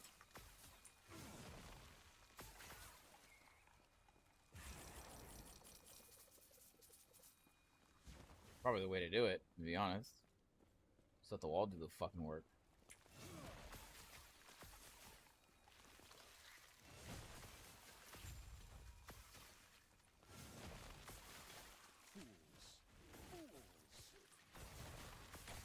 And every now and then drop a black hole, because fuck you, that's why.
The wall does a way better job than I do, because it casts way faster than I can. at multiple targets. Maybe not faster than I can, but it definitely does a better job.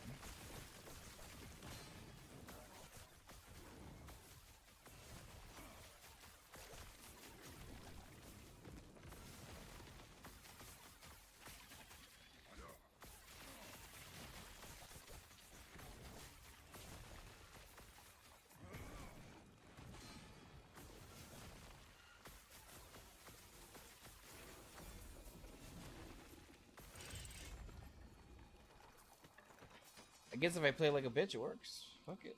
Yeah.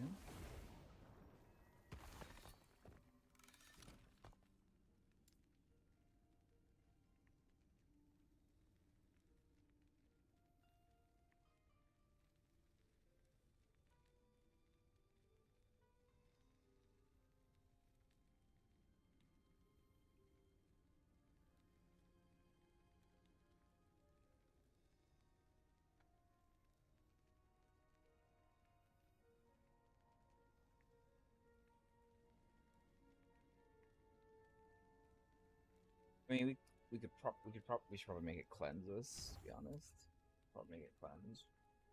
And so we'll just go maximum efficiency here, maximum mana battery there.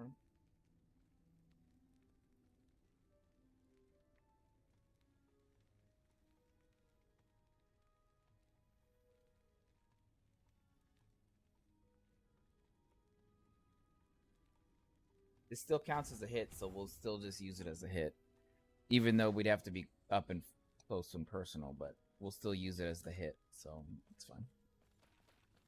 Still need better gear, but whatever. Still need some better gear.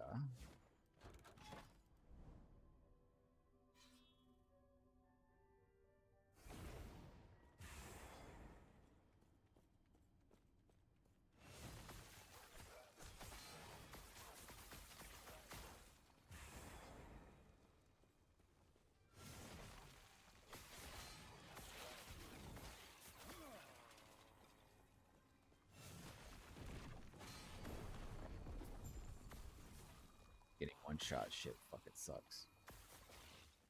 The Mortal Hunter. Oh, physical. Right, because I have no physical res. Yeah, that works. That'll do it.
Curious on how many stacks I can get. It's got to be in the 300 or 400s. If it doesn't die instantly.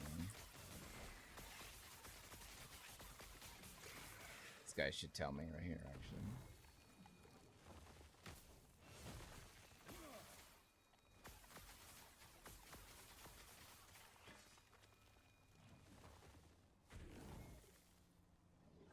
It's the mana.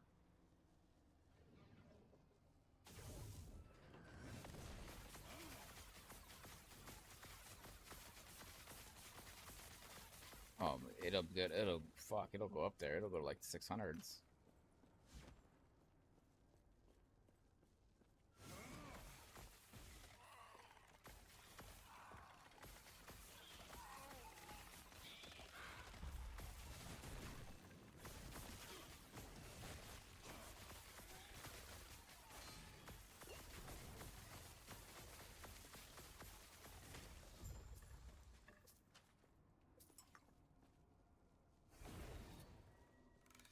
We're actually gonna go check. We're actually gonna go check. How many stacks can I get on this guy?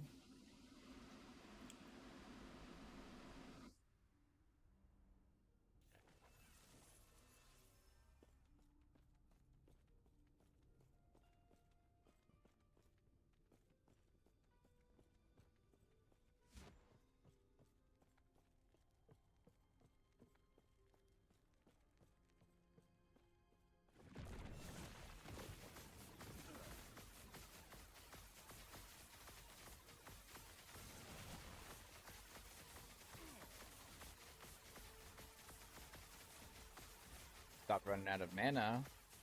It might even be a You gotta thousand. give him that huck and spit on that thing. You get me?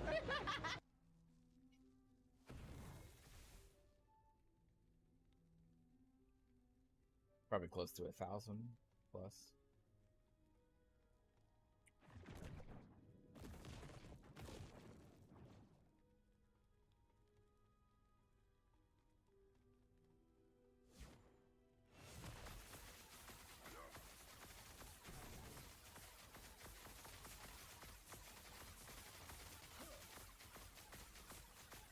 Just gotta add duration.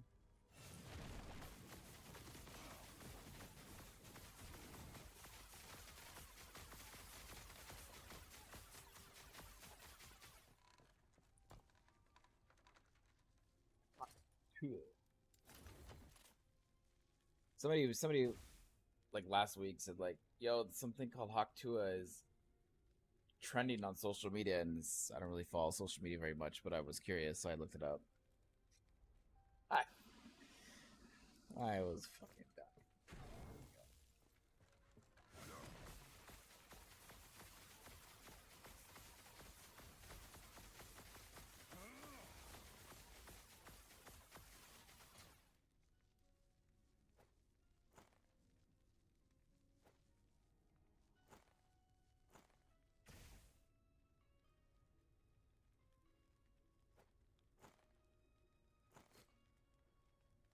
This is going to be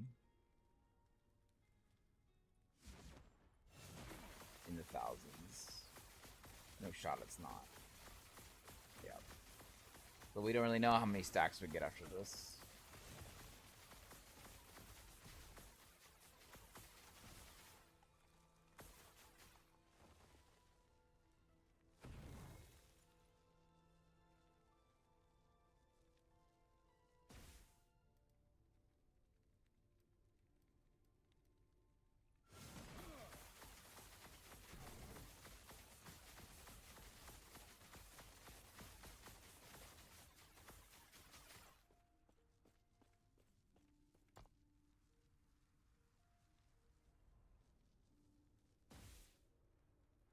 The other ones that I have on here now.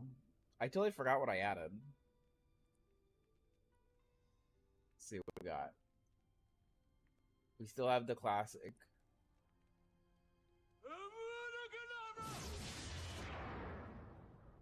Still have the classic. Bug.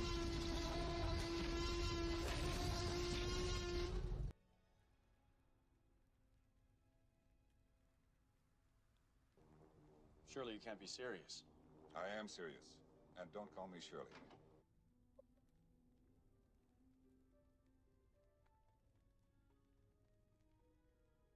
Wait a minute. How did this happen? We're smarter than this. Apparently not.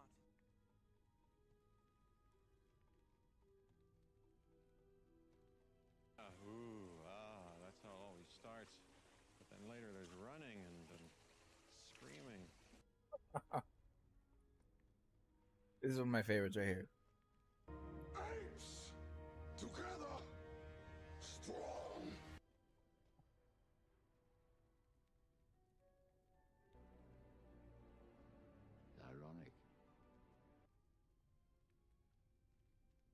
Classic right here.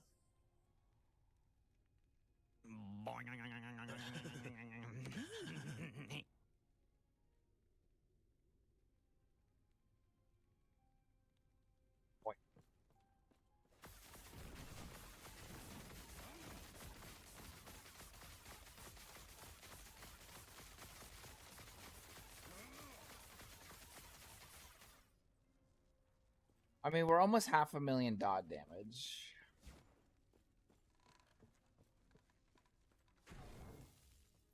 Change this guy. Can't highlight him anymore. Fuck.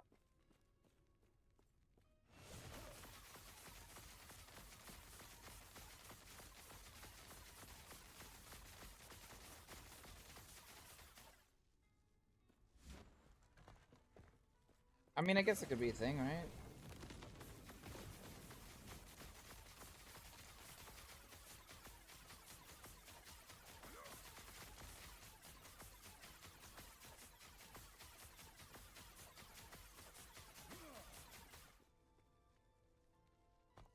Problem is, it's still fucking dot damage.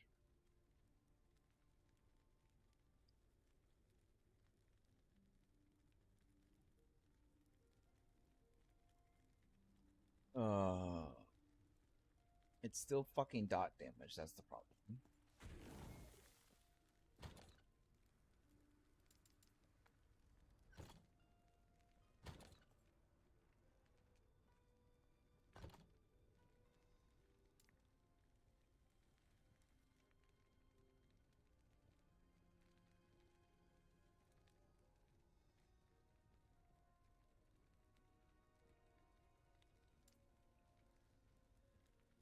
I feel like black hole's a waste at this point. But what would I use instead? Frostclaw. Frostclaw.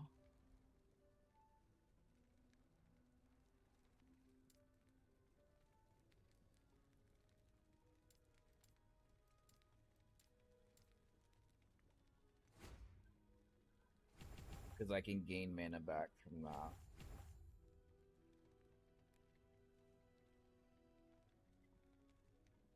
You okay? You okay? Yeah. You just fell. You alright? Yeah. Are you okay? You seem very wired. No? You did drugs? My wife's doing drugs. I'm excited. Are you okay? No? Yes?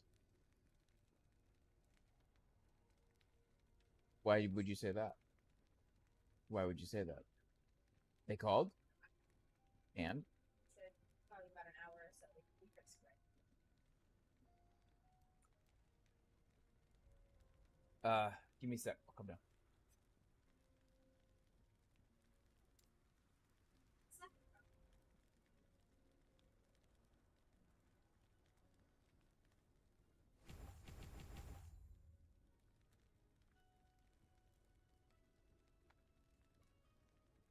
I don't want this.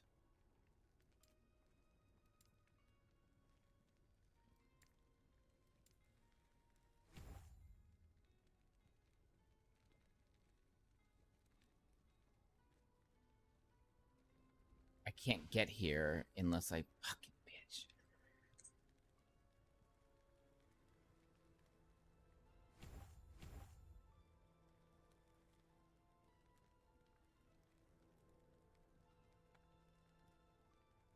This fixes two problems though.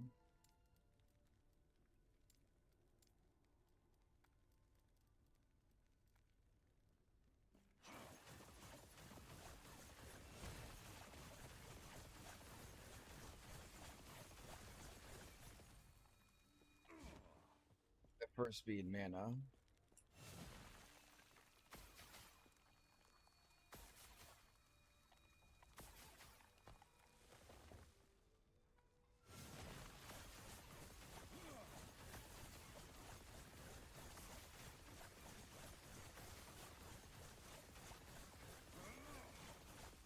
But but now I have less frostbitefication. Okay, so we have to... Okay, we just need to level this. Let's see where this goes real quick.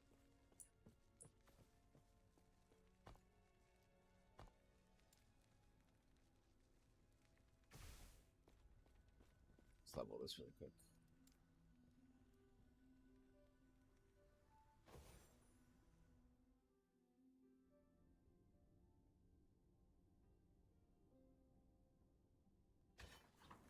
We're gonna have to end soon because the apparently the bug people are Oscar Mike, and they need...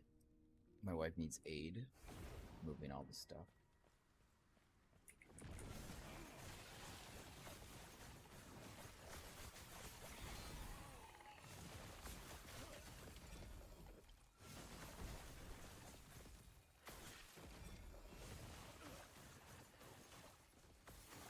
Fuck this guy.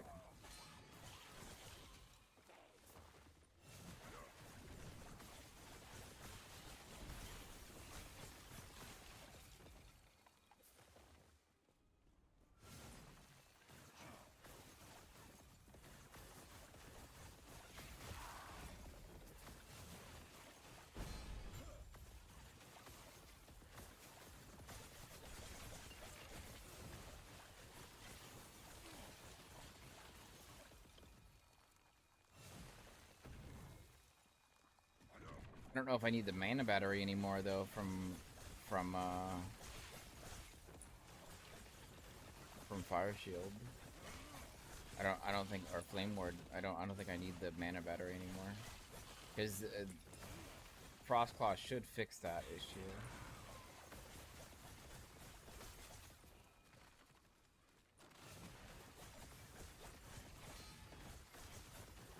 I'll fix it afterwards.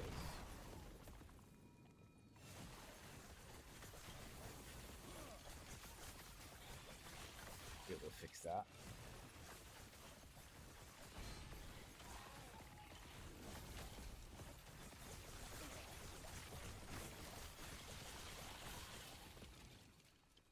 This is an XP book one anyway, so we will level quickly here.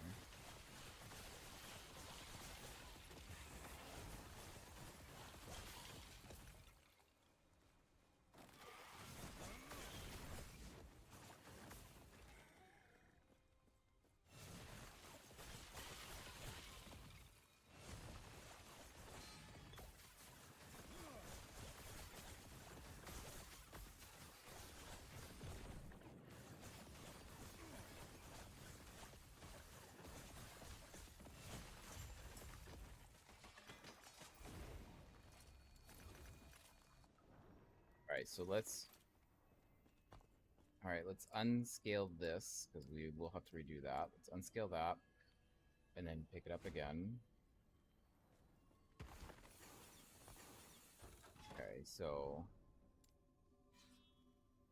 we have to go there, we know that.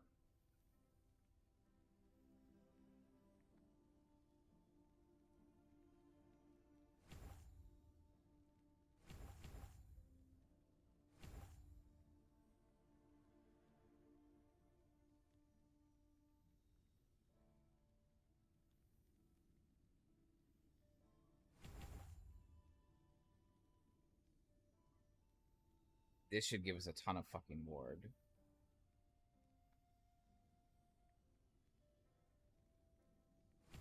It should.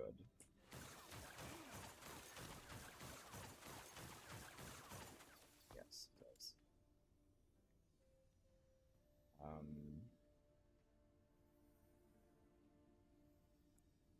We don't need this to retaliate. Don't care about that anymore. We'll have 2 casts of it.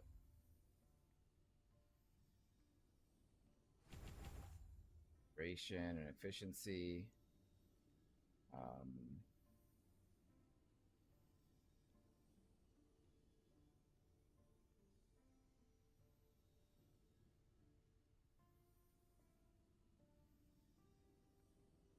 Maybe just more damage reduction, right?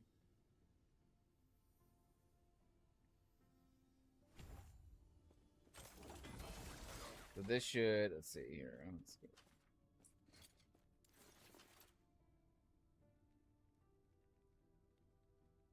I need physical, don't I? I need void. One stack of void here. Seal it. Just do physical. Shit. What?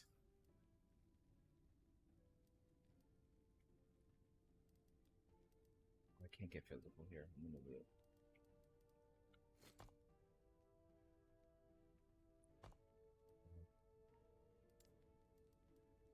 You could do freezer multiplier.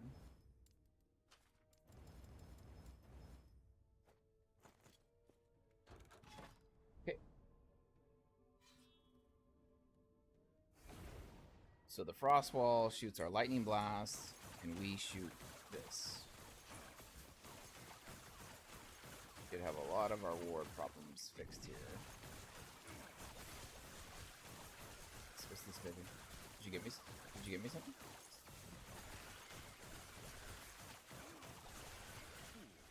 Oh.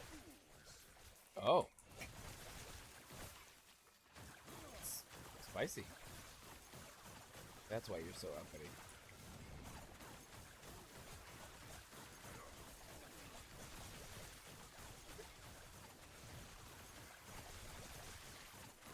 Less than fun.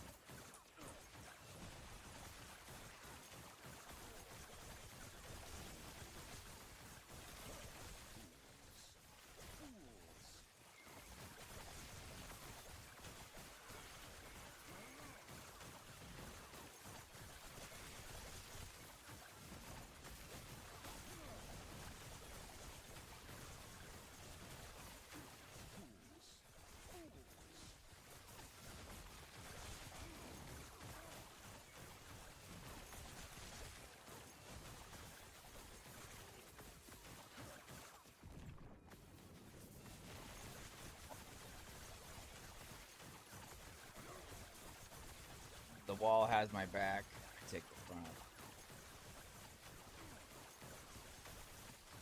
And we have 0 fucking mana problems now. And we have a lot more ward.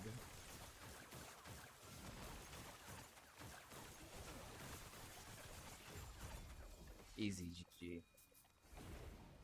Alright boys, we gotta get going. We have the bug fucking people coming to take over the house. Sorry to cut it short today. Only a 5-hour stream. Sorry about that. We'll be back tomorrow at 9:30 a.m. Central. Probably some more Last Epoch stuff as we start moving towards the release. Obviously, I do Last Epoch off stream as well in the CT realm in order to, see how things are working on that side of things. But yeah, I'll be on the Discord if you guys need me. As always, in this game, as in life, get good shitties. We'll see you real fucking soon. Peace.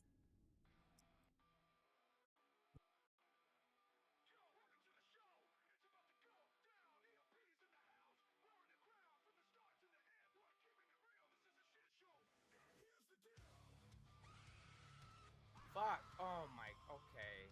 Oh.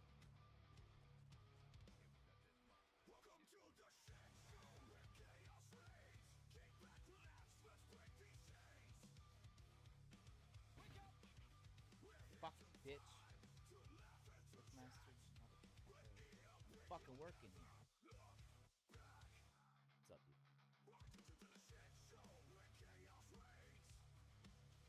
What's up, dude? Uh-oh. Can I just walk off? What do I do?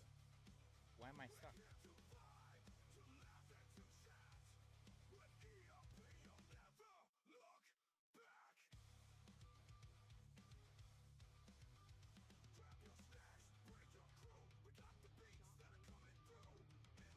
What?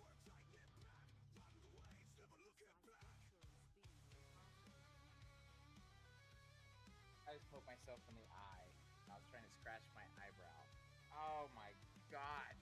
Streamer fails.